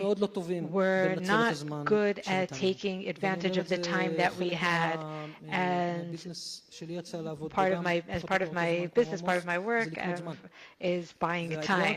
And the greatest challenge in buying time is what to do with the time that you buy. And unfortunately, Israel is not very good at buying time. As soon as the nuclear agreement was signed, Israel stopped focusing on Iran to the degree necessary. And even after there was an agreement, Israel still didn't address the nuclear issue, the Iranian issue, as it should. So it's important to mention this not only for the redivision of because of the same conception that we had before October 7th. I don't want to make that correlation. I use that very cautiously. And the word conception is a loaded one. The bottom line is that we're not good at looking at threats for the long term, looking at threats that we will face in the next years. We focus more on things that are happening here and now, and as a result, we make the wrong decisions. And from my narrow perspective, when in 2021, when I became a National Security Council and a National Security Advisor, and we looked at the situation in Iran and realized that the clock was ticking, regardless of whether we should or should not have pulled out of the agreement. At that stage, it was clear to the Americans they would go back into the re-sign and go back into agreement, but we weren't ready for a military operation. And you talked about 2010, and I remember the talks in 2012. The Mossad representative at the Chief of Staff's office Lieutenant General Gantz, the discussion was not if there are alternatives, but rather that we don't have the abilities, we don't have the capability to destroy the nuclear program as was needed. And I'm glad that a decision was made in June. I think all of the conditions were met, and when the Prime Minister was sitting on his chair with all of the data that he had in June 2025, if he had decided not to attack Iran under those circumstances, I think that would have been completely wrong. I think that was a decision that had to be made. It would have been terrible if we had all the conditions and all the capabilities and didn't make that decision. And looking towards the future, I think, and I had the privilege of learning from Dagan during his defining years, and he told us all that we have to chase the Iranian nuclear program for 40 years. And according to my calendar, we're only halfway there. It's not over yet, and we have to see where things are going. And it's right, because we have an even greater challenge now, because Iran now knows where we're listening, and we have to continue to monitor them and to stop them in their tracks. It's a national mission that we have. And in the meantime, I think that anything that has to do with the Iranian nuclear program, I think that we're on the right track. Seema, I saw you you disagree. I'm breaking in a little bit. I have three things to say. First of all, as human beings, naturally, we don't know what would have happened if things had been different. And I therefore say that we don't know what would have happened if the agreement would have continued. It's possible that after 5 or 6 years, we would have come to the Iranians and said, you want more benefits? Then you have to extend the agreement for 40 years. I don't know. But it's also clear that this option wasn't tried. It wasn't attempted. And it's also clear that if the Iranians were going to give in, as they did during the agreement, or as we want them to give in now, then there will be sanctions. That's the trade. That's the trade-off. There is no other alternative. Sanctions versus everything else. Now, the issue that Israel has a very hard time, and I understand it completely, thinking that the Iranians will get money, they'll be able to sell oil as much as they like. It's very disturbing. But during those years, Israel could have done things differently, like Hezbollah and other things. So therefore, we can't say, looking back in retrospect, what would have happened if we had done something differently. Now, with Iran, in the case of the attack against Iran, I supported it. It was successful, and it was more successful than I even thought it would be. And I think that actually an enormous achievement was the fact that the Americans joined. And that also has a negative aspect, because some say, like the Iranians say, we fought the United States. Our war was against the United States and Israel. Without the United States, obviously, Israel couldn't have done what it did. But I look at it from the positive perspective. The United States stepped up and gave legitimacy to the fact that if Iran does anything related to its nuclear program, the United States can attack again, and that's a great achievement. But we have to remember, keep in mind what's next. Is this going to be now a 100-year war with Iran? I hope that the regime doesn't last 24 hours, but if it does remain in place, will we attack again? As Netanyahu said to the Wall Street Journal after the meeting, the message was that Netanyahu talked about attacking again, and Trump didn't say yes or no. So you have to think of all the implications, and it's not enough to know what you want to do, and you certainly can't say what would have happened otherwise, because history has proven that in the vast majority of cases that a country gives up on its nuclear program. But it might be easier much better for the entire Middle East to just get rid of the regime.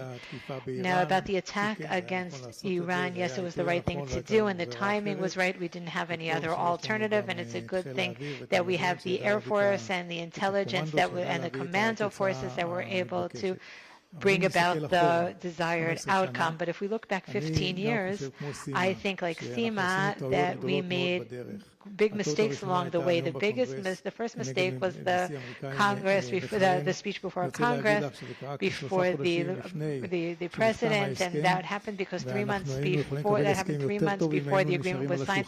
If we had stayed on the table for another 3 months, the agreement would have been better, because until that speech was made, we were part of the negotiations, and after every session, Oren would get a list of what was decided and give advice. That's what happened at the time. So we got an agreement that it wasn't as good as it would have gone if Netanyahu wouldn't have made that mistake. And I think that with pulling out of the agreement was wrong for various reasons. At the time, at the Knesset, I said that Netanyahu was the father of the Iranian nuclear weapon because he allowed it the program to proceed to the point of almost reaching a nuclear weapon.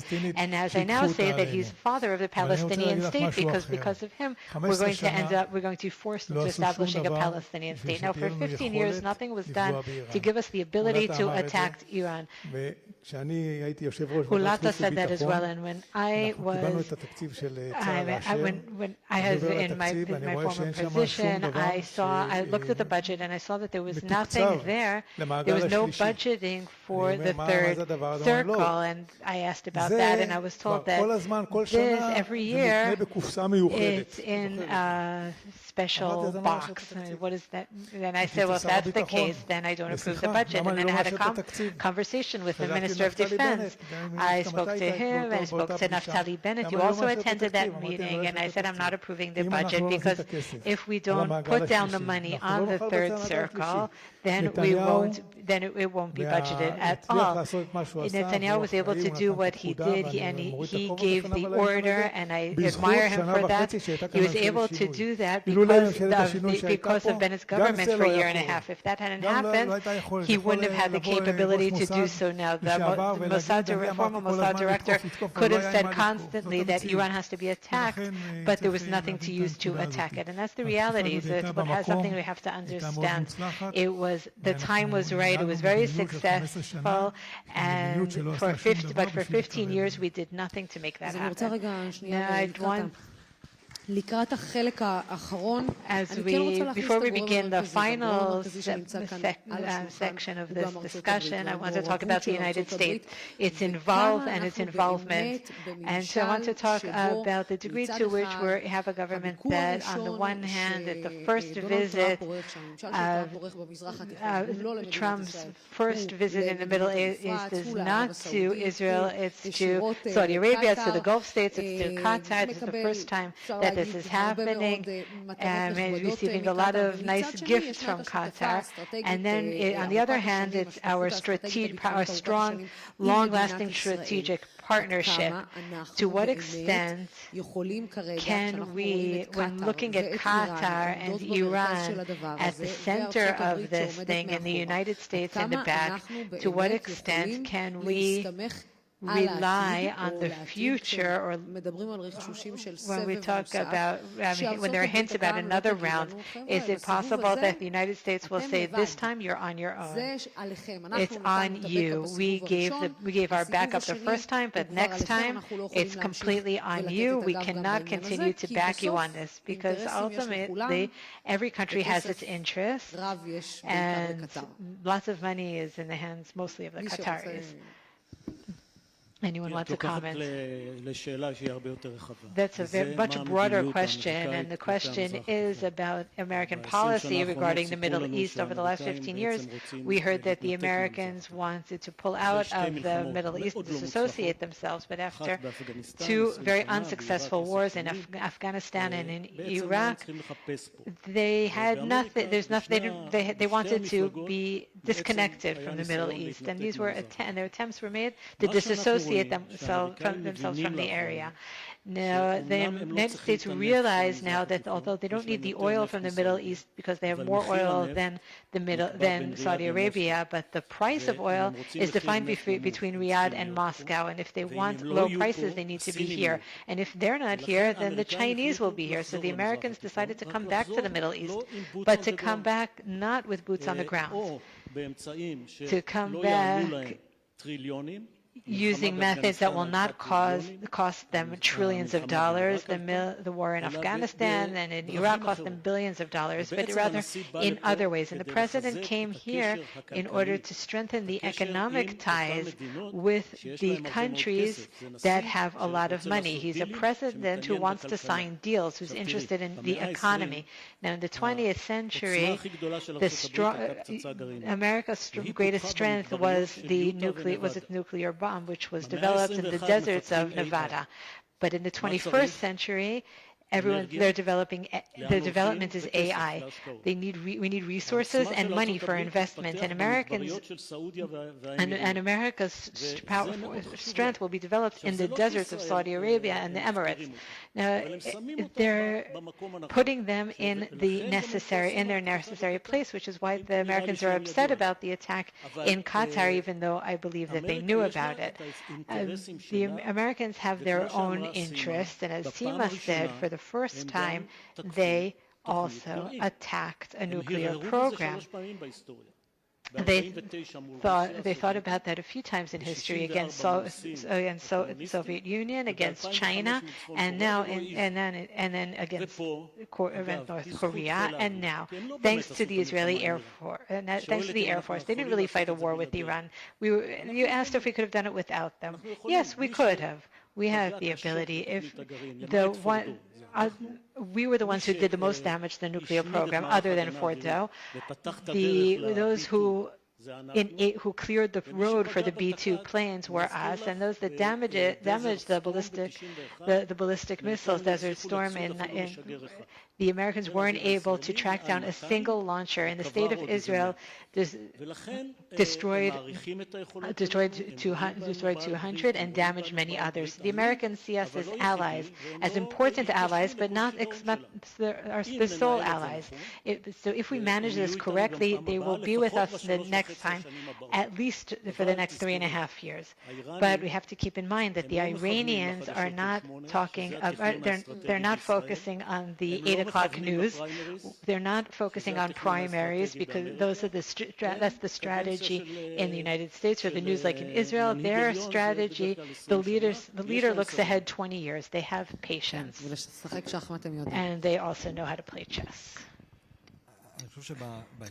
I think that in this context, the big story is not whether Trump will support us next time or not. I think that with regard to Iran, he's very consistent, even during his previous term as well. I think when it comes to how we will react in case of Iran, I think we don't have a lot to worry about. But there is one thing that we didn't consider, and that's Russia. The question is, and this is a story in itself, with Russia in the picture, can we really assume that? Things are much more complicated with Russia. And it's also the matter of Russia's ties with Iran. We've seen with regard to the Iranian nuclear program, Trump is very consistent. But to continue what Amos said, but Trump will only be in power for the next 3 years, so the clock is ticking. And after those 3 years, the chance of there being another president who is so determined against Iran is almost zero. So whatever we don't manage to do in the next 3 years, whether it's agreements with Iran or Israeli capabilities, we can't rely on the fact that that will be possible afterwards. So these 3 years are critical. And right now it looks like we're mostly wasting that time. And just to comment in that context, we have to not take advantage of the fact that Trump is there and gamble on our ability to collapse the regime. And we talk about maximum pressure. If we haven't actually done anything to it, if we haven't actually established anything before the end of Trump's term, then that will be a waste of time. I think two things. First of all, two things we have to keep in mind. The United States is undergoing a process that is not related to Israel, that is a significant demographic change that is not working in our favor. Two, before the last few months, there was no situation in which public opinion polls in the United States, there was a majority of over 50% that supported the Palestinian issue and objected to Israel. The United States is a different place than it was beforehand, and I agree with my friend here who talked about Trump's 3 years. That may be years that we can enjoy, we have more freedom, but we have to look at our plan for 10 years ahead. their 10-year plan for aid for Israel, and Trump doesn't like to give money. Trump likes to get money. So when I ask myself, will it be simple, and does Israel understand that it has to run a policy that matches the United States interest so that it will get the priority that we want it to? Another thing that has to be said is that there's an argument now over whether Trump knew or didn't know in advance, and it's very embarrassing, because if it's true what we heard last night, that the Prime Minister called him 45 minutes beforehand and didn't say anything about Qatar, and after he had just gotten a plane from there and just made agreements for trillions of dollars, that would be very strange. So again, we don't know, but the Hamas leadership sitting in Qatar is there at the request of the United States, and that should be clear. And with the silent agreement of the State of Israel, and the millions of dollars from Qatar to Hamas was at the request of the Prime Minister of Israel. There are people here who were in the previous government that tried to stop, that stopped the suitcases of passing the suitcases of money to Hamas, and they stopped it. And now the new government, the current government resumed them. How can you suddenly declare that they're an enemy? And now I turn on the news and they say that they deserve to die. They were asking to be killed. What about the strategy? It's not, Israel is not thinking strategy. It's thinking tactics, and it's taking advantage. It's maximizing its military power. But after military power, you need a diplomatic agreement. No war ends with people just shooting at each other. It doesn't happen, and it's not happening, and it's very worrying. Where are we going? Where will we end up? And I'm very concerned that we're facing another round of war with Iran. The Iranians are talking about it. They're very concerned about the possibility. And I think that if we do have an attack again, it'll be a little bit different. We can't assume that the Iranians don't quite understand what happened. They understand, or they will understand. They're smart people. They know how to make things happen, and their missile industry is very developed, is highly developed, despite the sanctions and despite the lack of water and electricity. We have to keep that in mind, and we need a strategy. We have to manage the situation and using a strategy that will improve our status. I want to ask, within, assuming that with all of our exceptional achievements over the last 2 years, and again coming from a horrific tragedy, we are doing the work for many countries around the world, Europe and America included. How did we find ourselves outside the loop? How did we end up behind when we did the job? We did the dirty work for all the other countries, and now it is not. Egypt didn't shed a tear for Iran or for Qatar, and neither did other Arab countries. We did the job for many countries in the Middle East, but we're outside the loop. And we're unable to leverage the results, their unprecedented outcome, and make it something solid that will lead us for years to come. This is a political question, and I will try to answer it as follows. Why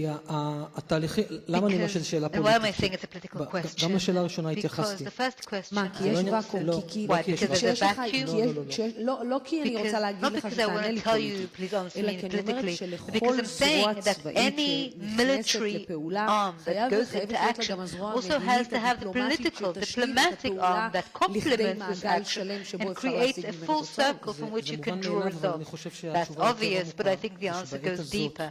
I think that at this point, under the current political circumstances Israel is under, it's just not at the priority of the government, and when it's not in the government's priority, and I don't think it's the government priority following October 7. In February 2023, I did not initiate it, but I was very happy to be a part of it. All the heads of the National Security Council, except 2 of them, we're not going to mention who, wrote a letter to Prime Minister Netanyahu in February 2023 that we are concerned about this government's priorities because we feel that our enemies will see us engaging in things that are not important, that are not the right things that we should engage in. And the people who have signed this have signed this letter are from the National Security Councils and are still supporting Netanyahu today. So the choice not to leverage the really great achievements that have happened since October 7th. We really did begin from the lowest of the low, and we managed to reach great peaks. And we're not calling it the Third Lebanon War because it was part of Iron Sword War, but the Third Lebanon War finished much better than the Second Lebanon War. We worked for many years for it to work out this way in the IDF, in the defense establishment, certainly in the attack in Iran. This was a political choice by a political echelon in Israel not to leverage these accomplishments for reasons that I think the great risk in them is that it leaves us with a feeling that if we wait just a little longer, then Hamas will surrender on October 7th, it will be deleted. And there are other reasons why this war is not ending. Also, government survivability. And here I said what I shouldn't have said, but I think this is a reality we must talk about because things could have gone differently. And the processes that are being described here about the US are not new. When I was the head of the National Security Council, we also did assessments prior to October 7th. We saw the vectors and where they were headed in the United States, and we were working on how to fortify ourselves. And we were showing these plans, we were presenting them, and they were actually some of them were implemented by the political echelon to create these networks within the Middle East, understanding that what is going to keep the United States here is the strengthening ties with the UAE, with Bahrain, and normalization of Saudi Arabia. And I really believe in that. I think the United States are coming back to the Middle East because of what Amos has said, and I think it's going to work even more. It's going to happen even more if the United States sees that the Middle East can take care of itself by itself, and Israel certainly can take care of itself by itself. But not all is lost. We'll get there still. Well, with my bad English, I can already say what time's up. Time's up is for me. Last time they're going to let me moderate a panel here. Okay, says Ram, the greatest strategic threat to Israel is losing its legitimacy here in this region. And everything that has to do with legitimacy doesn't have to do with public diplomacy, because legitimacy you get by conducting yourself as a peace-seeking state, as a state that is based on liberal Western values and not the kind of values of ostracized countries.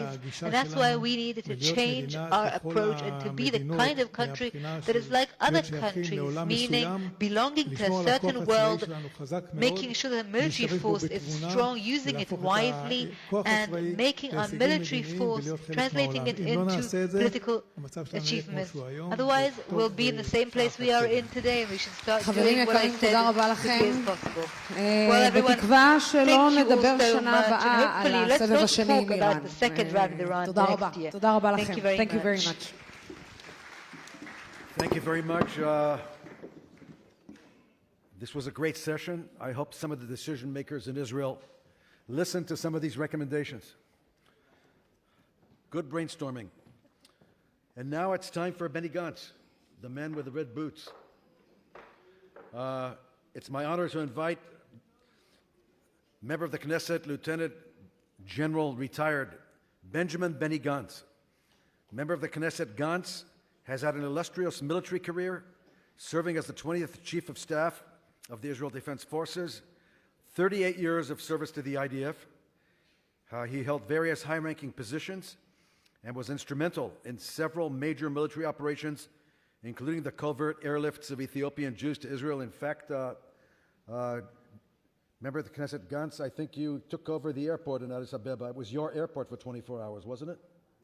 It was the Benny Gantz Airport instead of Addis Ababa International Airport.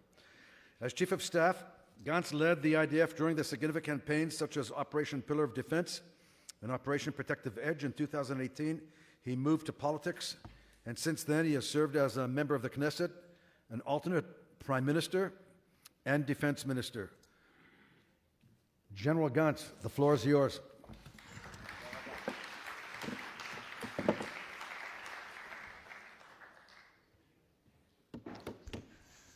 Thank you very much. Good afternoon, everyone. I enjoy sitting and listening every so often and not just saying things, and I have so much to say about what was said here. I could agree about some things, but I would like to hone some of them, and very few things that have been said I would like to disagree with, but all in all I think that we have heard very intelligent remarks in and of themselves. I would like to say, to start with, that when I look at the last 3 years, I am convinced that a state commission of inquiry must be set up, and not only for the last 2 years, but for the last 10 years, for the last 20 years, maybe since Hamas has come to power in Gaza. And I think that such an inquiry commission would reach the conclusion that 2 failures had taken place. One, an intelligence failure in interpreting what emerged from the intelligence and the attention given and the versatility of the intelligence sources in Gaza. And another failure, perhaps equally large, in terms of the perception of initiative-taking, because we simply accepted the existence of these armies on our borders, and addressing what has been said here, Amos said that we have to go to war and there is no other choice. I think that is correct, but we must also find out what is this lack of choice. We have to see whether this lack of choice is because something is exploding on us, or at one moment before then, and integrate into it initiative. And Israel must not allow the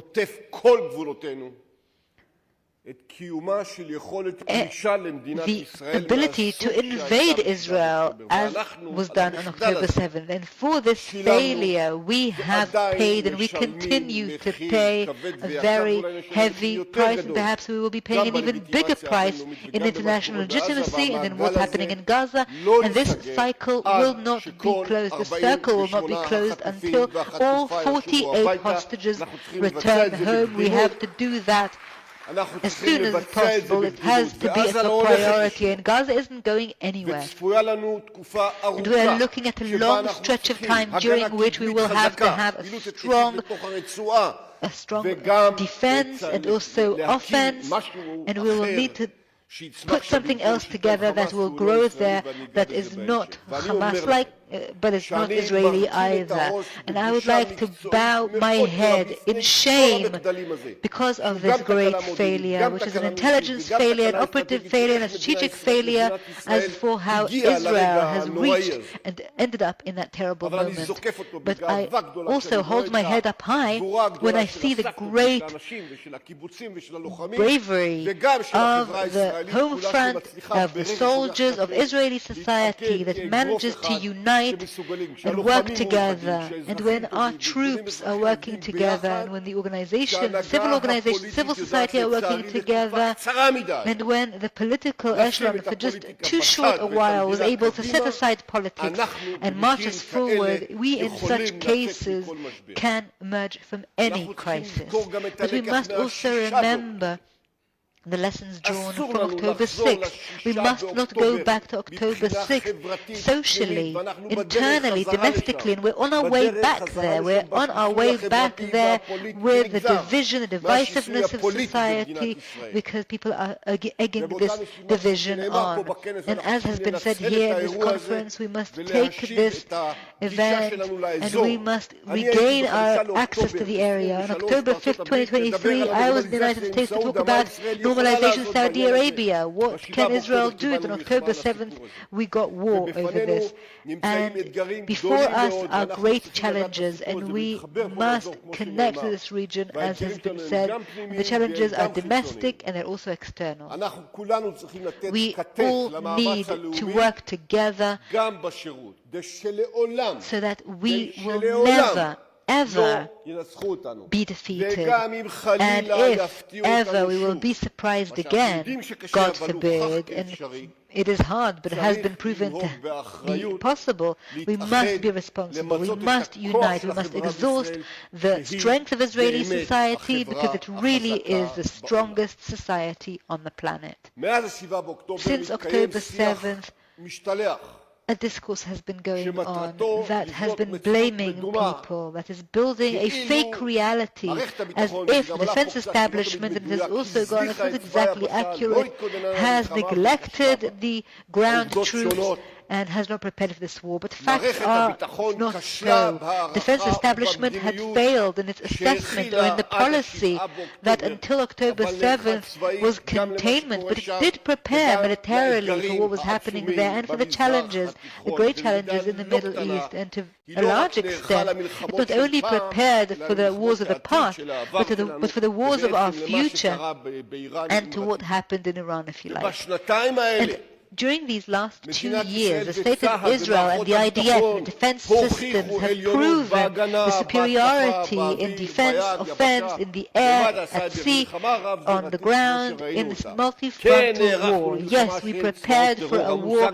with terror armies. This term was coined in the army, not elsewhere, and we understood that. And yes, we knew what Iran was giving, what it was doing in its support, but the failure was mostly in perception and intelligence. And if we want more, and we need to want more, within the limitations of the budget that were, and I have surprises for all of us, there will be constraints in the next budgets too. We need to take action according to our priorities. But what are we missing? Unlike what's being said, there is no failure of building the force. I don't see a force build-up failure. I'd like to go back to October 11th and to tell you that alongside the decisions being made in the cabinet, and we remember the discussion on October 11th, yes, Hezbollah, not Hezbollah, let's think for a minute what would have happened if they decided otherwise. Where would we have been today? I began a series of discussions with senior officials from the defense establishment, the chief of staff, the minister of defense, with troops, and I identified a lack of trust in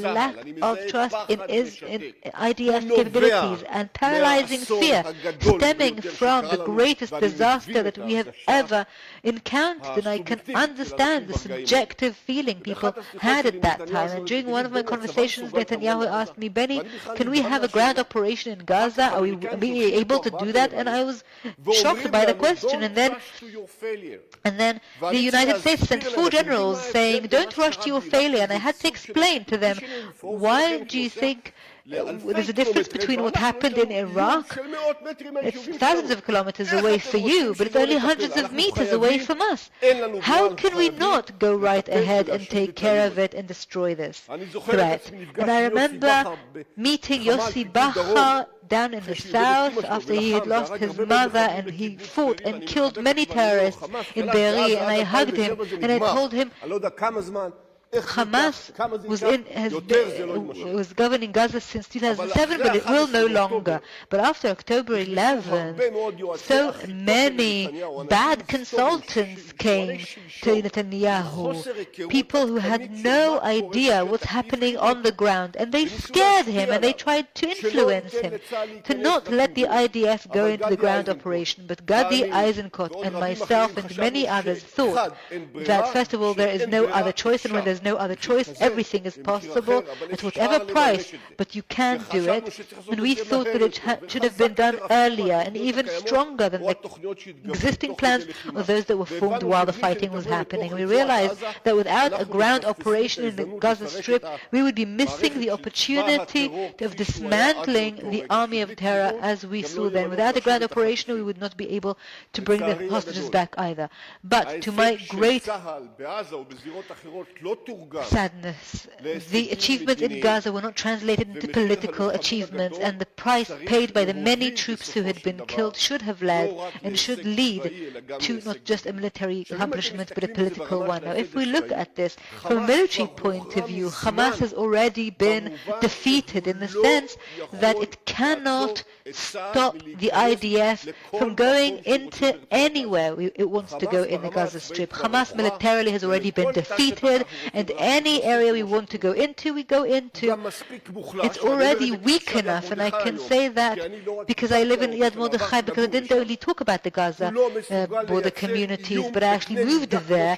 It can no longer pose a threat as big as it did before October 7th. Our tanks go everywhere, our soldiers go everywhere, and they don't fight an army. They fight a guerrilla capability, and I don't want to underestimate that. But the security situation vis-à-vis Gaza has changed radically. I look at the number of children now sitting on the lawn. I can see by that. And we have to make sure that stays. And we need to be in control in terms of security. We need to demilitarize Gaza. We need to control it. But unfortunately, even though Hamas has been militarily defeated, even though Hamas has been operationally, militarily weakened, it is still strong enough to control the population using violent terror. And Hamas still manages and runs and controls the population, and occupying Gaza will not be the solution. Chariots of Gideon, whether it will be part 2 or part 3 or whatever, should not only be used to release our hostages and to hurt Hamas, but also to promote a governing alternative that is not Israel. And that is something that Netanyahu has not yet done for political reasons. He said yesterday, he mentioned yesterday that we are in political isolation, but that too needs to be solved. So I want to tell you very honestly, and I know that not many are politically honest, but the solution that I offer is also political. A hostage-saving and releasing government that does not jump to hazardous things, and that is what Israel needs, both internally and externally. And after the elections, and I hope we'll have elections soon, we will be able to form a broad consensus government where the extremists are not in control, where big long-term actions can be taken, such as the ones that were mentioned here in this panel, so that Israel will be better positioned in the region, and Gaza will not go back to be a branch of Hamas and not the former Hezbollah model or anything else it used to be. Now we must understand that the military outcomes on all fronts speak for themselves. There were those who said that we have neglected the ground forces, the infantry, or we've lost the fighting spirit, but they were both wrong. Tell me, in which country do people run and spend money to go back to their country to fight instead of to run away from the war? The IDF has proven in Gaza and in Lebanon and in Iran that it is the best trained and the best skilled army in the world, with the flexibility required in times of war. And no one can tell us lies.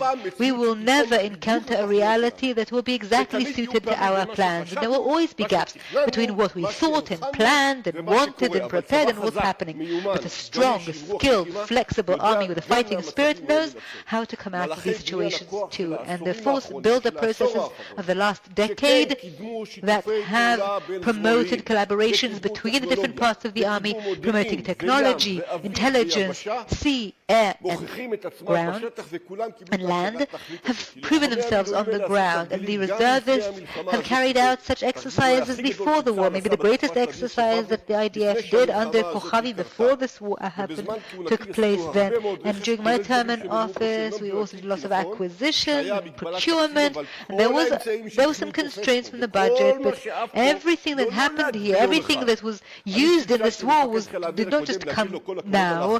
When I called the commander who was preparing for the operation, said, I am working now because of the 23 commanders before me. No single capability was built in a single day, not by me, but by my predecessor, or by the people who will succeed me. It's a very long process. And look what happened in Lebanon. Our intelligence knew about almost every missile storage and warehouse and storage space. And the intelligence about Nasrallah didn't just emerge on when he was killed, but much earlier than that. So we have lots of sources, we have lots of abilities also to counter Iranian nuclear, and I'm happy that Israel now has security supremacy throughout the region.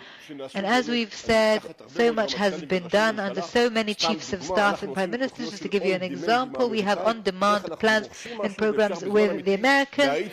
We procure and then we can expedite the procurement because we can't pay at a certain point in time. And when we have the multi-level defense systems and when we collaborate everyone around the region, because I personally work with the United States to make sure that this happens, and also in Arab countries, because of everything that Netanyahu and the state of Israel has done, we went country by country and we did Middle East air defense with everyone's collaboration, trying to synchronize this. And these are things that certainly are wonderful. Certainly we've built regional collaborations together with the United States and other armies that have helped us and allowed us to defend ourselves, and we saw the answer to that already in the recent attacks of Iran. I'm about to wrap up. There is not a village, not in Lebanon, Syria, or Gaza that we cannot reach. And there isn't a single Hamas terrorist who we can't reach.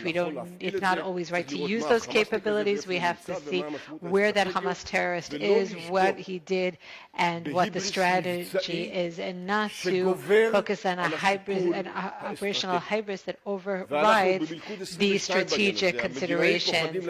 And the politicians are afraid to say no, and the soldiers are afraid not to suggest, and then you can run to your next mistake without understanding the strategic price that you're paying. The situation is not perfect, and we don't have all the time in the world. The limitations of resources exist, but I think that the main issue is that politically we didn't succeed in developing the ability to recruit all of the citizens of Israel for national service and for the ultra-Orthodox community to join the army.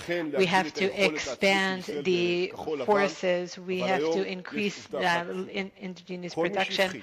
But anyone who was concerned or feared or almost led us to, if we had listened to those who were afraid, we wouldn't have achieved anything. If we had listened to them, it would have been terrible. And the Middle East is completely different thanks to our soldiers and also thanks to some of the strategic decisions that were made. It was thanks to the competence, thanks to the unity amongst the people, and of course the decisions that were made by the government. And I also want to say in conclusion, we have many challenges that we face, and we will not encounter them without a limit in resources. And therefore, even in the future, we need the bravery to, if we think that we can continue, we can't continue to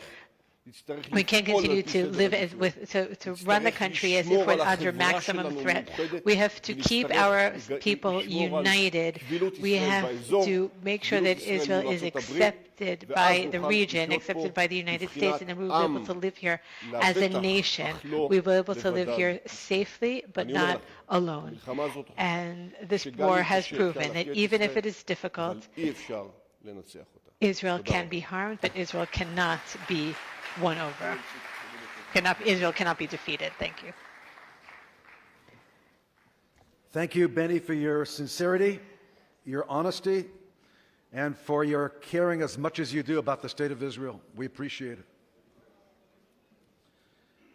We are now about to hear the Sir David Garrard of blessed memory keynote address, which is going to be delivered by Olaf Lindler.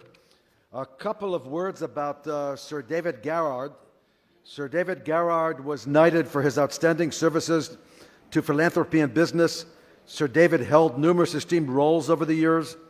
He served as trustee of the British Police Foundation, joint executive chairman of the International Centre for Child Studies, honorary commandant of the City of London Police, special reserve patron of Beit Lochem, and in appreciation of all the great work which Sir David accomplished over the years, Reichman University anointed Sir David with an honorary doctorate. He didn't actually get to come to Israel to receive it, We're very sorry about that.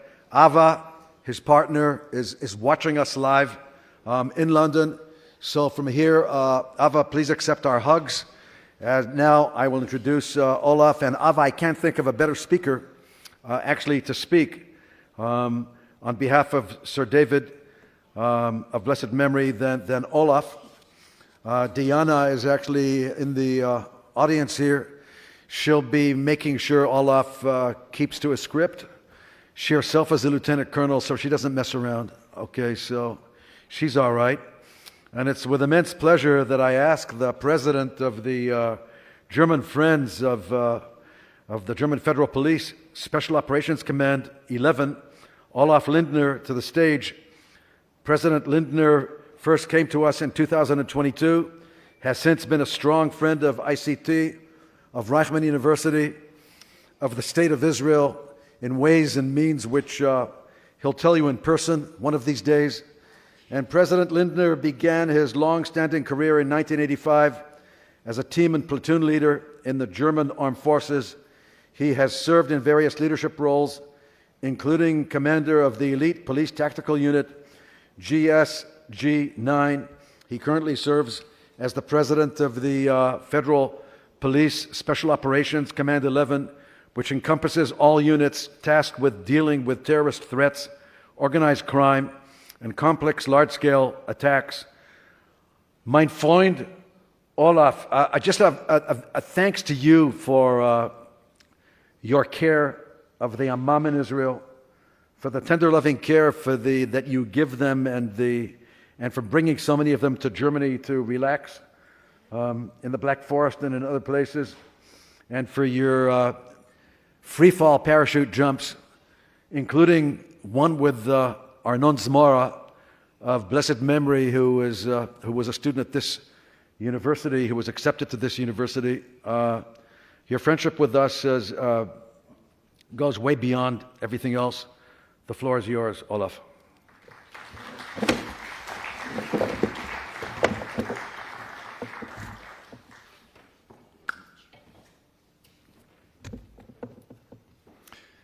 Thank you very much, dear Jonathan, for this very warm welcome.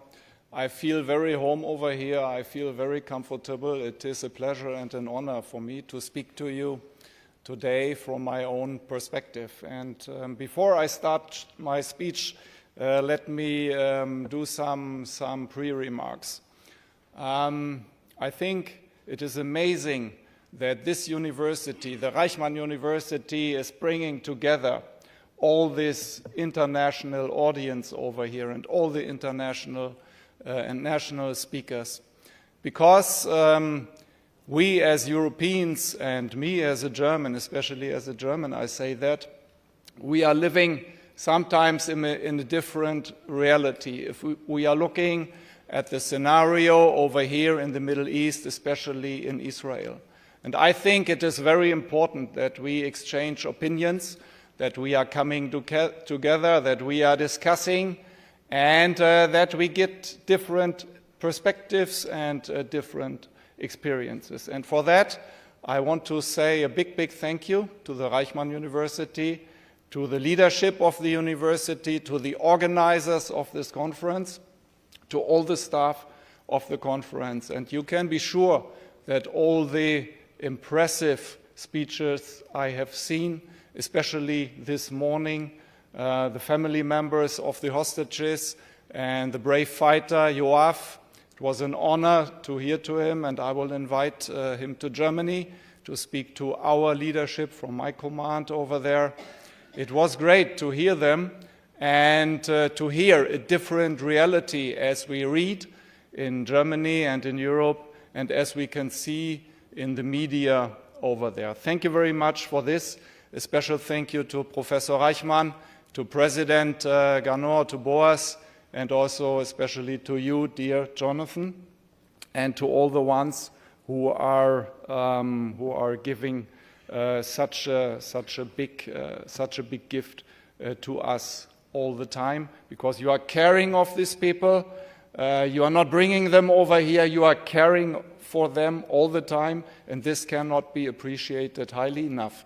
You are always asking Jonathan for applause for others. Now I want to ask the audience for applause for you and for the leadership of Reichman.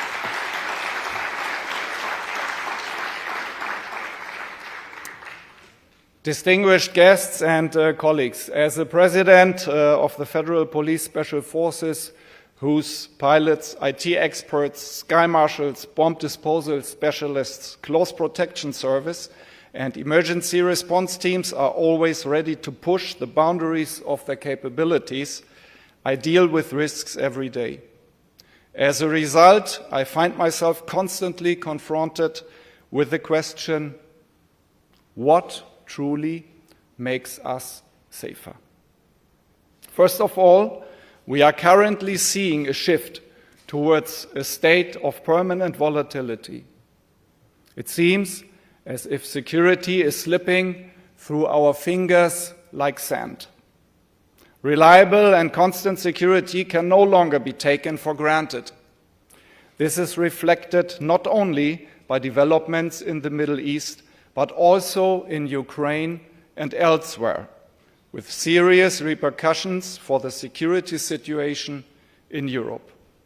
Our supposedly secure foundation is crumbling, a foundation on which rests everything we value as a society: freedom, stability, and prosperity.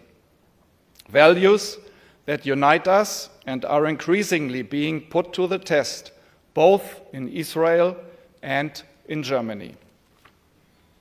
My country is home to 200,000 Jews, half of whom are actively involved in over 130 Jewish communities.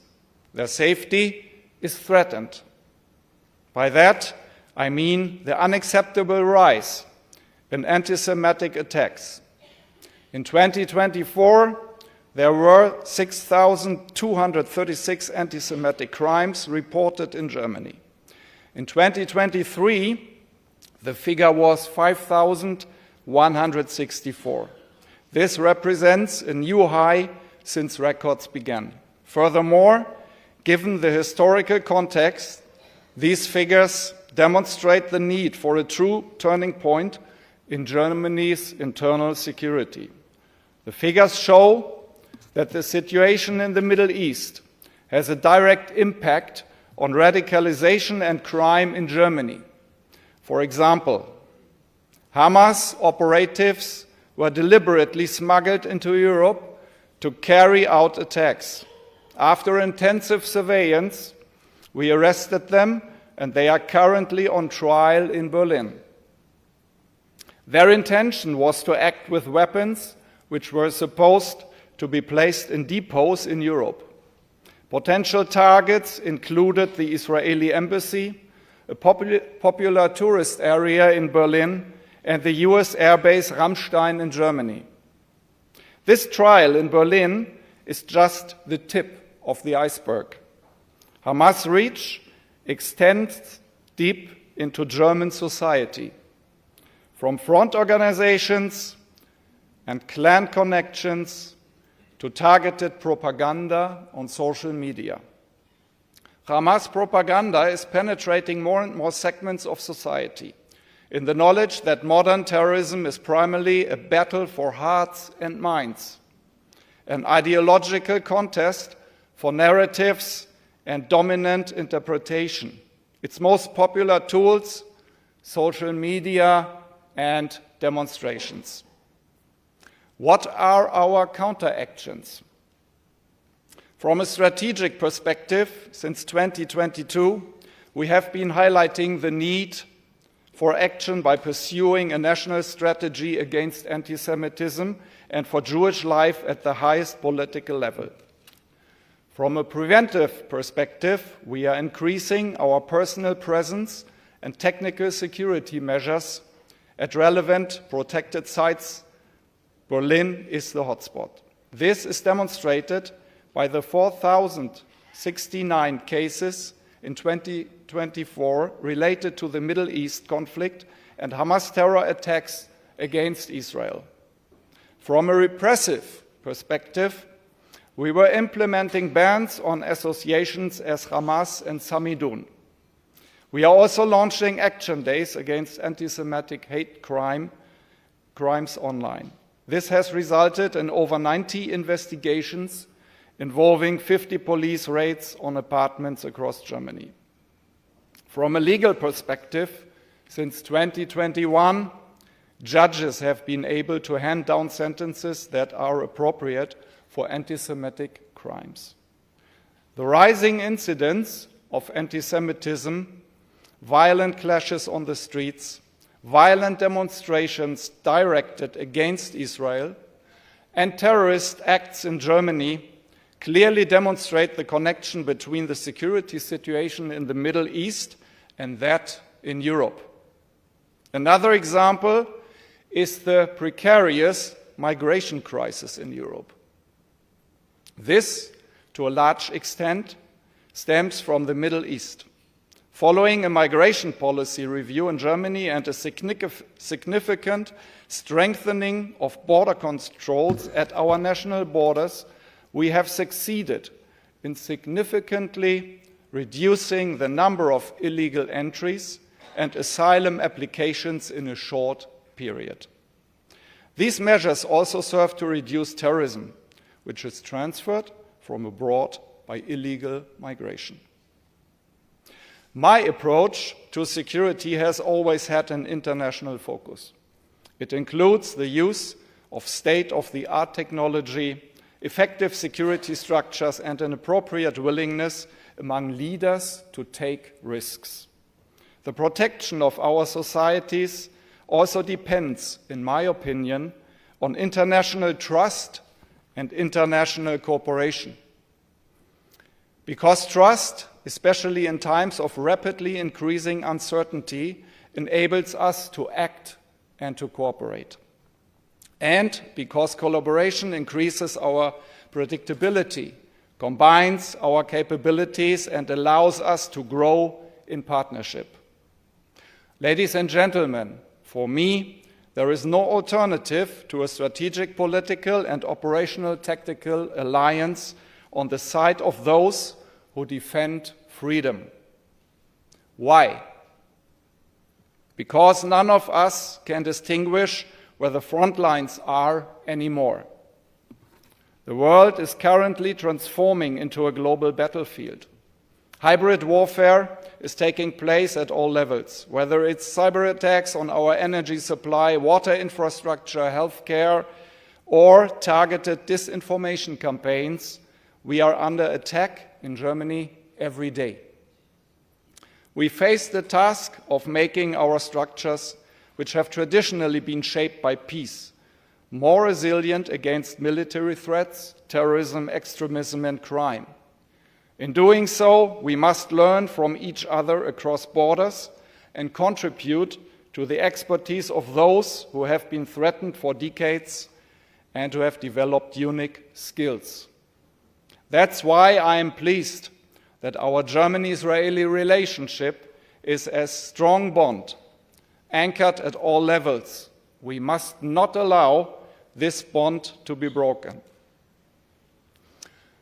We ask ourselves what unites us today at all levels.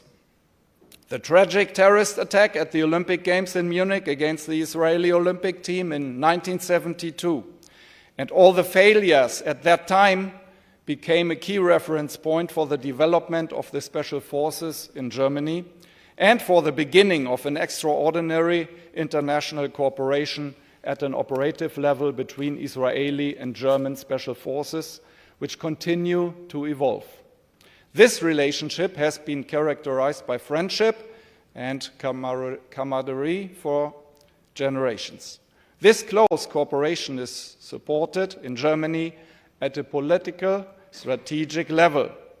It was therefore no coincidence that the first foreign trip taken by our Minister of the Interior, Alexander Dobrindt, took him to Israel in June of this year. The slide, please. He expressed his stance as follows, and you can read it on the slide. Quote begins, "Supporting Israel means holding discussions on the ground and gaining an understanding of the situation. I want to show that we support Israel as our closest partner in the fight against terror." End of quote. What are the consequences for Germany? We will cooperate more with our Israeli partners to expand cooperation between intelligence services and security agencies, strengthen our cyber defense, expand our drone defense capabilities, strengthen our civil defense, and establish a center for German-Israeli cyber research. Ladies and gentlemen, for me, this means that we will be working even more closely together on all levels in the fight against terrorism, in the exchange of security-relevant information in cyber defense and disaster protection, and, most important, in our mindset. By that, we reaffirm our commitment to pool our capabilities at all levels in order to jointly overcome future threats. My maxim here is, our common security arises where we can learn from and rely on one another. Finally, I would like to end with a personal message. For decades, it has been my job to assume responsibility at the intersection between strategic and operational crisis management. This includes working towards expanding existing structures that protect people even more effectively by analyzing threat situations, building resilience in organizations, and preparing for both probable and improbable scenarios. But even as we discuss security here, our rivals are spreading fear and insecurity. These anti-democratic forces comprise both state and non-state actors. I see our task as taking responsibility for ensuring that our societies remain stable, even in times of crisis. Responsibility for ensuring that we learn from our experiences together. I'm aware that we won't be able to prevent every crisis, but we must be prepared, constantly review our strategies, and maintain our ability to act, so we can adapt more quickly, politically, strategically, and operationally. For us in Germany, this also means keeping an eye on the entire Middle East. This won't work without further strengthening international cooperation between the region and Europe. Old alliances must be expanded and new ones formed. Ultimately, the goal is to strengthen our liberal democratic community. Thank you very much for your attention.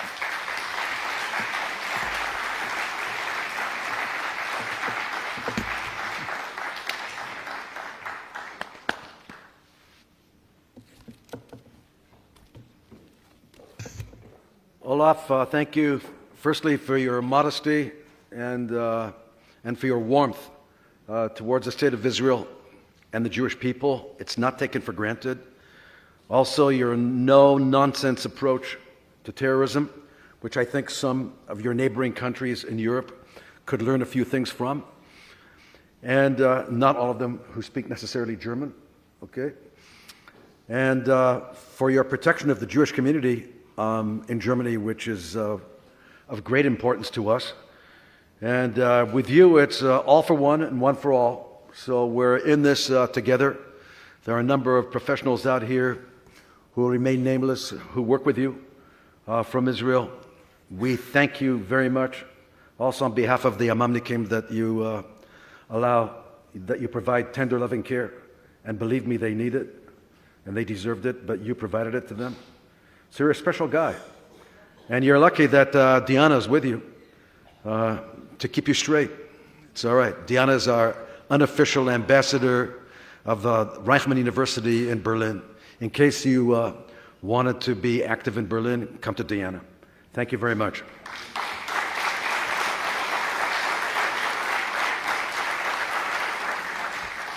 It is now my pleasure to welcome to Reichman University and to the dais Mr. Mitch Silber. Mitch is the Executive Director of the Community Security Initiative, CSI, Safeguarding New York's Jewish Community. He previously served as Director of Intelligence Analysis at the NYPD, advising on counterterrorism, and co-authoring the landmark 2007 report, Radicalization in the West. I think you have some municipal challenges ahead of you, some interesting elections, some interesting stuff happening in the Big Apple. So you've got a lot on your plate. The floor is yours.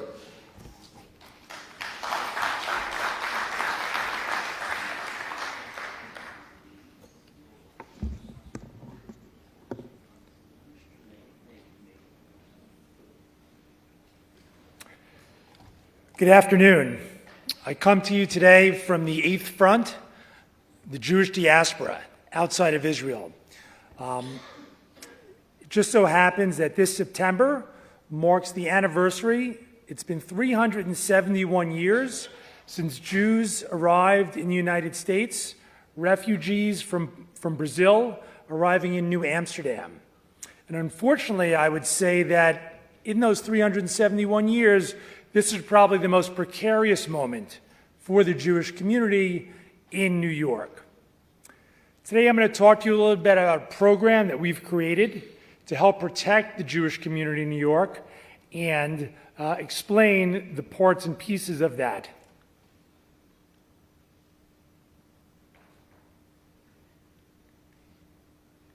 Next slide, please. So I left the NYPD in 2012, and if you would have asked me in 2012, does the Jewish community in New York need its own security program, I would have said absolutely not. Unfortunately, there were 4 deadly attacks over the course of 14 months in the United States that left 15 Jewish Americans dead for no other reason than going to synagogue or going to a kosher delicatessen. Of course, the Tree of Life in 2018, which I believe is the 9/11 attack for the Jewish community in the United States. After that, nothing else was the same. But unfortunately, 6 months later, there was another deadly attack in Southern California, and then in Jersey City and Muncie, New York. And that forced a reassessment of what is the security situation for Jews in America. Next slide, please. So we heard earlier from Jonathan Greenblatt about anti-Semitism numbers in the United States and the fact that we're at record numbers. Well, what does it look like? What is the picture of the situation? Unfortunately, it's a perfect storm. In 2018 and 2019, we had those 2 deadly attacks, and they came from the far right, white supremacists, neo-Nazis. But of course, that's not the only threat. Those of us who are at NYPD and others knew that the Islamist and jihadi threat was always there, inspired by ISIS, Al-Qaeda, Muslim Brotherhood, quasi-civil organizations like CARE, and then we saw it on the streets, Students for Justice in Palestine, American Muslims for Palestine. And now we're seeing this fusion, that we're seeing this red-green kind of fusion on the ultra-progressive side of the spectrum. And that was the motivation for the attacker who attacked the 2 individuals at the Washington, D.C. Holocaust Museum this spring. They realized this, and this was one of the first attacks from the left in the United States since the 1970s. And they come from an ideological milieu, boycott, disinvest, sanction, where the New York Times is these days, where the Squad is. And unfortunately, we can't pick and choose which threats we're going to face. We're facing them all right now simultaneously. Next slide, please. So what is the Community Security Initiative? Well, this was a program that was created by the Jewish Federation of New York, and it's funded by philanthropists. And the idea is to protect this Jewish population in New York, defend against this violent tide of anti-Semitism, and protect the greater New York area. And we have a team of now 24 people. We started with 6. Unfortunately, because the problem has grown so much, we've had to quadruple in size. So what are we trying to do? We're trying to improve the physical security of every Jewish institution in the greater New York area. We provide training. We have threat assessments, an intelligence analysis team, and I'll walk you through more of this in a real-time communication system. Next slide, please. Just to help you understand, where does New York fit in the Jewish population? If we talk about a U.S. population, Jewish population of about 6 million plus, New York is by far, the biggest population center in the United States, representing about 25% of the American Jewish population. Next slide, please. And, again, in New York, you could fit the Los Angeles Jewish population into just one of our counties, one of our boroughs, Brooklyn. You could take Chicago and fit that into Manhattan and Staten Island. Atlanta and Houston could fit into Queens. So just to give you an idea of the magnitude of the population that we're trying to protect in the greater New York area, the numbers are the most significant outside the state of Israel. Next slide. So what is our theory of defense? It's something that probably doesn't look too dissimilar to what is familiar in Israel. Concentric circles, layered defense, right? Like you, we start with intelligence. Let's detect the threat before it shows up on our doorsteps. And I'll talk to you a little bit about how we're doing that. We do that in partnership with the Anti-Defamation League. If we haven't detected it by virtue of intelligence, then we're also going to try and detect it. Maybe we're seeing someone doing hostile reconnaissance. Maybe someone is doing surveillance on one of our Jewish institutions. And we do that in partnership with another organization called the Community Security Service.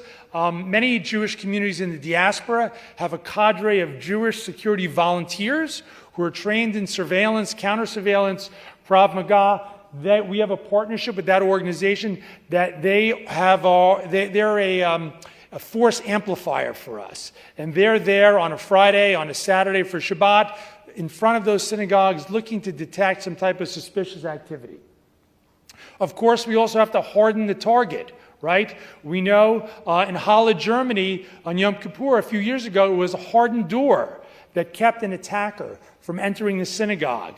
And we've seen when we were not in control of access, what could happen at the Tree of Life or other Jewish institutions. So we have a team of regional security directors who are making sure that our locations are hardening the target, have blast mitigation film on the windows, have CCTV cameras, have guards. So we're trying to protect the perimeter of our Jewish institutions. And again, to just give you the scope that we're looking at in New York, we have 3,400 synagogues, schools, JCCs, camps, museums. So it's a significant number of institutions that we need to protect.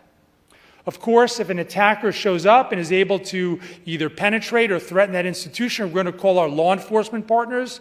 And in fact, just this week or the previous week, I was here with my colleague with 12 New York area police executives on a program run by the Ministry of Diaspora and Combating Anti-Semitism so that New York area police executives could be sensitized. What is the threat that Israel is facing? What is Judaism? How does that manifest itself? What are the holidays that our Jews are celebrating in the New York area so they understand when we say, listen, Sukkot is coming up, we need to have extra patrols there. What is Sukkot? So helping them understand it and then seeing the situation in Israel. So our law enforcement partners, because we don't have any executive powers, are tremendously helpful to everything we do and we rely on them. And last but not least, of course, we make sure that our institutions have these safe rooms, some place to hide if, God forbid, there's a threat that's now entered into their institution. Next slide, please. So just give you an idea, this is kind of the geography of how we're approaching the greater New York area, if you will. And if you go to Los Angeles, if you go to Boston, if you go to Miami, if you go to Detroit, they have similar programs to ours, scaled to the size of their Jewish community. New York being New York, obviously this is the largest program out there. We have regional security directors, and I have one of my colleagues here, Liron Falibi. The responsibility there is to visit every single Jewish institution in their area of responsibility and make sure that that institution is as much of a hardened target as possible, making sure that the the staff in that institution is trained, active threat training. Make sure that institution is tied to our emergency communication system, and make sure that the local police authorities have a good relationship with that institution, so if they do need to call the police because they're having a celebration, because 2 IDF soldiers are coming for Shabbat, the police know the location and can visit it and protect it. Next slide, please. So who's on the team? Well, fortunately, we've been blessed to recruit what I call a dream team of professionals. You can see by the logos there, CIA, Shin Bet, New York State Police, a lot of NYPD, some top universities for our intelligence analysts, FBI, New York State Department of Homeland Security. So we believe that a team that brings lots of different expertise and specialty to this area is a tremendous asset to us, and each one of them has their own personal professional experience that they're bringing to the table to help improve and enhance our efforts to protect the community. Next slide, please. So how does the regional security director work? This is just an example. My colleague Liran, who covers Long Island, they are in constant contact with our intelligence desk, and we'll talk about what function they have in a moment, but they are working with schools and synagogues and JCCs, providing these assessments, providing the training, making sure if an incident does happen at their location, they respond immediately and the police respond immediately, and giving them advice on how to better protect their location. And of course, as I mentioned, the partnership with local law enforcement. You see some of the logos up there. And in fact, on this most recent trip to Israel last week, we had Nassau County, we had Suffolk County police executives here with us so they could understand the situation here in Israel. We took them down to Kfar Aza, we took them down to Sderot, we took them to the old city so they understand the complicated situation that's here in Israel. Next slide, please. And we heard a lot about campus earlier today from Jonathan Greenblatt. We too are very concerned about campus, and we have a security director, a former NYPD detective, who's our campus security director, and he focuses on visiting all of these different schools, about 33 different schools, and we are in constant contact with the Hillel director there, with the Chabad director there, with the head of security on campus.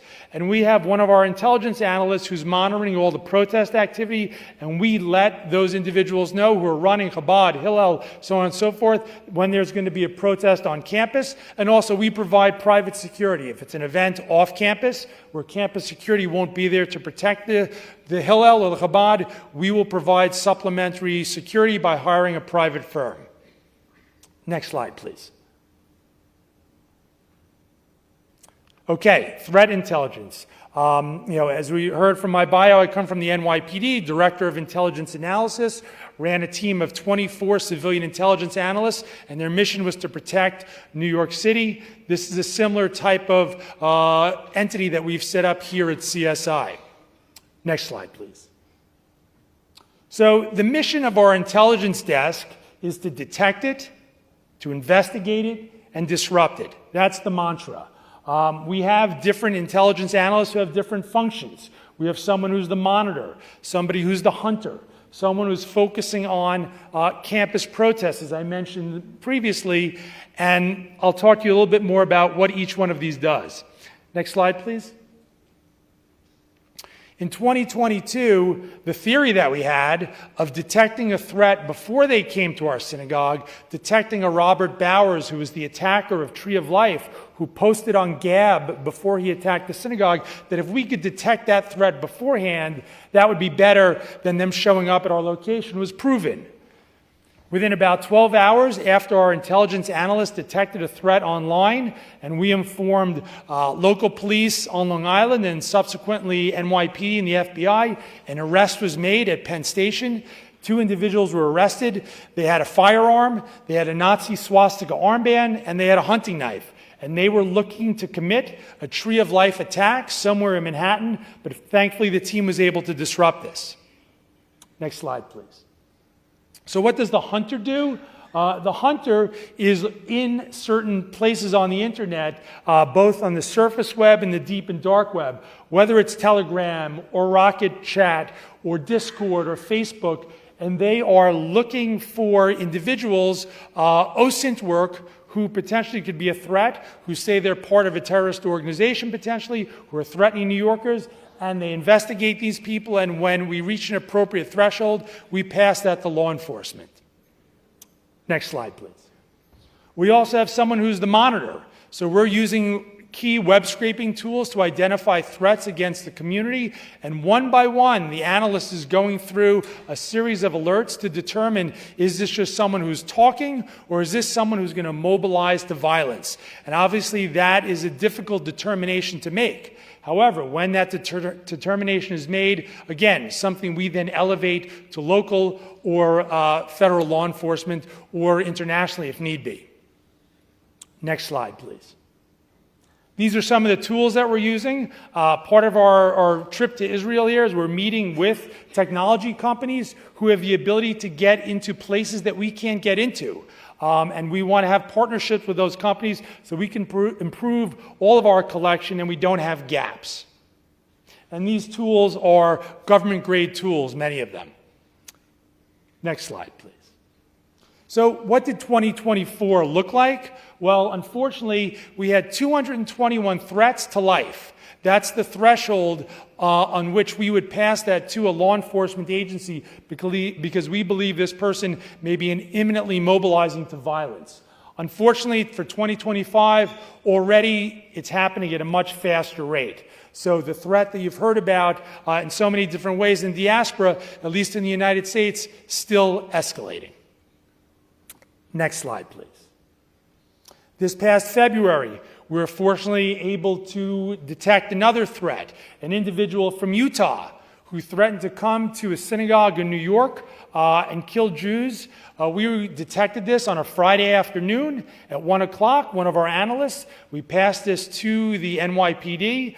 They began an investigation, and amazingly, credit to local law enforcement and federal law enforcement, this individual was arrested 5 hours later on his entry into the Lincoln Tunnel. If you know New York geography, he was driving from Utah through Ohio, through Pennsylvania, through New Jersey, but stopped at the entrance of the Lincoln Tunnel. He was driving a Ford 150, which is the type of vehicle one would do a vehicular attack. And we believe his plan was to drive up on the sidewalk at one of our most prominent synagogues, Central Synagogue, and mow people down as they went to Shabbat services on a Friday night at rush hour in New York City.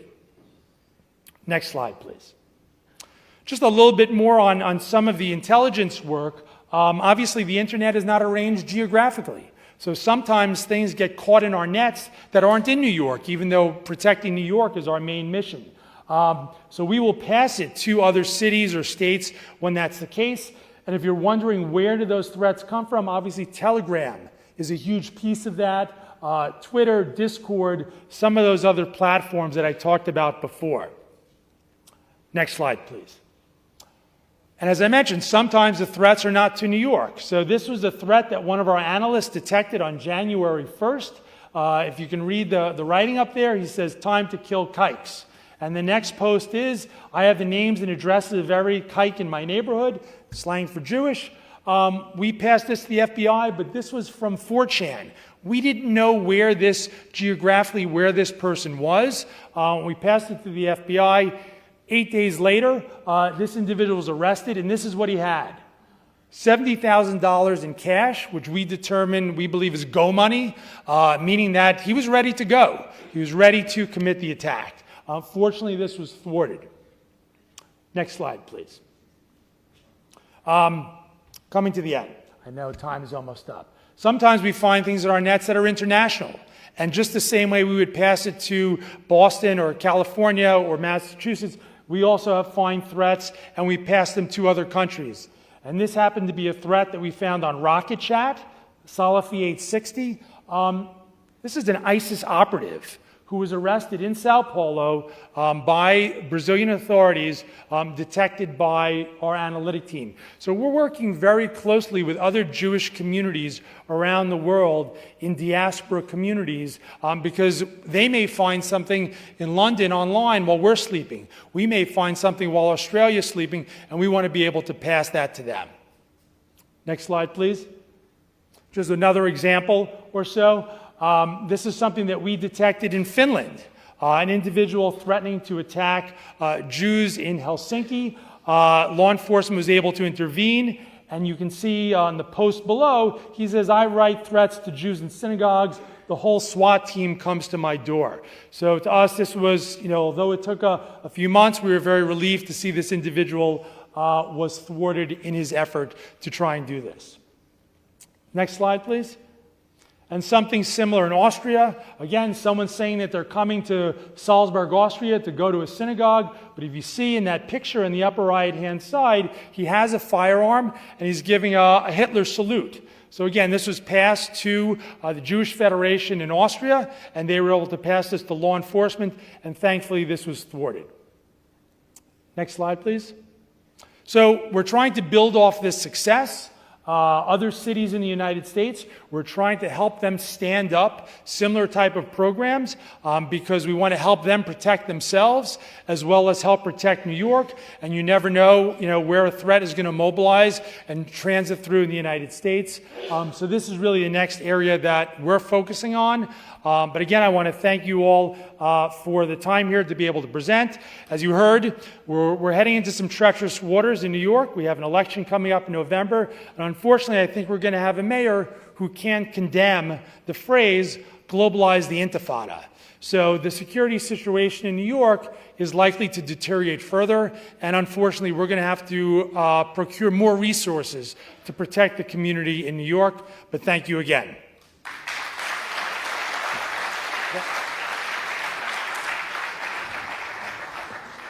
Thank you, Mitch, for your service and for keeping the Jews of the Big Apple safe. Sounds like you have a heck of a lot on your plate with a new mayor who has already threatened to arrest our prime minister. So it's an interesting stuff going on. And now we have our next session is on the Druze community of Israel. We called it Echoes from Sueda in Syria. In a few minutes, I will ask Mr. Razi Al-Sheikh, a research student in computer science at Reichman University, Ms. Iman Safadi, national security expert, the Maritime Policy and Strategy Institute, and Colonel Reserves Dr. Anan Wahabi, research fellow at ICT, and former senior intelligence officers in the IDF, on the stage for this next very important panel. While they are making their way to the stage, we will screen a short recorded message by Sheikh Mufawak Tarif, the spiritual leader of the Druze community in Israel. And for those of you who didn't know, the Druze community in Israel sacrifices 3 times as many proportionately fallen in this last war, 3 times as many as the average population of Israel. That's how patriotic and Zionistic this group of Druze is. We're blessed to have the Druze community in Israel. It's a shot in the arm. It's a morale booster. Let's take a look at the video clip.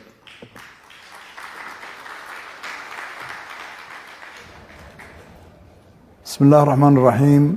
بروفيسور بوعز جانور, נשיא אוניברסיטת רייכמן, נכבדיי, משתתפי הכנס הבינלאומי נגד טרור, אני עומד בפניכם היום בלב כבד כדי להביא בפניכם את זעקת בני העדה הדרוזית בסוריה, בעיקר במחוז סואדה שבדרום סוריה, שהפך לזירת פשעים כנגד האנושות בצורה בלתי נתפסת, אירעה מתקפת טרור ג'יהאדיסטית אכזרית בחסות, בתמיכת ובהשתתפות כוחות המשטר החדש בסוריה נגד בני הקהילה הדרוזית, אך ורק משום שאמונתם הדתית שונה. זו הרדיפה דתית ברורה, חיסול שיטתי של מיעוט עתיק יומין, שוחר שלום, שמעולם לא תקף אחרים. הפשעים נמשכים עד רגעים אלו ממש בדמות של סגר והרעבה. לצערי העולם רואה, שומע ועדיין שותק. עד היום עדיין סופרים גופות נרצחים, מדי יום מתגלות עוד ועוד גופות, ביתר דיוק שרידי victims of murder. מספרי הנרצחים חצה את האלפים, אלפי פצועים שאינם מקבלים טיפול רפואי, מאות חטופים וחטופות. הזוועות שעברו בני העדה הדרוזית אינן ניתנות לתיאור. נשים שנאנסו לנגד עיני משפחותיהן, ילדים נטבחים ונחטפים בכוח בבתיהם, זקנים מושפלים, נטבחים ללא רחמים, חפים מפשע שנשארו בבתיהם, מוצאים להורג במרכזי הערים, גופותיהם מוטלות ברחובות, אלפי בתים הועלו באש, עשרות יישובים דרוזיים בשליטת כוחות אויב, תוך הרס שיטתי מדי יום, תוך גירוש התושבים וביזה של כל הבא ליד. המצב ההומניטרי נכון להיום קשה ביותר. במחוז סווידה נתון תחת סגר מלא, כמעט ללא אספקת מזון, מים, תרופות וחלב לילדים. קרוב ל-200,000 עקורים במרכזי פליטים, בתי ספר ואף ברחובות ללא קורת גג. לאחר שכפרים נחרבו, מעל 700 חטופים וחטופות, ביניהם נשים וילדים, מוחזקים בידי טרוריסטים בבתי כלא של המשטר. מאות גופות נותרו בבתים או בדרכים ללא אפשרות לגבורה. מערכות החינוך וההשכלה הגבוהה מושבתות, עשרות אלפי תלמידים וסטודנטים עומדים בפני שוקת שבורה. המערכות הרפואיות והציבוריות מושבתות לחלוטין. אני אומר זאת כאן מול כולכם, זהו טרור שלובש חליבה ועניבה, מחייך למצלמות ובו בזמן עורף ראשים ורוצח חפים מפשע. צו השעה אינו לפתוח ציר הומניטרי לצורך אספקה מיידית של מוצרי יסוד. אני מזהיר, אם לא יפתח ציר הומניטרי באופן מיידי, channel is not open and activated under the supervision of the international community, there will be a horrific humanitarian crisis against thousands of Jewish citizens in Sweden. The United States knows, Europe knows, and everyone is closing their eyes and remaining silent and opening their gates to the leaders of a vicious regime without setting any conditions. But the world must understand that the terror that is striking the Jews today will reach countries all over the Middle East, Europe, and the United States. The international community must understand and take action and not stand by to ensure the safe release of the hundreds of hostages, women, children, families that are being trafficked and raped, to provide food, water, medication, and a roof over the heads of the people, to put financial sanctions on the regime of Syria, and not to rush to revoke the sanctions, but rather to keep them in place under the condition as long as the rights of the minorities, including the Jews, are protected. Returning all of the Jewish population to their villages and recognizing the crimes committed against the Jewish community, ensuring the existence of the Jewish people in Syria. Let us not be naive. We must open our eyes and look into the face of this dangerous reality. The world cannot allow itself to remain silent.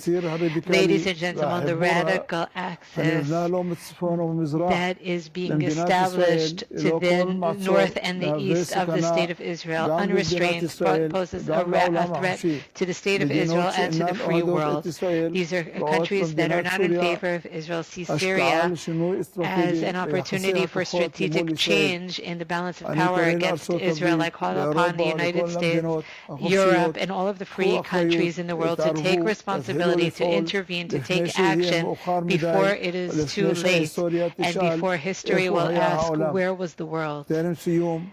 Before I conclude, I pray for the safe return of all the hostages to their homes and to their families. I pray for the success of the IDF soldiers, and I wish you, your families, and the Jewish people a happy and blessed New Year.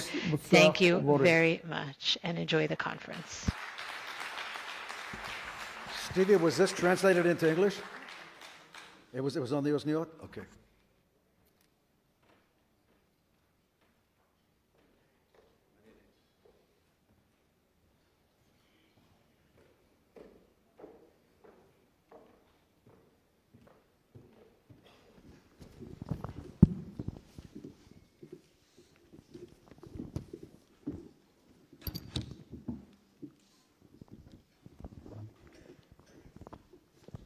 Good afternoon, everyone. Hello to the audience, to the panelists. Before I begin, I would like to thank Sheikh Mufwaq Tarif, the spiritual leader of the Jewish community, who does everything for the Jewish community in Israel and abroad. Unfortunately, he couldn't be here with us today, but the message that he relayed today is very important and very powerful, and his words are a compass for us. We are here today to talk about the situation in Syria and not about the situation of the Jewish community in Israel. And unfortunately, I feel that Israeli society does not quite comprehend the extent of the situation. I was a member of the Israeli delegation to the United States as part of the Israel-Boston Partnership, and there we met with various organizations, ADL, JCC, and it made me realize how the story of the Jews and the Jewish people and the Druze community are so similar.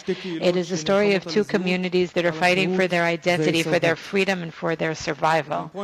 So I would like to begin with you, Iman, and ask you to talk a little bit about what happens in Syria and about the humanitarian situation in Sweden, and describe the life of an average Druze family at this time without water, without medication, and with hungry children. Thank you, everyone. I'm glad to be here today, despite the fact that the topic of discussion is very painful, but it is very important to talk about it and to enlighten people who don't really understand what's happening in Sweden. Sweden has been under attack for quite a few months now, and the humanitarian situation is terrible. As the Sheikh said, an average family doesn't have water or medication or food. There's a lack of food, there's starvation in the command room in Judy's. We're working around the clock, 7 days a week, just to provide humanitarian aid, to listen to the calls that we receive from the Jewish families in Sweden, to hear the needs of the families, to try to understand the problems, to find the main sources of distress. We can identify specific problems and put out the flames when necessary. We are the ones who listen. Currently, the humanitarian situation is better than it was. We were told this morning, we received a video this morning that was very interesting about a hospital called Hatikva, a hospital that received assistance from our command center, and it helped the hospital be able to receive patients again, despite the miserable situation of the hospitals in Sweden. There is now one that is functional, which is an enormous success from our perspective. It means that our command center that works tirelessly was able to make this enormous achievement, to address this need, to help our Jewish brethren in Sweden. Thank you, Iman. Now, Dr. Colonel Anan, I want to ask you a question as well, and ask you as a research fellow, what is the strategic meaning of the crisis with the Jewish community in Syria? How does it affect the region and specifically Israel? Good afternoon. This incident that is underway and all of the photos of the horrors is not far from here. It's only an hour away from here. An hour drive from here we see the Gaza Strip and everything that happened on October 7th, and an hour drive north, right on the northern border of the state of Israel, we were witness to a little further in 80 kilometers from the border. We witnessed the horrors inflicted on the Jewish community there, and what the two incidents have in common is the very dangerous ideology that can rise up and threaten communities here in the Middle East, in Europe, and all over the world. Just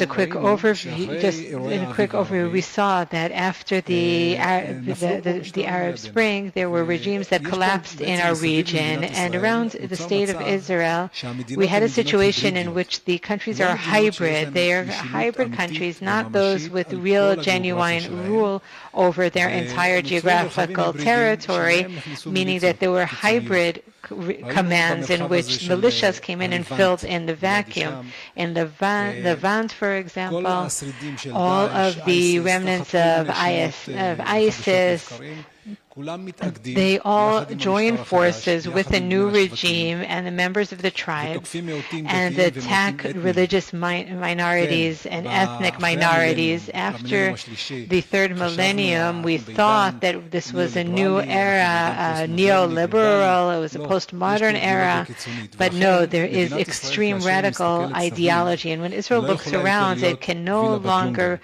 continue to be a villa in the jungle, but it can also not conquer the entire strategic area, because for that you need endless forces, and the immediate implication is activism. We have to be proactive. Israel has to be proactive, and as the state of Israel has to change its security doctrine and be able to work by creating alliances with tribes, with minority groups, and there are quite a few groups that want to partner with the state of Israel and the liberal West.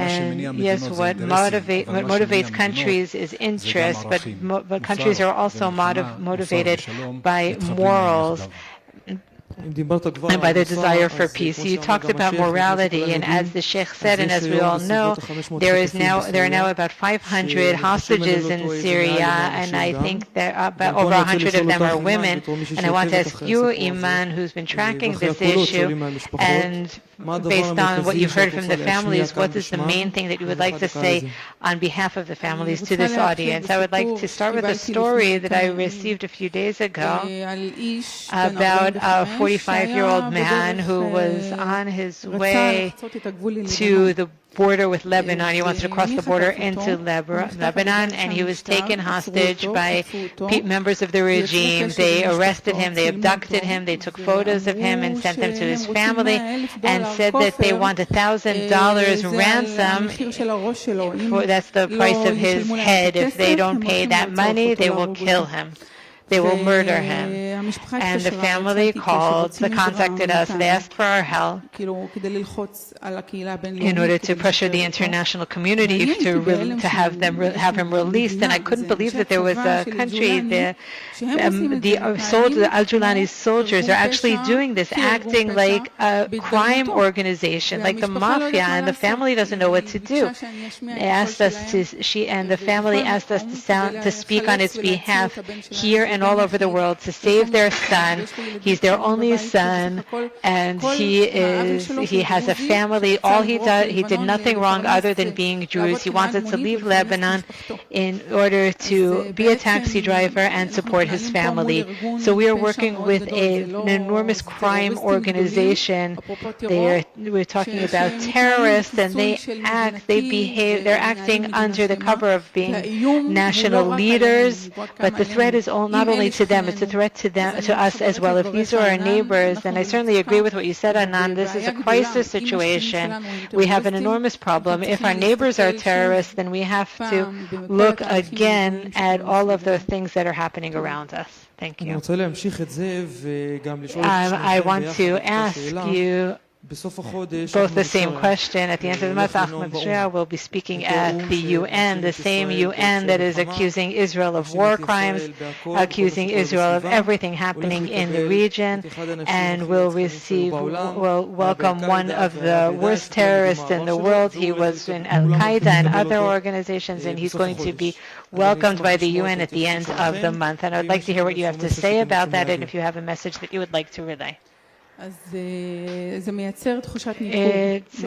gives us a feeling of deep alienation that this is happening, because an organization that is supposed to protect the rights of the civilians is welcoming a criminal, a person who massacred his people, and it raises questions about how the UN functions, what are the values that guide the UN. If it's blaming Israel for war crimes, what will it do with Ahmad Shia, and what will it do with Al-Julani? I prefer to call him that rather than the fancy name that he got, trying to cover who he is and what he has done. So there are political interests that are running this entire affair. We insist on calling him Al-Julani and not Al-Show. And the suit and the tie and trimming his beard and all that, it can't clean the blood off of his hands. And he has innocent blood on his hands, many of whom are people, members of the Syrian community, minorities, including the Jewish community. It's not only an issue of one community, it goes far beyond that. On our northern border, there will be a regime that we receive that happened with the collapse of Assad. It all began in October. The war moved northward when Assad's regime was collapsed and a vacuum was created.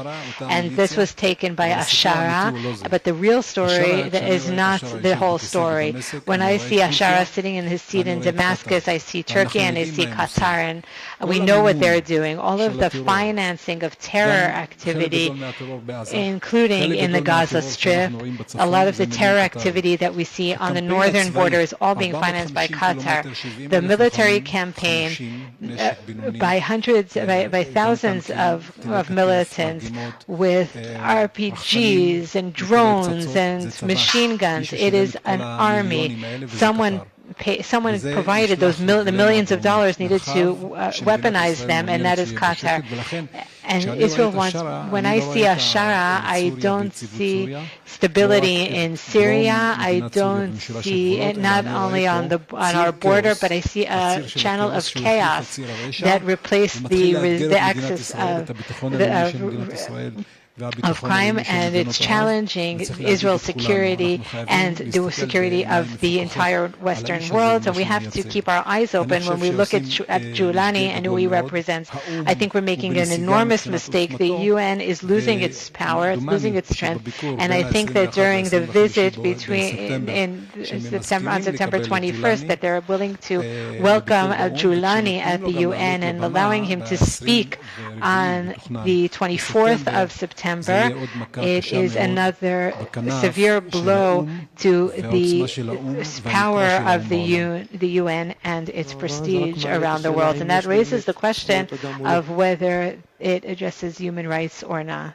I think we will end with that. I want to thank you very much for this conversation, and I hope that the world will open its eyes and people will understand the extent of the situation. I would also like to say on behalf of myself and the young Jews community that we will never stand by in silence, and we will do everything possible on behalf of our brethren in Syria as we do on behalf of the Israeli community. We will do the same for the people of Syria. Thank you very much.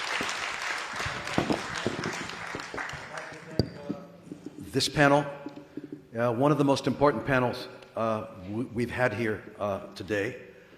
Number one, I want to, first of all, we're proud of our Druze students who study on this campus, all of whom do national service and lie on the barbed wire for the state of Israel and care about the state of Israel.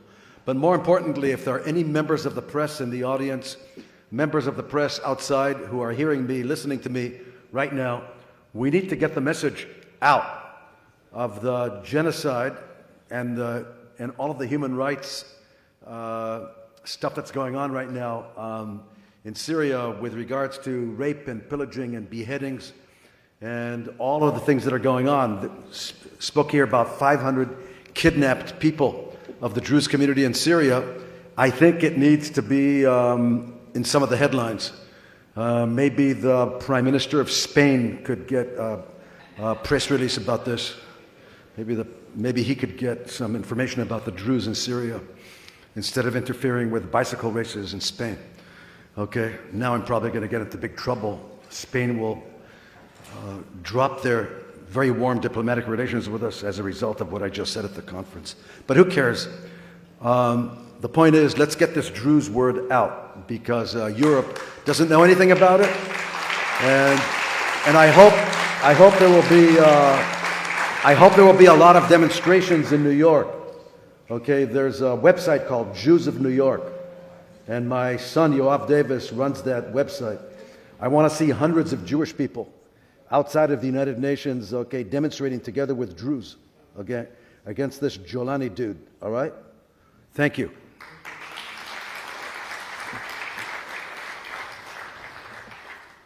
Now I'm very pleased to call to the dais the next speaker, Dr. Scott Lesensky.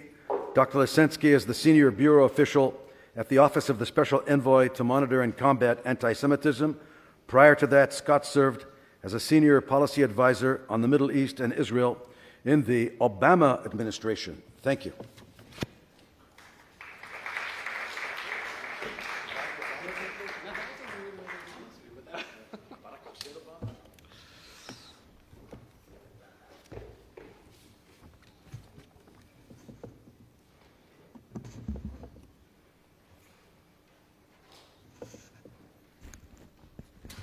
Thank you. A special word of gratitude to Jonathan Davis. Now he disappeared behind the bright lights. There he is, who I know from many years. To Boaz Ganor, to Alex Pack, to the entire staff of ICT, and to Reichman University for inviting me to represent the Office of the U.S. Special Envoy to come to this important conference. Anachnu asirei todah. This is a very influential gathering, and it's a particular pleasure for me to come back to this campus, which I've visited for nearly 20 years, each time going away more enlightened and more inspired. But as I walk in today, the images, the empty seats that are reserved, the personal testimonies that you're hearing, the testimonies of victims and of family members, these are stark reminders of the brutality and the terror of October 7th. There can be no compromise with anti-Semitism. Secretary Rubio said to a major international conference convened by Foreign Minister Saar in Jerusalem in May, there can be no compromise with anti-Semitism. Lo mitpashrim. This uncompromising message came just days after two Israeli embassy staff were murdered outside the Capitol Jewish Museum in Washington, D.C. As Secretary Rubio said at the time, Yaron Lashinsky and Sarah Milgram's horrific murders remind us why, quote, the persistent evil of anti-Semitism cannot be tolerated.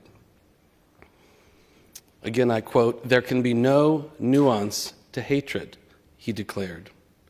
Anti-Semitism is an ancient poison that continues to manifest in new and dangerous ways. Its sources are varied, complex, sometimes hidden, and proliferating. Here at this forum, convened by the International Institute for Counter-Terrorism, I would like to spotlight one of its most alarming forms, when anti-Semitism is transnational and when it's fueled by foreign malign actors. In countries where Jewish communities feel the most vulnerable, community leaders regularly report to our office growing suspicions that foreign actors are fomenting hatred, and in some cases, we know they are promoting local acts of violence and terror. Look no further than Iran's use of proxies to plan and commit anti-Semitic attacks in Australia. It was just days ago, on October 26th, the Australian government announced, and here I will quote from their announcement, enough credible intelligence has now been gathered to conclude that the Iranian government was the source of at least 2 plots and attacks against local Jewish community sites. The Australian government also believes, they have announced, that it is likely Iran directed other attacks as well. The Iranian plots and attacks in Australia are just one example of an alarming trend. Today we are witnessing a dangerous surge of transnational anti-Semitism. Around the world, foreign malign actors are increasingly directing anti-Semitic incidents, and in some cases, acts of anti-Semitic terror across borders. And there's often no return address. Sometimes the source is deliberately masked. Still, this wave of transnational anti-Semitism threatens and attacks more than just Jews and Jewish communities. It aims to sow societal division, to undermine faith in public institutions, and to erode the rule of law. As the Australian case demonstrates, it may be Jewish communities that are most directly targeted, but all of society is at risk. The United States will not stand idly by as foreign malign actors threaten Jewish communities and undermine sovereignty and national security. On September 12th, just a few days ago, the United States joined other members and associate members of the G7 Rapid Response Mechanism in condemning Iran's attacks, which were designed, and I quote, to divide societies and to intimidate Jewish communities. The statement went on to say, we will continue to safeguard our sovereignty, keep our community safe, and defend individuals from the overreach of foreign governments. No compromise. Lo mitpashrim. In confronting this dangerous and deadly form of contemporary anti-Semitism, the United States is leading by example. From designating the Houthis as a foreign terrorist organization to intensifying pressure on the Iranian regime, the United States is taking decisive action against transnational anti-Semitism, and we call on other countries and other governments to follow suit. This commitment extends to travel and to visitors to the United States. As Secretary Rubio stated in March, the United States, quote, will have zero tolerance for foreign visitors who support terrorists. New visa vetting procedures are being refined, and universities, which are designated sponsors, must now report, and I quote, must now report proscribed anti-Semitic actions involving exchange visitors under our revised incident reporting rubric. No compromise. Lo mitpashrim. The Office of the U.S. Special Envoy and our many partner offices at the Department of State have stepped up how we utilize intelligence resources, both to better understand the sources of anti-Semitic terrorism and to improve our response. Some of our like-minded counterparts want to do the same. Here in Israel, later this week, the United States and the Israeli government will engage in a high-level dialogue on counterterrorism. And this agenda that I came to speak to you about today, this agenda will be part of those discussions. And we continue to call on other allies and partners to intensify their own efforts. When it comes from malign actors, terrorist organizations, or even multilateral bodies, the United States is committed to fighting anti-Semitism in all of its pernicious forms. The U.S. continues to take decisive steps to fight the pervasive anti-Semitism that plagues the UN system. In July, the U.S. sanctioned UN Special Rapporteur Francesca Albanese, who has waged political and economic warfare on the United States and Israel, including by threatening major American companies critical to the global economy, using lawfare at the ICC and at the ICJ. She has also been an endless source of virulent anti-Semitism, and I quote, expressed support for terrorism, as Secretary Rubio has said, and we continue to demand her removal as Special Rapporteur. No compromise. Lo mitpashrim. The broader global policy agenda to counter anti-Semitism most certainly benefits from expanded cooperation. Working closely with Israel and other leaders in the field, and here I'll borrow a phrase from an MFA counterpart in Jerusalem, we have established a global coalition against anti-Semitism. As Secretary Rubio said in March, on the global stage, America leads by example.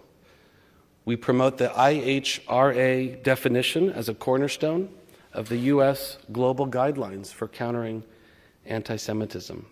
The global guidelines provide structure and guidance for effective policymaking and have garnered widespread support from Jewish communities. Most recently, just this past July, we announced that Switzerland and Panama have joined a growing list of dozens of countries and regional bodies that have endorsed the guidelines. There are few roles more central for governments. You will read in the section of the guidelines that focuses on protection, quote, than the security and welfare of their populations. Together, biyachad, We can uncover sources, identify manifestations, generate solutions that protect Jewish communities and that make our societies more secure and more resilient for all. As Secretary Rubio said in May, I pray for the day when the entire world will recognize the futility of anti-Semitism. This scourge poses too grave a threat for us to remain silent. The U.S. is taking decisive action in this fight, for when it comes to the safety and security of Jewish communities globally, there can be no compromise. Lo mitpashrim. Thank you.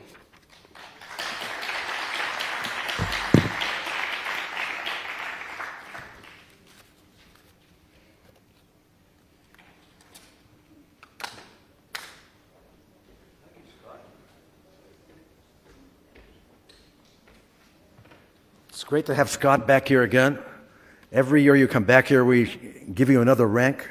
By the time we have the next conference, you should be at least a major general with all those ranks coming back here every year. Now, here's the good news. The good news is that we have a break until 5 o'clock. So down a lot of coffee, stay awake. We have another hour and a half to go. And bon appetit, whatever they're serving there, bon appetit.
Druze thing's really important.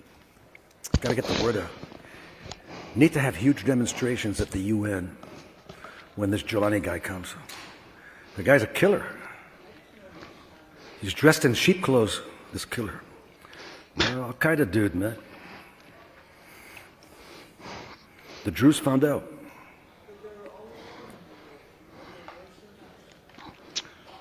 And they're good people. They're patriots. My son he runs Jews of New York. Yoav Davis, his name is. Everything. Yeah, I'm his old man. Someone in the family needs to make some money.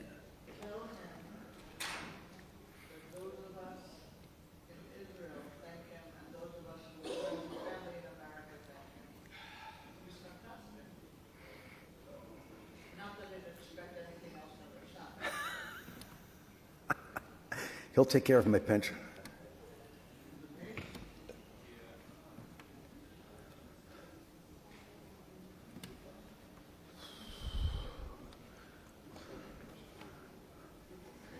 Can people hear me outside?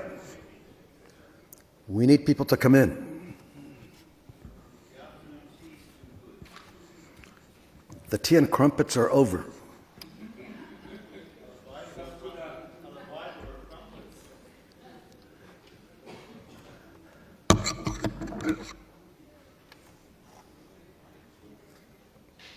David Kaplan, he likes tea and crumpets. That Cape Town.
מתחילים? Freezer? It's good. We need air conditioning here. Otherwise people fall asleep. אנחנו מתחילים עכשיו?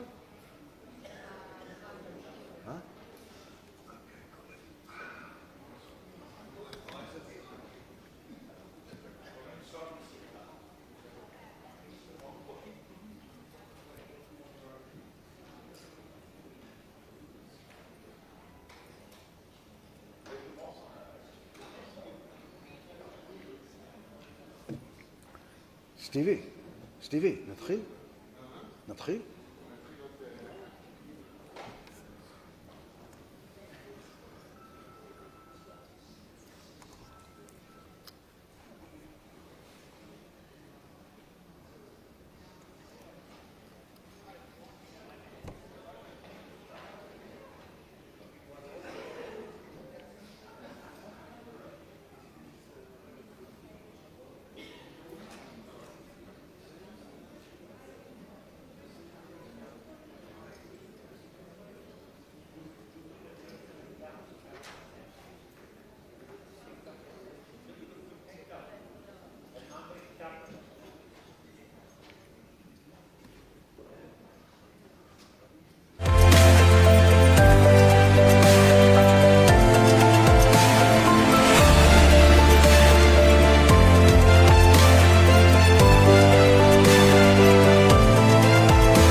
It is a great honor for us to call to the stage the Minister of Economy and Industry, member of the Knesset, Nir Barkat, former mayor of Jerusalem from 2008 to 2018, a pioneer of Israel's high-tech sector, co-founder of Checkpoint. He's a former paratrooper officer. He holds a BA in computer science from the Hebrew University of Jerusalem. Last time I checked, he was a fan of Beitar Jerusalem, but they lost at the last minute the other day, so that's bad news. Anyway, Your Excellency, please come to the stage and give your speech.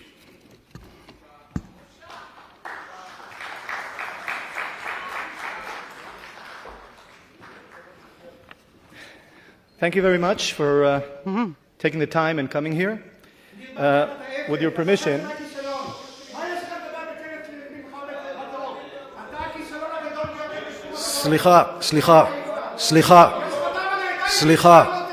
סליחה, אתה נמצא באוניברסיטה, יש פה חופש ביטוי, אתה תיתן לו לדבר, ואחרי שהוא יגמור, אז נצטרך להוציא אותך מכאן.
Shalom lekulam. Hello. Toda להזמנה.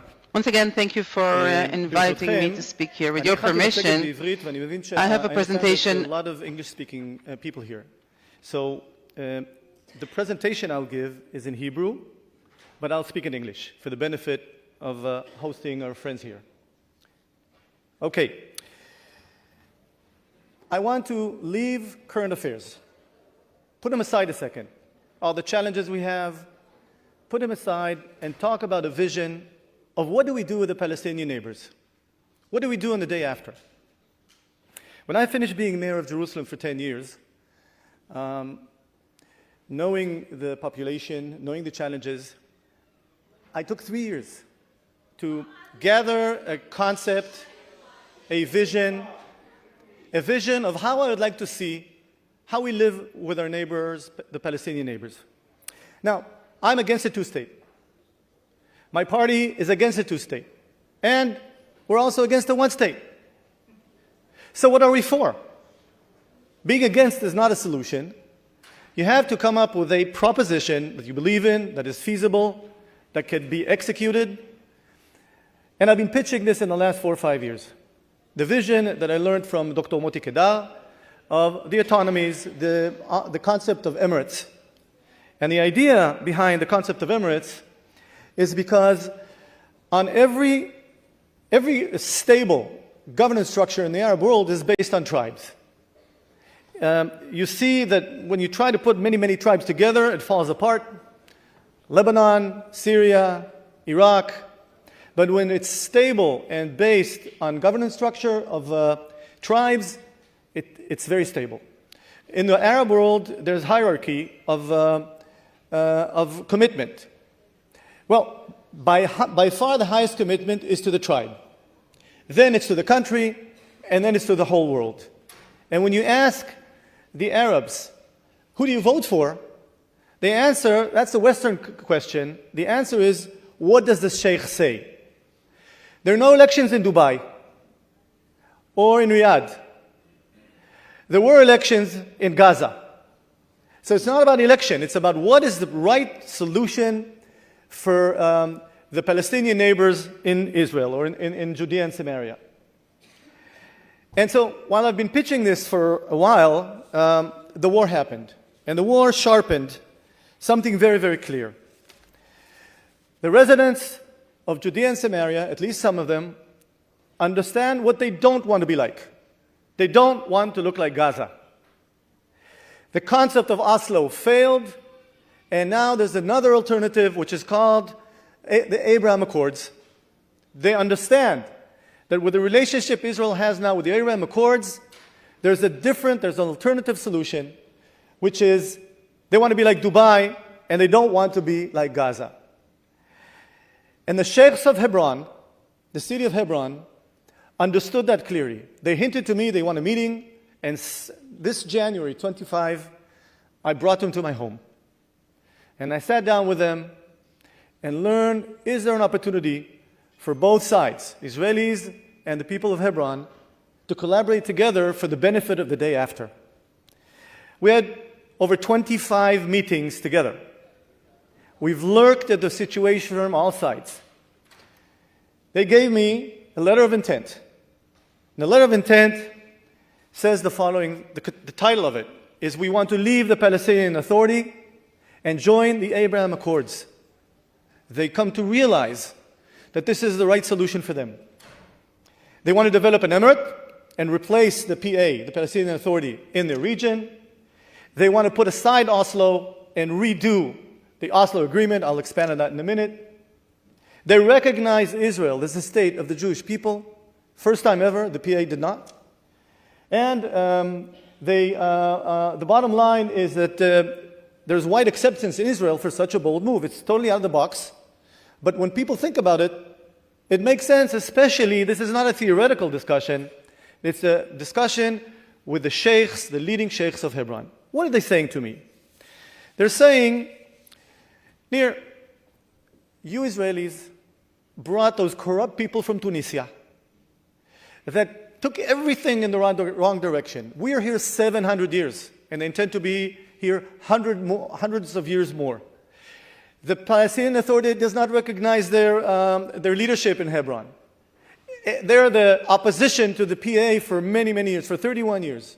And what's interesting is that these sheikhs have really good relationship with the settlers, the Jewish settlers right next door.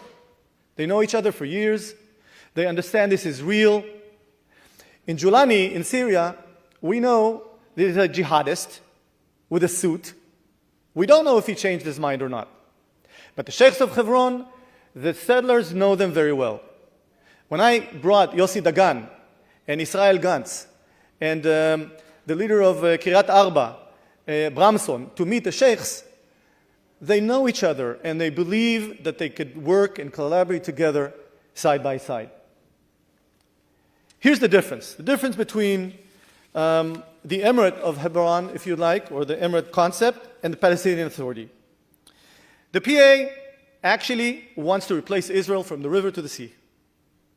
The Emirates understand Israel. They want to live side by side to us. The Palestinian Authority do not recognize Israel as a Jewish state. The Emirates do. The Palestinian Authority pays for slay. They pay $1 million for an Israeli, for somebody that kills an Israeli.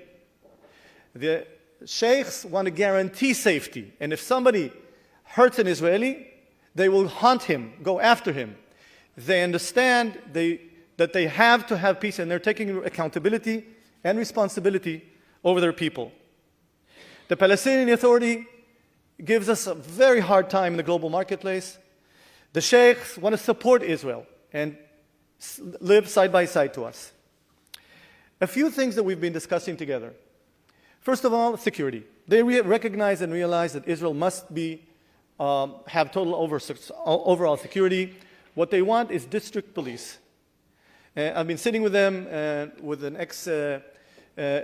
police, the chief of police of Jerusalem, to help them define what is the right structure of police. They don't want an army. They don't need heavy weaponry like the PA does and wants. All they want is to keep order in their house. They want the tourism back, like it was before the Intifada. They remember that the best place to do shopping was in Hebron. They want that back. They want us back to tour in Hebron. Another thing they said is that they're going to tell everyone, the Hamas, the Jihad, and Fatah, they're saying to them, bring your weapons back home. Nobody is going to have weapons. It's like, imagine that in the United States, the Republicans have their own army, the Democrats have their own army, the Likud has our army, the Labor has army. No way. They want to manage this all by their local police, governed by the sheikhs. And this is very interesting because basically they're saying that they could take care of all of the challenges, the terror challenges that today because they're family. And if and when some will still not listen to them, then they will use the Israeli Shin Bet and the Israeli police to further have order. I want to stress another very important point, and that is to bring people to work in Israel. Currently, I oppose, like the rest of my government, we oppose allowing people from the Palestinian Authority to come and work in Israel because they get paid to kill Israelis. However, if the sheikhs guarantee, they give us a list of people that they guarantee that they will be, that they will not harm us, then there's no problem to let them in. This differentiation is key to expand this issue to other places in Judea and Samaria. Hebron first, we call the deal. And once they take those guarantees, we will allow them to come and work in Israel. This is a huge deal and big differentiation between Hebron that wants peace and joining the Abraham Accords and the ones that are stuck with Oslo and want to get rid of us. There's a huge new area for industrial zone that we're now planning midway between Hebron and the rest of Israel, sort of right next to the Green Line. 1,000 acres, over 4,000 dunam, which will probably employ 30,000 people. It's a joint effort. We started planning the region. We started planning it. And by the way, mind you that security is going to be very, very different. It's going to be much, much more secured, much, much more hopeful. Huge interest in the United States to invest in areas like this. because it bonds the Abraham Accords in many, many ways. It's going to be multi-purpose, not just industry and commerce. Think about hospitals, medical services that could be advanced and enable more and more Israelis and Arabs that live on both sides of the line of the region to enjoy services and other things. Okay, we all agree that we must replace Oslo. The concept of Oslo was separation. The 40 chapters of Oslo talk about how we separate. The sheikhs of Hebron want a piggyback ride on Israel's capabilities in water, in electricity, in health, in roads, in jobs. So we have to redo all the chapters with the goal of having an emirate, an independent emirate. And we have to work out some of the details. There's many, many models in the world with still up to be discussed. And we really want to have more and more international collaboration. I was in the United States last week in Washington, and somebody asked me about investments in Judea and Samaria or in Gaza. So basically, when you today invest $1 in Gaza, you don't see a return on the investment. However, here in Hebron, there are a third of the population. There are about more than 500,000 people that are represented by the sheikhs, but they're almost 50% of the GDP. They're good business people. The investments there will create jobs and prosperity, exactly what we expect from the Abraham Accords. And they're all in collaborating, and they're seeking those investments that will increase their GDP per capita in a big way. So what does this say to the international world?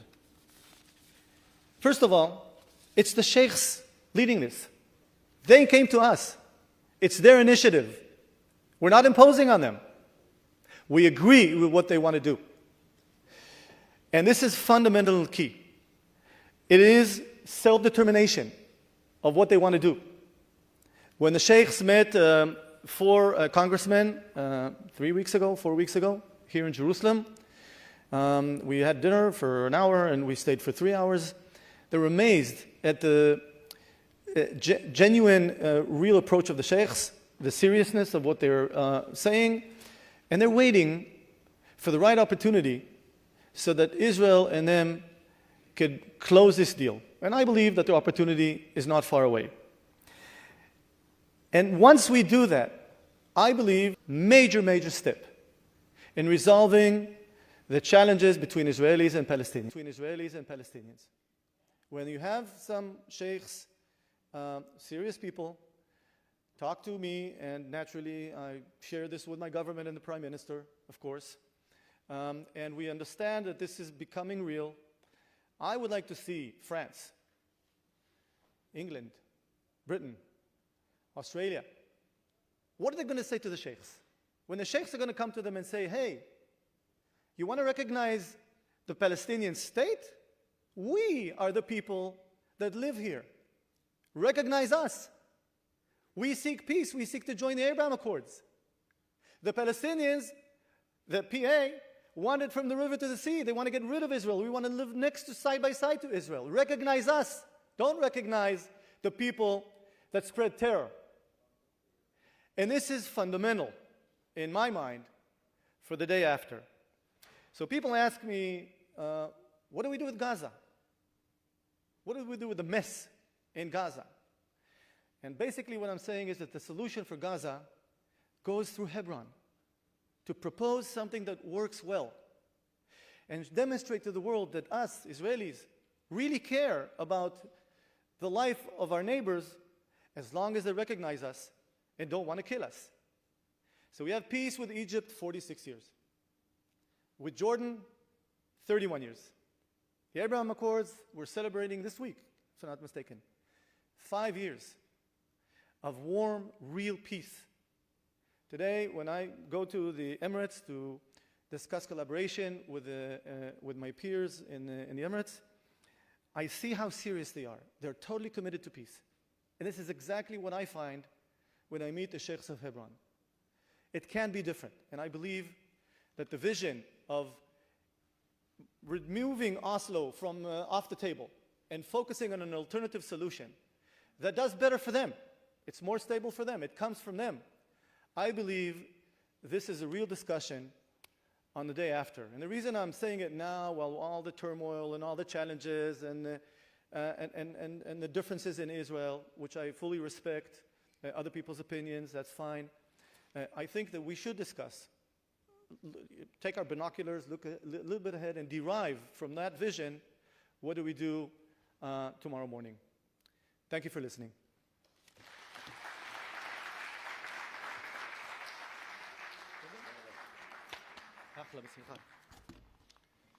Thank you, Minister Barkat, for your patience, and actually for not behaving like some people in the Knesset would have behaved.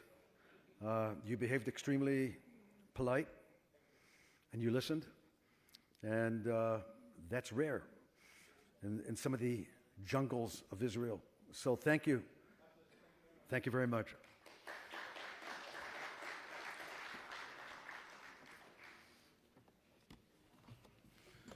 You actually were in for a treat just now because you don't always get to see this kind of stuff.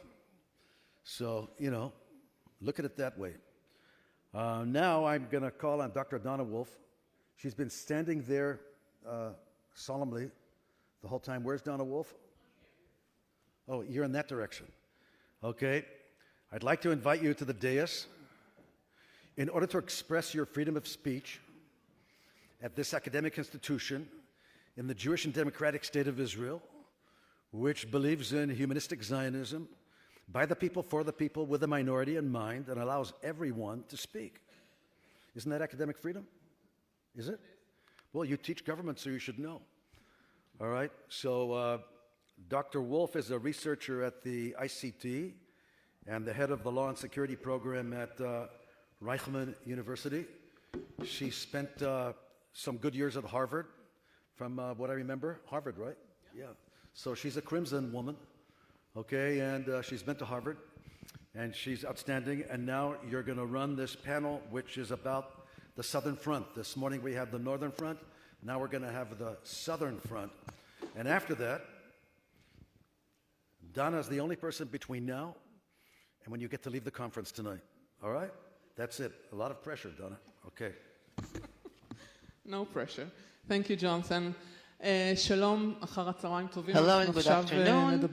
We are now going to discuss the relevant front that had opened tonight or perhaps this morning, the Southern Front. I would like to call our panelists, Mr. Dan Meridor, formerly Deputy Prime Minister and Minister of Intelligence of Israel, Mr. Shalom Ben Hanan, a fellow at ICT, formerly head of the Counter-Terrorism Division of the Shabbat, Dr. Ronit, the Ambassador Amira Oren, formerly Israeli Ambassador to Egypt, also a researcher at INSS, and Brigadier General in Reserves Oren Avman, a fellow at ICT, formerly combat commander in the IDF with a lot of extensive experience from participating in Lebanon war. Okay, so you are seated in some sort of disarray, and not the order I had in mind, but we're going to start with you, Dan, with your permission. The Southern Front, as of tonight, there is another military operation on the ground. We're going to try and understand what type of fighting is going on there. Well, actually, this is a front that has not ended yet. I want to think together with you what are the implications of the Southern Front, not only military-wise, but also regarding international relations, the other fronts, the new architecture that we see in the Middle East. We see how it is being formed in recent days. Please. Good evening. This is an opportunity to say something. When one looks southwards, this is something that escapes us. Israel needs force. Without it, it's not going to exist. The question is, do we have a leadership that knows how to mobilize this force also towards peace and stability? We had such a government. The Southern Front changed the image of Israel and its capabilities. We once a leader by the name of Menachem Begin, and he changed the entire face of the South. This added to Israel's security after very successful wars, the Sixth Day and Yom Kippur, is the fact that Israel released a very big portion of territory, just for an agreement with some sort of a dictator. But then leaders never asked the survey what's the right thing to do, but they simply went to the public to try and convince them. So when the leadership knows how to utilize its power in order to achieve political achievements and make the concessions necessary, then there is a change. It has been now 48 years since then, and we have not had a single war with the greatest, the biggest one of the Arab countries. And from there, I'll make a historical leap to a victory that we almost had in our hand, but we missed it. After the appalling attack by Hamas, after we have really struck them very strongly, we should have understood that we cannot bring about a full victory without military power, but military power is not the only thing. For 23 months, the big IDF does not end this war. The Americans came up with a suggestion, with an offer, had we accepted it, to construct an alternative within the Palestinian Authority. I know it's a weak one, but I guess countries agreed. And then victory in the sense that what Hamas wanted to do, and we know it from materials that we have exposed and found out, we would have stopped, they wanted to stop our progress with relations with Saudi Arabia. After Begin Sadat, after Hussein Rabin, after the Abraham Accords, after informal relations that we had with many countries, this could have been the pinnacle of all agreements. And this would have been a real success, a real victory, but they missed that. And we went into this war of 23 months. There is no attainable goal that was defined. One of the tests for leadership is by defining the military goal. This is something that I discussed a lot at Reichman and elsewhere. You have to decide according to what your capabilities are, not only according to what you wish. In the given time, can you obtain a certain goal? Don't go for unattainable goals, because if you do not win, then you lose, especially in the Middle East. And you should have understood that you don't put such a huge goal. And this was not done. And so the war has been going on for a long, long time. No one foresaw this. And I think that it is being carried on while the government does not really understand what's happening. I think the Prime Minister did not lie, and it happens. He thought that it's about to happen, but that didn't happen. I don't know what's going to transpire in Gaza. We're going into another maneuver with great risks. I'm not familiar with all the military details, of course, but the risks are very clear. Will Hamas raise a white flag? Very unlikely. And I think it's a very big mistake. There isn't a clear way, there isn't a set date. I'm not going to call it a victory on the part of Hamas, but if the big Israel, after 23 months, is so unpopular in the world, I don't remember a time like that. You can say anti-Semitism, but during October 7th, 70–80% of the world supported us. But we were not smart, We did not understand that in modern times of something very, very thorough had changed in wars. The fact that wars are being watched on screens in real time, it never happened in history. When Napoleon conquered Russia, he was in Paris, he was having a nice meal, dancing, he never knew what's going on in the war, in the battlefield.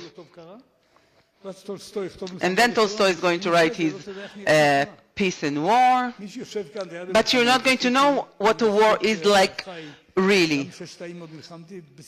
I fought in Sinai, I fought during the 6-Day War. I'm archaic enough. The war itself is horrible. People are killed, children look for their parents, houses are demolished. And so if you seem very strong for a long, long time, then you become a villain. If you're very weak, you seem to be the underdog. If you don't understand that, you run such lengthy wars. This is something that should not be done, and it is creating a very grave difficulty for Israel. I think the way to end it, and it's nothing new here, an agreement that put an end to the war, getting to a ruling which is not Hamas, and talk about the last terrorist. It seems very appealing. How are we going to live with people from Hezbollah? We had a big strike, as we should have. You don't wait for the last person in Hezbollah to die. This is something that is unobtainable. And you send soldiers. I think it's a very bad move, and there's an alternative for that. Thank you. I'd like to take a moment here, and I'd like to understand this issue of Hamas. As far as the concept goes, and also as far as this military event that we are always headed towards of completely finishing off Hamas. What kind of war is being carried out after the Chief of Staff said that Hamas is dead? What sort of war is happening now in Gaza? What is the next evolution, so to speak, for Hamas? Our problem is that each and everyone looks at what the Chief of Staff said from their own angle, from what is convenient for them, and I'm going to do the same here. But I will discuss Hamas. I heard the Chief of Staff saying that the Hamas was not completely defeated, but unequivocally, the Chief of Staff, not any other politician, he himself said the Hamas was not fully and completely defeated. I'm not an international strategist, and peace with Saudi Arabia, as far as I see it, is not as important as what's happening in Gaza. And I think that if we would have agreements with Saudi Arabia, the same thing would have happened in Gaza. You can see it in materials, intelligence materials before October 7th and also following October 7th. We found these materials.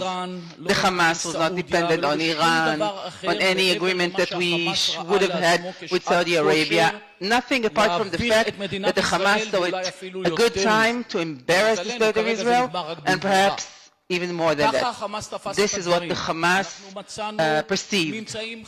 We found very clear writings that regard this. And I'd like to say that the protest here and the social tear, this was not the leading factor. It maybe contributed, but not mainly. Hamas, by ideology, by its belief. And unfortunately, after many years, they came to a conclusion that they can surprise us, that they can obtain achievements they did not in other rounds. After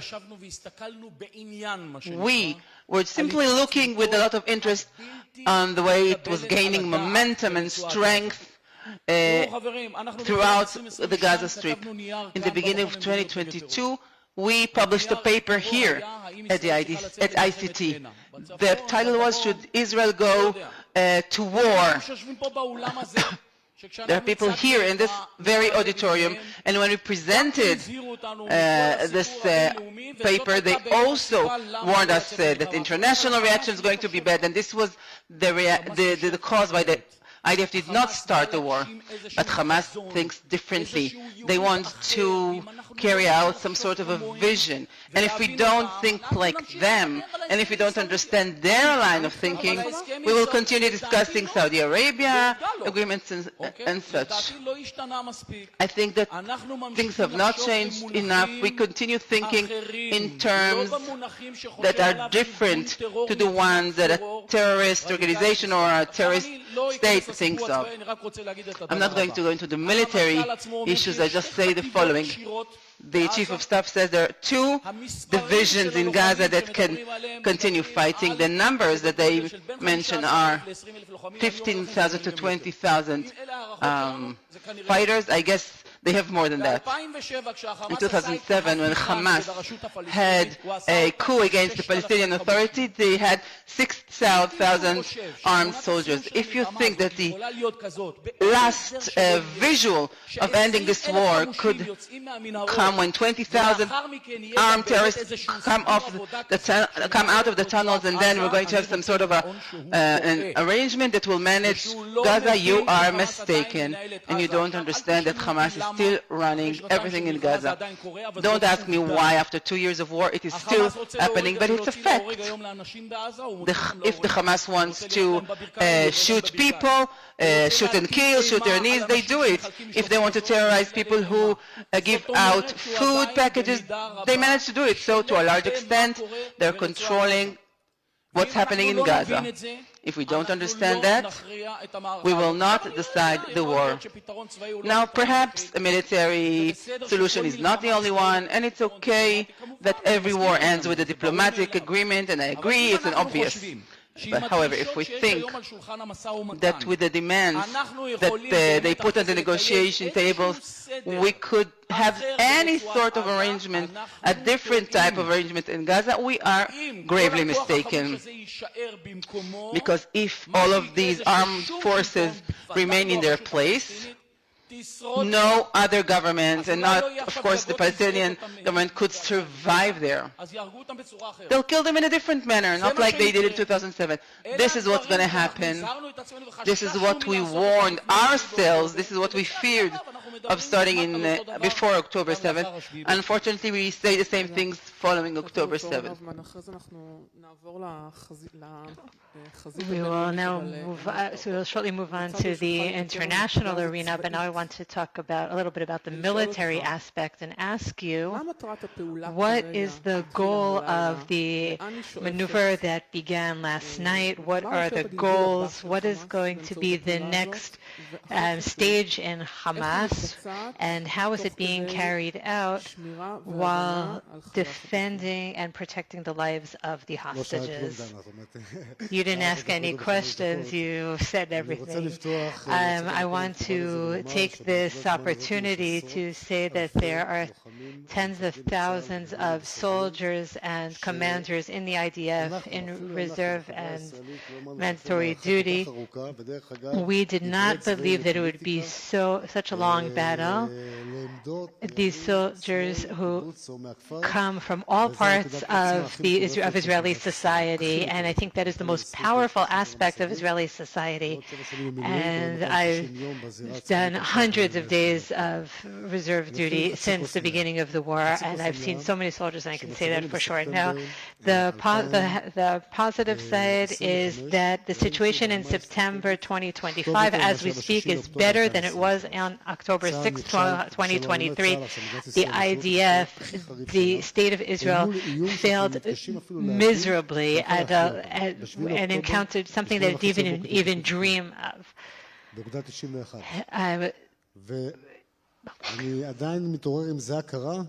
I wake up with a cold sweat thinking about what could have happened if Hezbollah joined Hamas on October 7th. Now, when we're talking about what's happening in the south, There is no argument. I'm not arguing with Shalom or Mr. Meridor about who I believe represent the politicians of previous generations. At this given moment, IDF is winning the battles and will continue to win the battles, and we now have our strategic situation that is in vertigo. And why do I say that? Because when looking at the achievements, and the achievements have been incredible against Iran, against Hezbollah in Syria, the fact that Judea and Samaria has a low terror rate, and that is completely unprecedented. The fact that the Israeli Arabs didn't join in on the attacks on October 7th, and if we take that metaphorically, there is so much in our favor, but at this given moment, when considering the international community, at this given moment, we may reach a point where the IDF is winning the battles, but the state of Israel is losing the war. And there are two things that we need in order for there to be a victory. We need the Israeli ethos of not leaving anyone behind. Every soldier in the IDF was trained from day one. It's part of our DNA that we don't leave anyone behind, not dead or alive. We risk our lives to bring everyone home. So we have 48 hostages, of which at least 20 are alive, and the state of Israel is committed to bringing them home. And the same government, the same army, the same state, and will take the northern front with a certain achievement, and on the Iranian front with a certain policy, and in the southern front we are at a point where if they allow only the tactics and the battles to continue work, then within a week or so the tanks will drive freely throughout Gaza City. Fighting guerrilla warriors that will continue to exact the lives of Israeli soldiers. But we have to define very clearly what we want to happen on the political level, on the national level. War is a violent act, but there needs to be a government decision that follows it. Let's start bringing in the regional countries into this puzzle. It seems that Qatar seems to be shaping the southern front on the one hand. It's not defined as an enemy state on the one hand, but on the other hand, it is financing Hamas and terror. How does that happen? I think that one of the things that we tend to underestimate, but we don't look at in depth when talking about the southern front, we talk about the military aspects, and it's very important. Extremely important even. But when you don't fully understand the most basic fact that the state of Israel has to understand the following. The southern front is a very small part of a huge puzzle that is Qatar, meaning that there are two parts. There are two things that it wants to achieve through the southern front and Gaza. One, Gaza is part of the global south, and Qatar has been trying for many years to cause a collision between the global north and the global south. And the global south is all of the underdeveloped countries on both the national level and on the level of all of the woke movements. And we saw this very, very clearly in the demonstrations that took place throughout Europe and all over the world, in the United States as a result of the war in the Gaza Strip. And we saw the flotillas, we saw the global alliance on behalf of the Palestinians that is that is forming, that has been growing stronger since July. And when we look at the members of the steering committee in this alliance, many of them lead to Qatar. So on the one hand, Qatar is trying to cause that collision between the north and the south, and it's not a cliche and it's not an exaggeration. That's exactly what it is. And if we don't understand that, if we don't realize that, not us and not the United States and not the rest of the Western world, Qatar will continue to do so. And the second aspiration it has is to establish a regional vision between the Arabs and the Turks and the Iranians to defend against the Benjamin Netanyahu's vision of a great, enormous Israel. And if we don't understand these 2 points, that those are Qatar's aspirations, and Gaza is part of that. The Palestinian issue is part of that. The Saudi Arabians, as part of the French-Saudi initiative, that is an important initiative, and we have not been able to say to the world that we are ready to be judged for it, despite the fact that there are very difficult concepts for the state of Israel, such as the right to return, and we will have to fight that. But we have to say, yes, we are willing to have a discussion about it, because otherwise the Saudis, who are trying to lead the two-state solution and to disarm Hamas and to transfer the government, the rule in the Gaza Strip to the Palestinian Authority, is all part of this initiative. And if we don't go in that direction, Qatar, which is trying to disrupt this proposal, even though it has signs on the proposal from New York, it is disrupting it behind the scenes while activating all of the tools that it has at its disposal, and particularly its media channels, and trying to undermine the July declaration, the September declaration in New York, the latest declaration that was made. And if we don't realize that this is the case, that this is the situation, then Qatar will continue to fuel the fire of the Palestinian issue. And we're not going to get rid of Hamas. As long as Hamas is still breathing through Qatar, and what especially surprises me with regard to the international leadership, the foreign leadership of Hamas has been sitting in Doha for years. And what did the government of Israel do? What did the government of Israel do to eliminate it? Absolutely nothing. Zero. It allowed them to send in money, allowing Masha to enter the Gaza Strip and to give a speech, give an inciting speech. They allowed them to release religious rulings that were horrific, calling for jihad against Israel from Doha. Yusuf Khadawi said that from Doha, allowed Khaled Masha, the Hamas leader abroad, to call for a jihad against Israel from any possible podium, but only recently did he say, just in the past year or two, he said, I miss Abdallah Azam. And who's Abdallah Azam? Abdallah Azam is the person who laid the foundations for Al-Qaeda, and Israel was silent. Israel was silent to Qatar for a very long time, and now it decided, now during negotiations, to eliminate the leadership of Hamas. What will the world say about us now? Over all those years we were silent, and now, of all times, we decided to do something, a very irresponsible action in my opinion, because the Hamas leadership could have been eliminated, and not in Doha.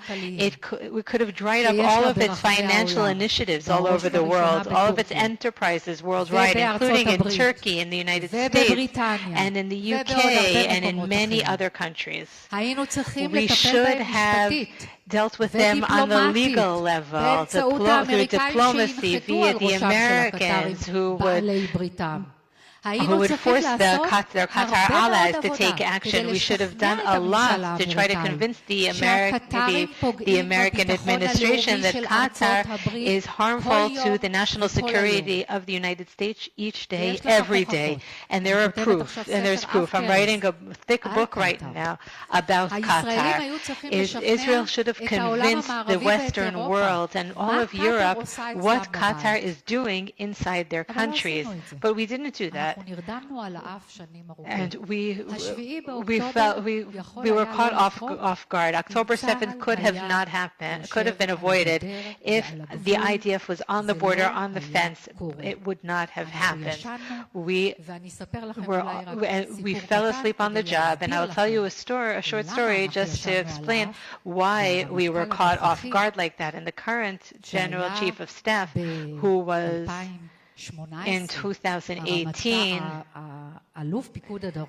Commander General of the Southern region that prevented the breaching of the fences at the time, because he listened to the knowledge, he respected knowledge. At the time, I was a consultant for the general, and in 2017, I gave a lecture at Stable Care, and he led the event. I gave a lecture about Hamas, and I said that they are going to approach the fence.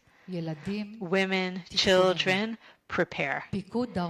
And the Southern Command prepared. They made the preparations, and in March 2018, 3 months later, they approached the fence, but the fence was not breached because the IDF was there.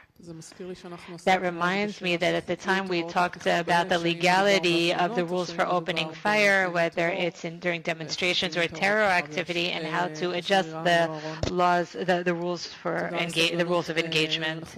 Thank you for your patience. We're talking about Egypt. The Southern Front has brought us to a low point in the relations between Israel and Egypt. An emergency conference was held by the Arab countries, Arab states, and al-Sisi said that the region is in danger.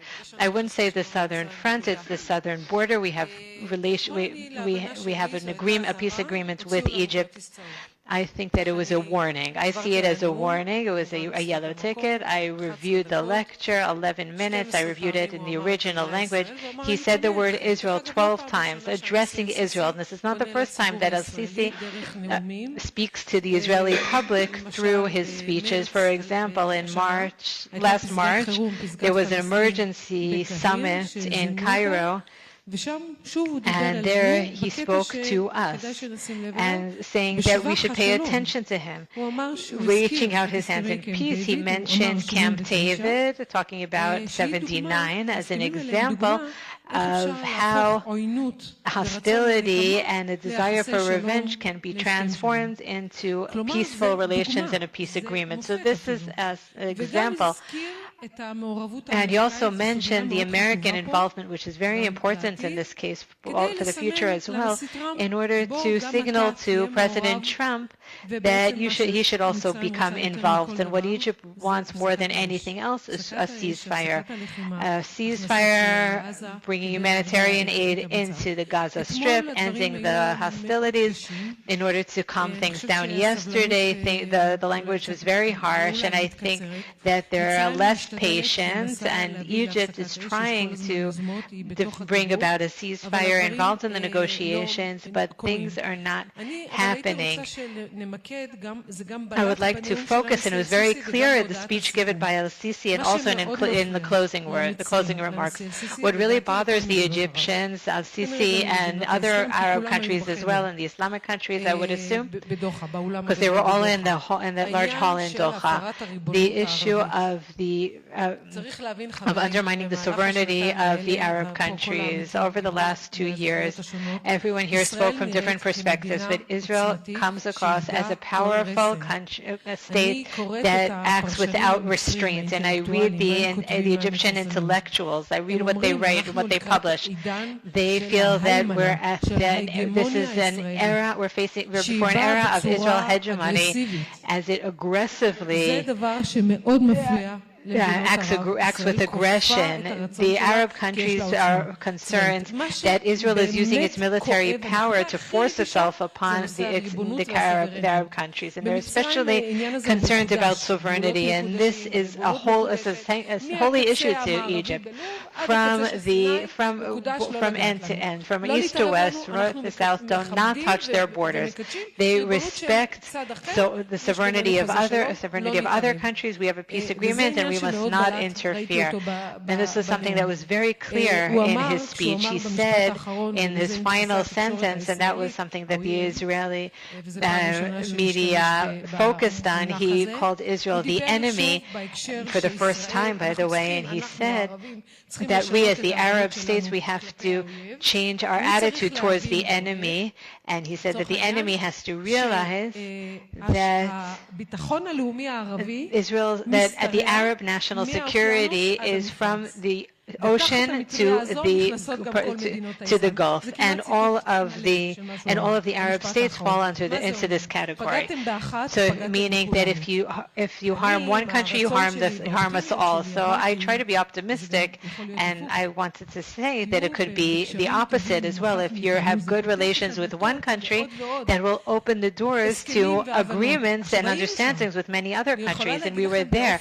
And I can say personally, I saw it happen with my very own eyes. I was the ambassador in 2020. I participated in the Negev Forum. The foreign minister was there. Other ministers from countries that have signed the Abraham Accords. I heard the list of projects, and we began talking about partnerships, about connections, relations in the region. That was the new language heard in the Ministry of the Foreign Ministry, connecting, being part of an enormous group. And now we have Qatar that's outside the loop. Qatar is a dangerous country, and I agree with what Ronit said. It's a country that supports the Muslim Brotherhood. It's a very dangerous country, and the Iranians. What did we get from? What did we achieve? And another thing that's very important to understand in the Arab world, it wasn't clear yesterday, but it is beneath the surface. The Arab world, as far as I understand it, the Sunni world is divided between those who support the ideas that advance Qatar, like the Muslim Brotherhood, and the idea of a religious state, the state of the Shiite clerics in Iran, or the Sunni clerics in Iraq. And we have a phenomenal success. We have Hamas, right, between Egypt and Israel. From Egypt's perspective, this is a terrible situation. Egypt would love for it to disappear. We know that Egypt fought the Muslim Brotherhood in its territory, and Hamas is on the other side. I believe that on behalf of peace that has to happen, and God willing, we will all celebrate in 2027 the anniversary of Sadat's visit, and in 2029 we'll celebrate 50 years since the Camp David Accords, celebrating the visit of Assad's visit in 77. But this can only happen if we understand where the Arab countries stand and what they expect of us, what they want, and we can connect to that very easily if we understand it. We have 5 minutes. Let's do a quick round of questions. Dan, I want to ask you about the international arena and the legal aspect in connection with the decision to condemn Israel's attack against the Hamas leaders in Qatar. And Israel wasn't mentioned because it was softened by the United States. So is this an example of excessive use of force? Is responsible for violating Qatar also responsible for violating the legal attack against Israel, giving legitimacy even before it was determined whether the military campaigns were supported or not, and supported by the legal system in the state of Israel. Is there any way of pulling ourselves out of this legal tsunami that is limiting everything that we do? Arrests, rulings in The Hague for war crimes. This is really unprecedented. And is there any way out, or is this going to be with us for for years to come? Can I just add something to the previous discussion before I answer your question? If Qatar is so horrible, as was said, and I don't want to disagree with the experts, if Hamas is such a murderous terror organization, how do you explain that Israel supported Hamas through Qatar? And there's an answer. Not only supported, they're the main mediators in the negotiations. In 2007, Hamas took control by force, and the PA leaders were murdered and expelled. And Israel, at the time, there was a different prime minister. There was Olmert and Bennett and Lapid. None of these prime ministers decided to conquer Gaza because it's very difficult and because they also felt it was the wrong thing to do. But so what happened? If you want to reach an agreement, and not with Hamas, because Hamas is a religious organization that wants to destroy Israel, and there's no chance of peace with them, maybe with Fatah, maybe with the PA, but not with Hamas. I wasn't there. They said maybe we can create some type of relationship so that we'll have quiet on the border in exchange for money. And this is an issue of risk management. You have to manage the risk. Hamas is a terror organization, and why you, as a prime minister, head of the Shabak, head of the intelligence directorate, why don't you keep asking yourselves, what if we have enough of our own people inside? Do we have enough SIGINT? What are the plans? What is this city that's being built underground? If they try to attack, do we have a plan for defense? None of this would have happened if there wasn't a single brigade there. People went to sleep. People fell asleep on the guard. That's why we fell asleep. We dozed off, and that's what happened. And there's one element, before we capture Gaza, we have to defend your border, and we didn't defend our border, and that's something that I wanted to say. Now, in addition, they wanted to preserve Hamas because a weakened Hamas was preferred. The PA is a weak authority, and we don't like to say so, but since Abu Mazen, for the past 20 years, they are not a terror organ. They don't carry out terror. They work with us against terror. Now, if I was in control, if I was in power, I would say I would want to strengthen the PA and weaken Hamas. And the Israeli government did the opposite, weaken the Palestinian Authority and strengthen Hamas. And that's the background. That's where it started. Now, about your question about the legal aspect, I'll try to be brief. When I said that there was a change when everything is when everything is seen, you can't hide anything. It's not like it was before. When it comes to international law, when I studied law many years ago, there were professors for international law, but it's not clear if there is international law, in fact, but that has changed. That changed after the Geneva Accord. The enforcement mechanisms were defined by the Security Council. They were put on trial for violations, and it started with us, with the Jews after World War II. The Nazi criminals were hanged, even though they hadn't broken German laws. And we said there's a supreme law about international law that cannot be broken. The state of Israel there were countries that took the liberty to judge, to put people on trial for committing crimes in other countries. So the Hague didn't make this up. In 2002, there was the Rome Accord, and if you don't see that happen and you don't protect your soldiers, then you're making a big mistake. You can't call people anti-Semitic and send people to do things that look terrible. I don't want to say things that will be used against us, but there are things happening there that are not only anti-Semitic, there are horrific outcomes, and the world is looking, and we're being pushed into a very difficult corner. In the past, we had a good argument and a correct argument. The argument was that if a country has a serious judicial system that investigates, then the international courts will not look at you. If you remember the War of Independence, when Natan Angrest wrote a poem about an Arab that was killed in the Sinai War. There was the story of Kafir Qassam. There were the people who killed innocent people were put on trial and punished for murder and sentenced for murder. There's a leadership that sends boundaries, and the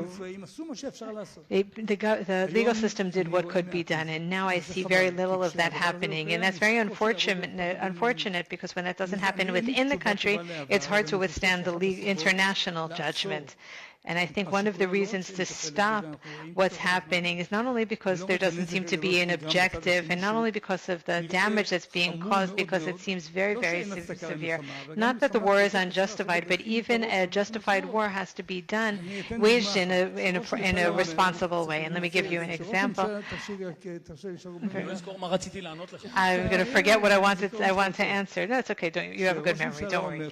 When the Prime Minister said, and it's published by a reporter on his side, who says as follows, that we are destroying more and more houses. They will not have anywhere to go, and they will want to emigrate. And when people hear that around the world, when destroying houses is something that is completely prohibited, it's not a war plan. You're putting the Israeli soldiers and the state of Israel at risk, and therefore this has to be stopped. If we don't stop it, then the risk of persecution against us, of our soldiers, of our officers, and people in service because of what is happening today is very, very dangerous, because everything is documented. Even the soldiers upload the videos themselves. It's very dangerous. International law and the television have changed the face of the war. It's not what it was before. In the past, the United States could drop an atomic bomb in Japan, and nothing would, and there would be no criticism. But you can't do that anymore. I remember those quotes.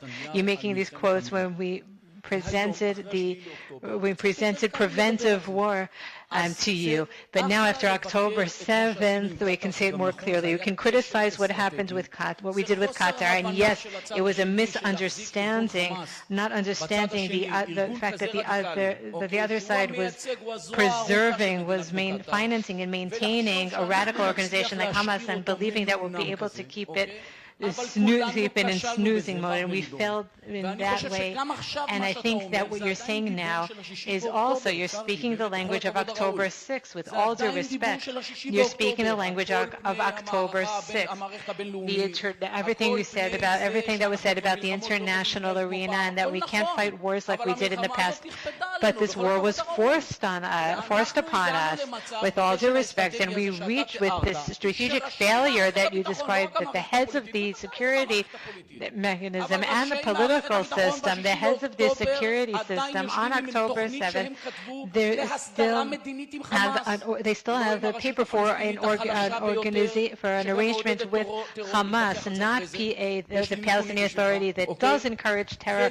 We'll talk about this offline, and I have data. I can show you the numbers. I can show you the data. The Hamas, the head of the ISA, the chief of general staff, they had a plan for an agreement, a political agreement with Hamas, not understanding who we were dealing with. The United States didn't have a plan for that when they were chasing ISIS or Al-Qaeda. These are the organizations we're talking about. Hamas equals ISIS is not a slogan. It's understanding the practices of radical Islam that has evolved. It's not the Muslim empire of before. They're willing to do things differently. And we sat in this conference 3 years ago, and the argument on the stage was whether we should begin dialogue with Sinwar.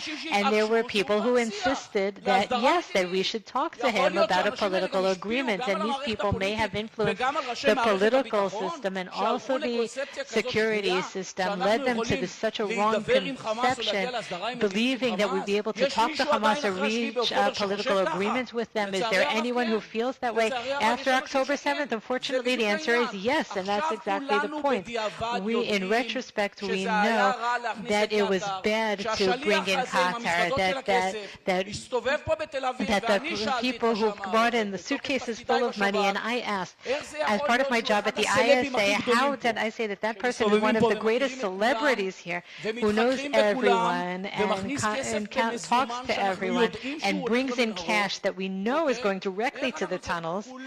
We all failed in that way.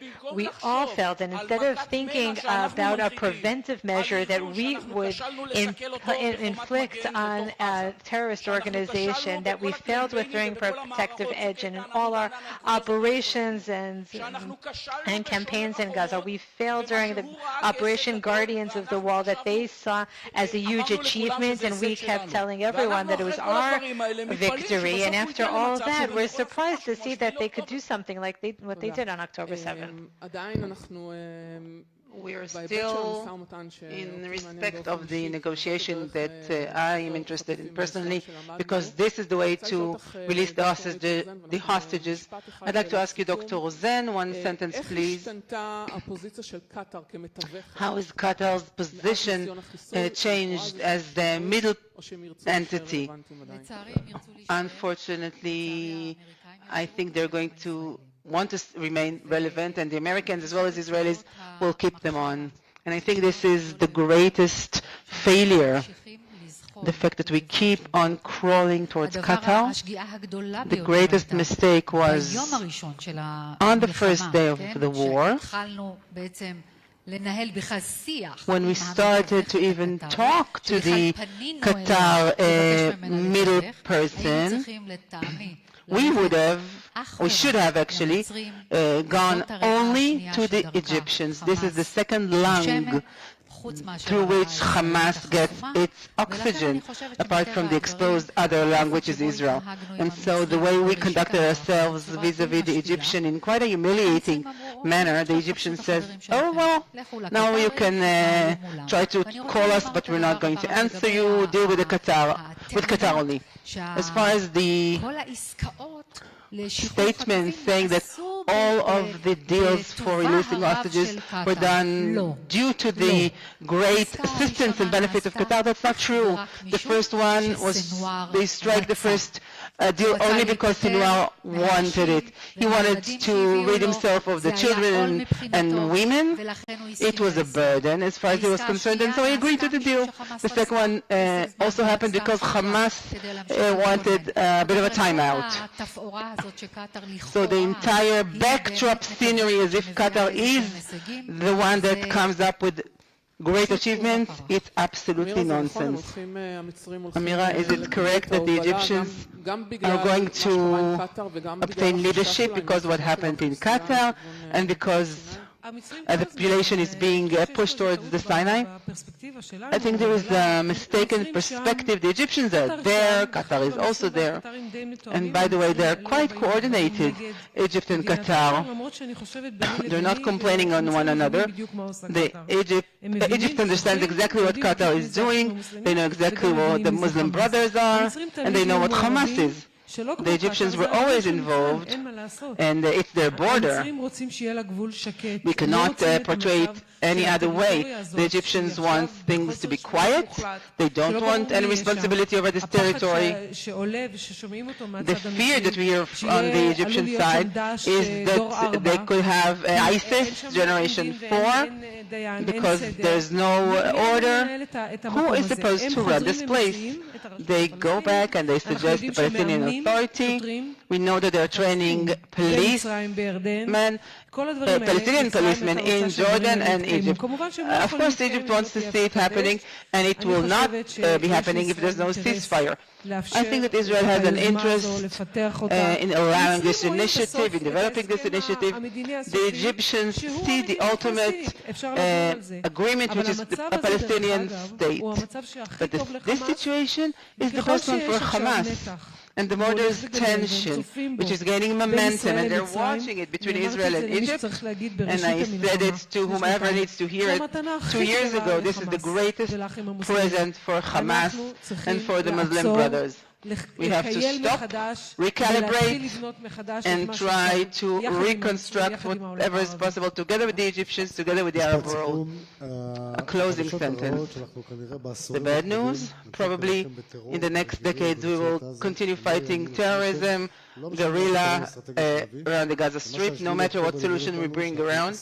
We have learned from October 7th we cannot have the strategy of containment, but rather of deciding the battle or the war, but with a lot of good sense. Otherwise, those who are carrying the burden right now, the gurney, so to speak, it's the soldiers and their family members, people wearing uniforms who continue showing up. And the IDF was not prepared for a 2-year war. We have to understand all the threats We mustn't throw the baby with the bathwater. We have to realize that we have to be very strong, powerful. And I'm sorry to say that I'm a father of 4 officers, 2 boys and 2 girls, serving now in the IDF. Thank you all. Thank you all, ladies and gentlemen.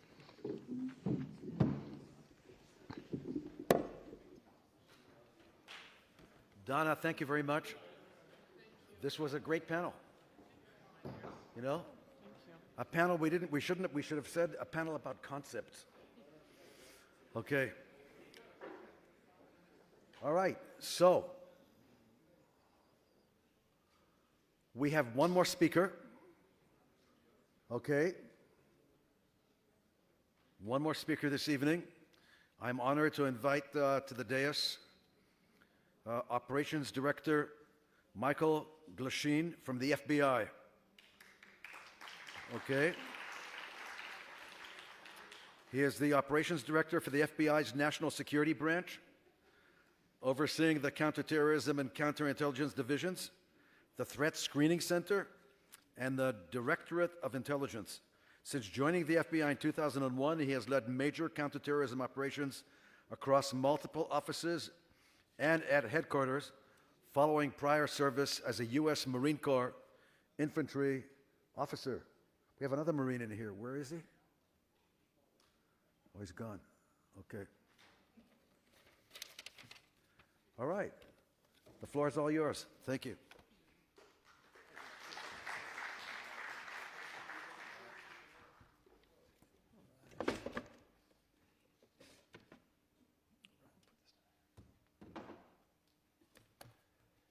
All right, I think I have the toughest assignment here. The last speaker of the day before dinner. I think the second toughest one will be right before lunch. So, and I see the sign yelling at me, hurry up. So, yeah, I'm going to start off again. Thank you very much for the introduction. It's an honor to be here today to speak with you. And again, as mentioned, my name is Michael Glashin. I serve as the Operations Director for the FBI's National Security Branch, or NSB for short. Just kind of frame it here. My experience, I've been in the FBI 24 years. I've worked counterterrorism my entire career. I think the roles that we occupy, especially at leadership, were really shaped by experiences. I've been in the counterterrorism fight for 24 years. I've had a chance to serve down in Guantanamo Bay, interrogating some significant figures after 9/11. I've been to Iraq a couple of times, living in a terrorist training camp for a couple months. I've also been embedded with some of our Joint Special Operations Command in Iraq, working this terrorism picture. And I think those experiences at a very younger age kind of helped shape me to where I am. So although I mentioned I have the National Security Branch underneath me in the FBI, I'm the senior FBI person for national security, but my background primarily is in counterterrorism, so it's a pleasure to be here with amongst a lot of professionals.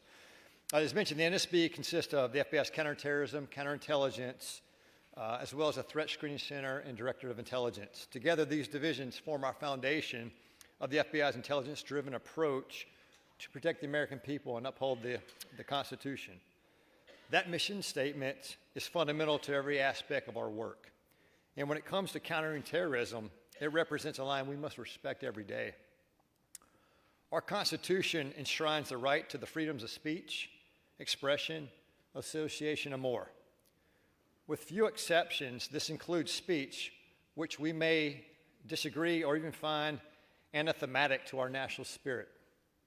But when that speech evolves into threats, plans, or actions of violence against others or their property, it crosses that line into terrorism. Once it does so, the FBI must act swiftly to counter this threat. Each of our National Security Branch divisions play a vital role in countering terrorism, even if it does not encompass the full scope of their work. Naturally, the Counterterrorism Division oversees counterterrorism investigations being worked by dedicated squads housed in the field office throughout the United States. The Counterintelligence Division, to the contrast, while primarily focused on investigating espionage, lends their expertise to investigations wherein foreign counterintelligence officers coordinating terrorist actions. More to come on that later on. The Threat Screening Center, of which I previously had the pleasure to serve as their director, is an FBI-led but whole-of-government enterprise dedicated to providing actionable identity intelligence to the FBI and our partner agencies. And finally, the Directorate of Intelligence, while supporting all aspects of the FBI's work, It provides intelligence that drives FBI counterterrorism investigations and broader policy making. Briefly talk about 9/11. The National Security Branch, the one I have the privilege of being in charge of right now for the FBI, was formed 20 years ago in response to the United States recognizing the need for closer coordination of these capabilities I just described. This decision was recommended to ensure the most effective counterproliferation capabilities in response to the 9/11 attacks. Our organization stands as a living reminder that an act of terror so deadly and shocking that it fundamentally changed America's national security landscape. And we live that every day because of those actions and the results of 9/11. And as a promise to forever protect the American people against another attack of these is why the NSB was stood up. I'm, of course, referring to 9/11, as I mentioned, the attacks that took place 24 years ago in 5 days. I actually entered duty as a special agent in the FBI shortly after 9/11, several months after. I was in the process to be hired before, but that was expedited after 9/11. I was part of the first class after 9/11 to go through the process. So when I got to my first office in Chicago, you could still smell the smoke, figuratively, from 9/11. So my whole career was shaped by 9/11. In those days, we rose proud and defiant in the face of terror and showed the world that no act of terror will defeat our nation. Since 9/11, countering terrorism has been at the forefront of American national security policy. While FBI and our partners in the national security community have prevented countless threats, terrorists continue to target the U.S. as well as our people and assets abroad. October 7th. But as you all certainly know, the United States is not the only nation upon which an act of terror has left an indelible mark.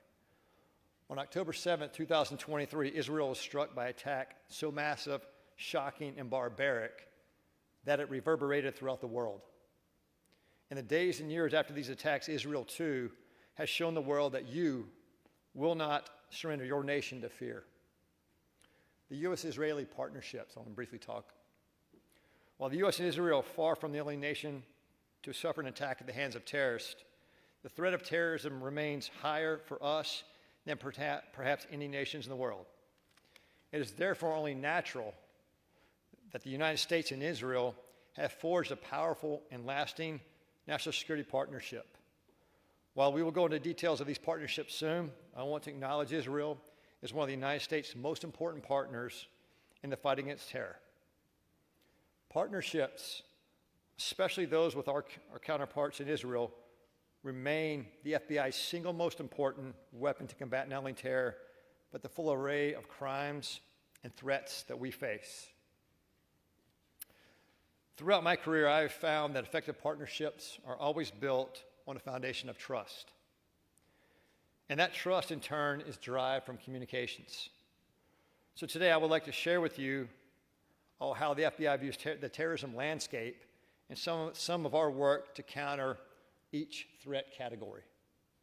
So the threat landscape right now, protecting the American people from terrorism both internationally and domestic, is our number one priority.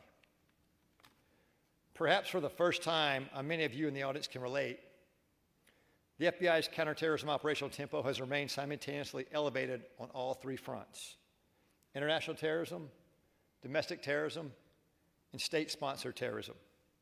In simple terms, we have our work cut out for us. Briefly, international terrorism. Given the nature of today's events, I would like to start by discussing international terrorism. While there are many factors driving international terrorism, amongst the most visible is October 7th, 2023, the attacks here in Israel. These attacks have had a lasting effect, which has led to heightened risk of potential violence from a variety of threat actors in the United States. Most notably, for the first time, we are seeing all major international terrorism groups, ISIS, Al-Qaeda, AQAP, Al-Shabaab, and Iran, release propaganda to include statements encouraging attacks against Western targets and supporters of Israel. Even propaganda statements among domestic terrorism actors have referenced October the 7th, which has become a unifying rally cry. We continue to see lone actors or small cells of individuals who typically radicalize online use easily accessible weapons to attack soft targets and there is a particularly concerning uptick in the radicalization of our young people. Juveniles have become a target demographic for extremist rhetoric, propaganda, and recruitment of social media, gaming, and other online platforms which present the government with real investigative challenges. Times have definitely changed. And our caseload is not diminished, as we are currently working thousands of cases in our counterterrorism program, which encompasses both international terrorism and domestic terrorism. Briefly talk about ISIS here. ISIS also continues to pose a threat to U.S. interest with their ability to direct, enable, and inspire attacks inside the U.S. using terrorists already in the U.S. or operatives they send here. Similarly, Al-Qaeda and its global affiliates remain committed to attacking U.S. and Western interests domestically and abroad. Homegrown terrorism. We call that homegrown violent extremists. You're going to hear me mention HVs here in a minute. Not all international terrorist threats originate beyond our borders. The FBI views HVs as a primary international terrorism threat in the United States. There are a few different factors driving this assessment. First, HVEs demonstrate a continuing interest in plotting attacks in the United States and traveling overseas to support FTOs. Second, HVEs can easily access both weapons and soft targets, making it possible for an attack to inflict a high number of casualties. And finally, given the individualized nature of the threat, HVs can be difficult to detect and disrupt, especially as their activities are increasingly limited to an online space. HVs continue to be inspired by a mix of ideological, socio-political, and personal grievances. For any given HVE, a unique combination of these three factors contribute to their pathway of violence. Most, however, self-radicalize online by consuming easily accessible violent extremist and FTO-based materials. Once they have moved past that radicalization phase and into the planning phase, HVEs have shown an interest in a wide range of targets, but they continue typically to choose soft targets in line with their personal grievances. Since 2015, HVEs are most likely to use easy-to-acquire weapons, such as edge weapons and firearms, rather than methods that would require technical expertise to construct and employ, such as explosive weapons. The FBI remains concerned terrorist media could guide attack plotters towards specific targets. Again, that online space of social media has made it a lot more complex and challenging for us. In 2025, Al-Qaeda and ISIS continue to make threats against the U.S. and its partners, including threats to specific people, places, events through the media. Terrorist media also often highlights and praises attacks that occurred in the U.S. regardless of the attacker's affiliation.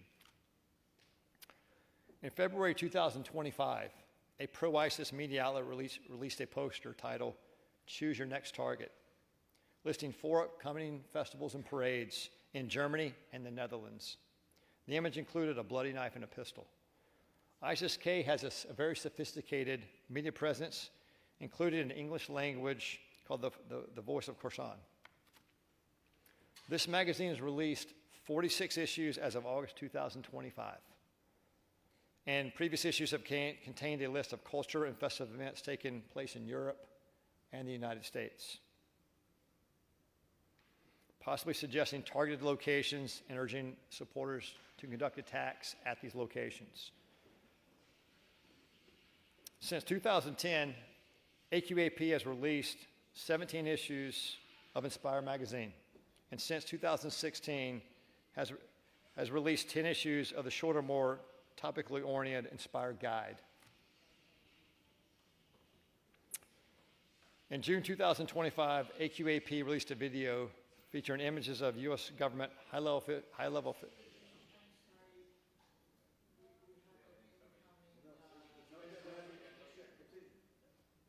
Okay. All right. So, I'm good.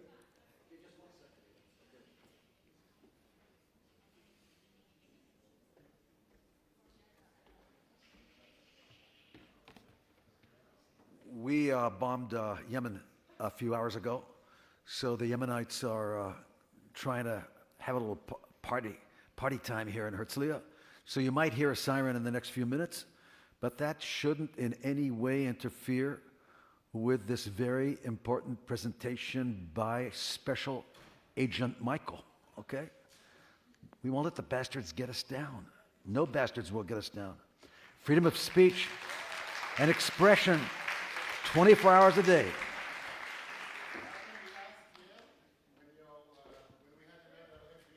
Oh, yeah, how fitting. So first of all, the FBI attracts missiles in our direction.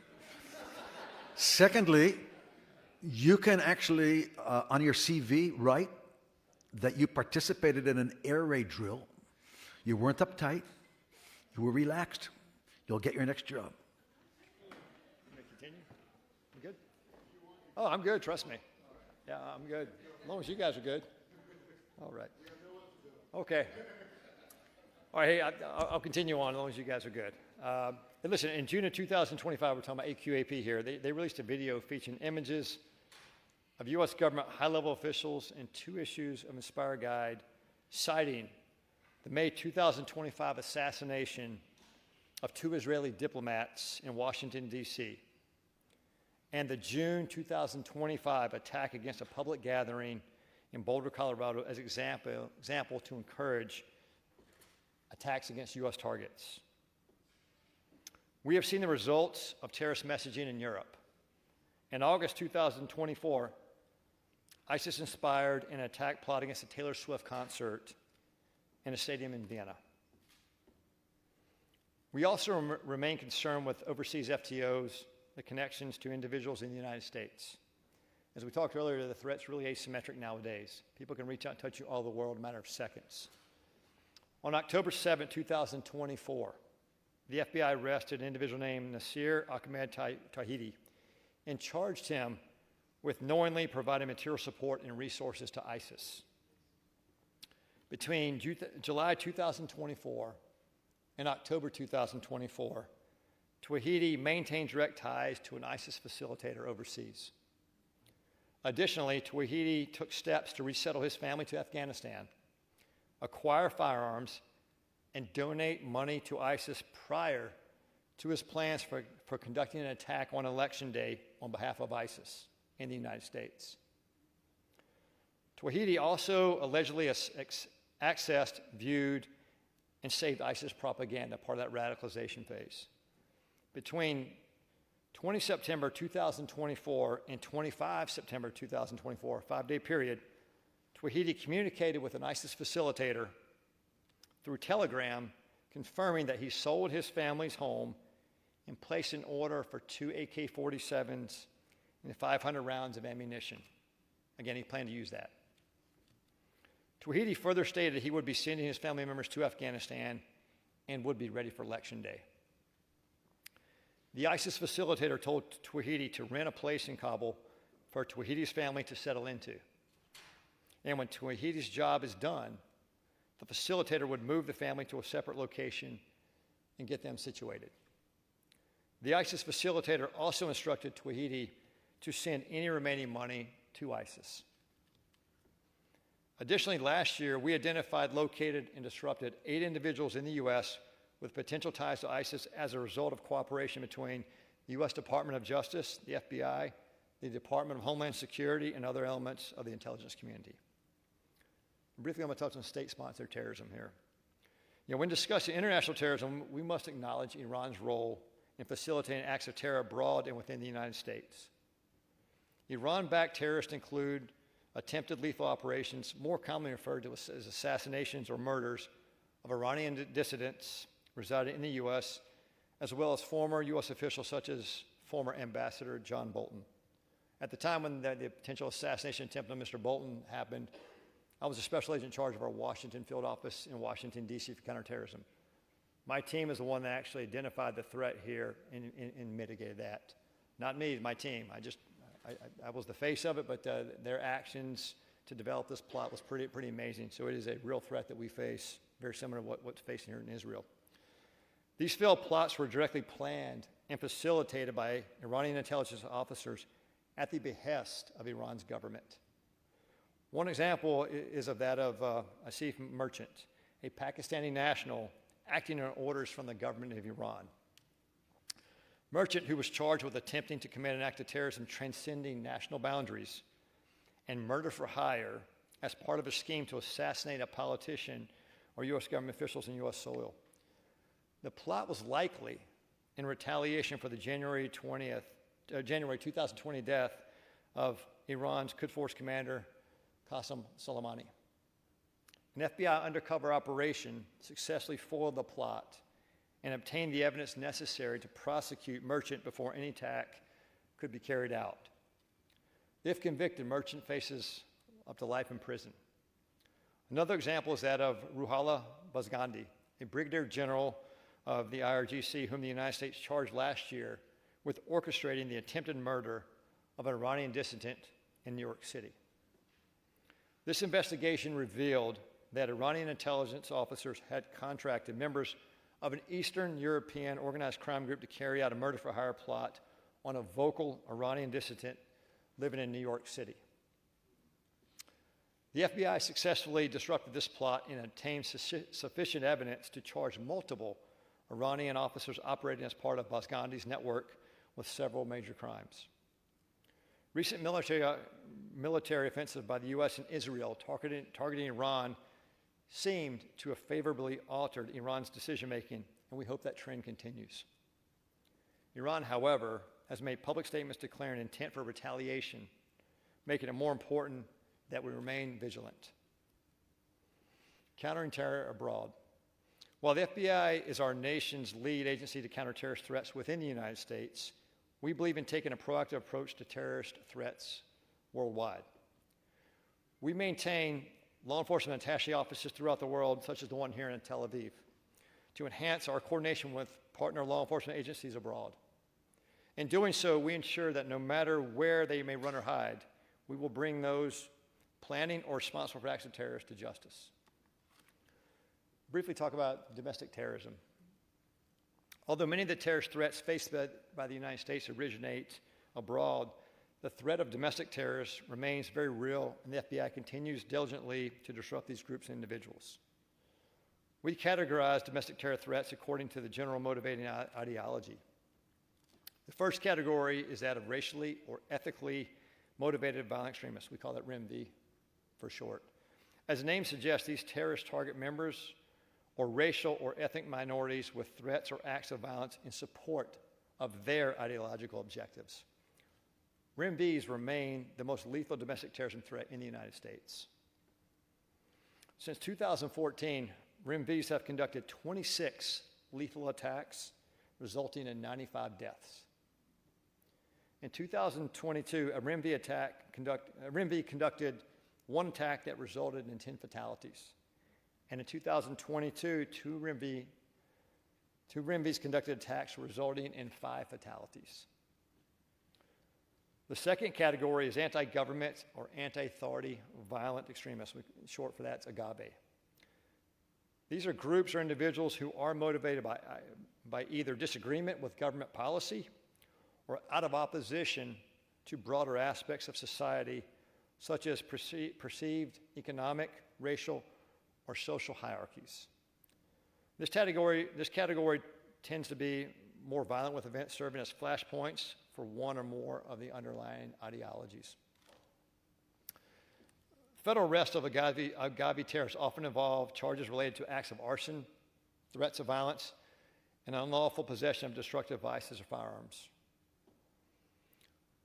Other, including smaller or emerging categories of animal rights, violent extremists, or environmental violent extremists, we call RV, EVE, abortion-related violent extremists, involuntary celibate violent extremists, and nihilistic violent extremism. And that's taken more of a challenge for us.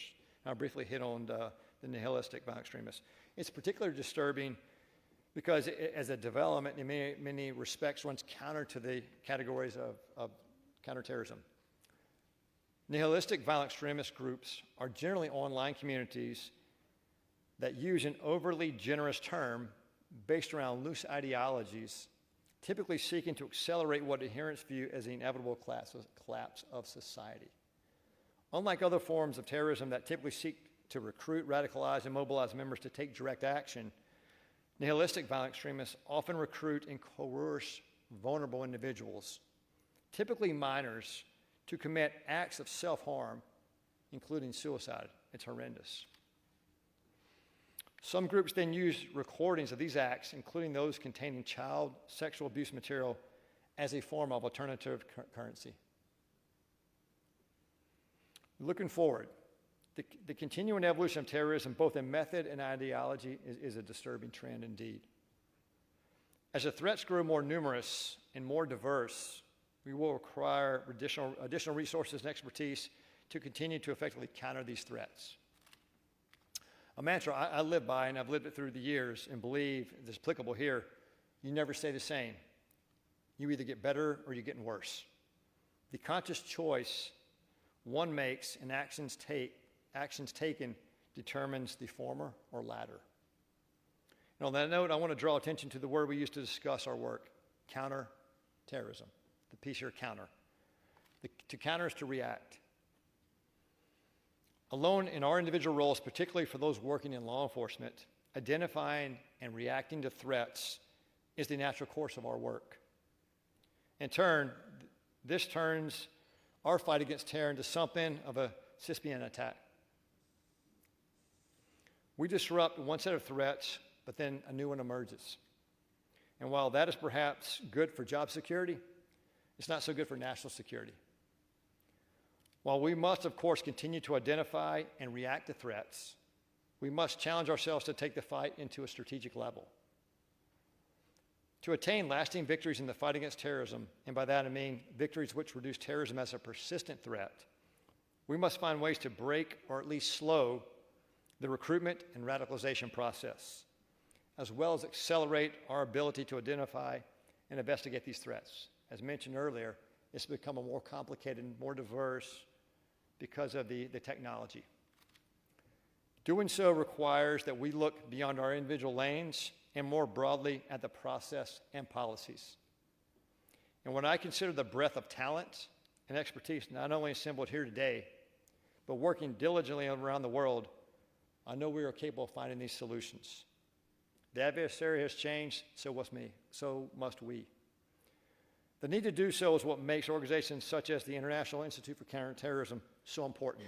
For what's being done here, bringing the talent here to discuss the challenges and ways forward, is beyond incredible. So truly appreciate those efforts that's being hosted here. The research you conduct, as well as the conversations you host and inspire, are essential to developing long-term solutions we need to give us a lasting strategic advantage. So thank you for hosting us here today, and again for your ongoing contributions to the fight against terror. I would like to close by acknowledging the contributions of all those here today, as well as those fighting terrorism around the world. Make no mistake about it, our work saves lives and takes some of the most evil and violent individuals off the street. And though our fight continues, we will not yield. We will remain vigilant and will tenaciously pursue terrorism wherever it may rear its head. And through this work, we will forge a future in which our children and grandchildren need not fear the threat of terrorism. Their futures will be brighter and their lives more hopeful because of our efforts today. So finally, allow me to thank you for standing beside us in this fight. And thank you for having me here to speak today. Thank you.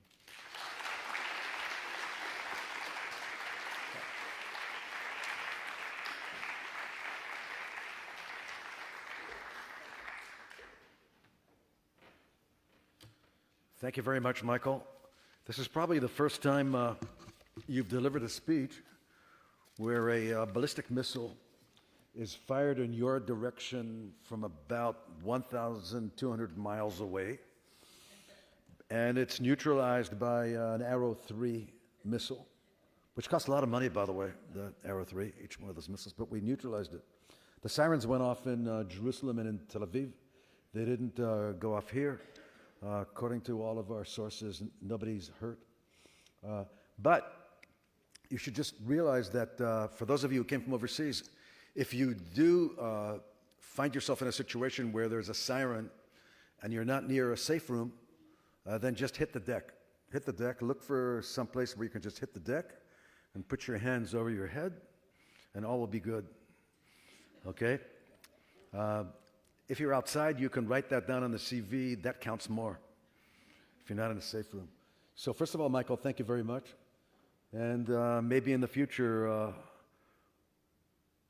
we will save someone like Charlie Kirk when we gather the intelligence information about these weird guys who make those decisions you were talking about, those radical decisions. So, you know, if we get better, that's what's going to happen.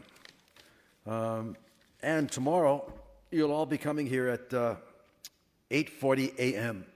At 8:40 a.m., we will have 2 simultaneous workshops. The first one is on counterterrorism financing in cooperation with Cognite and Centef.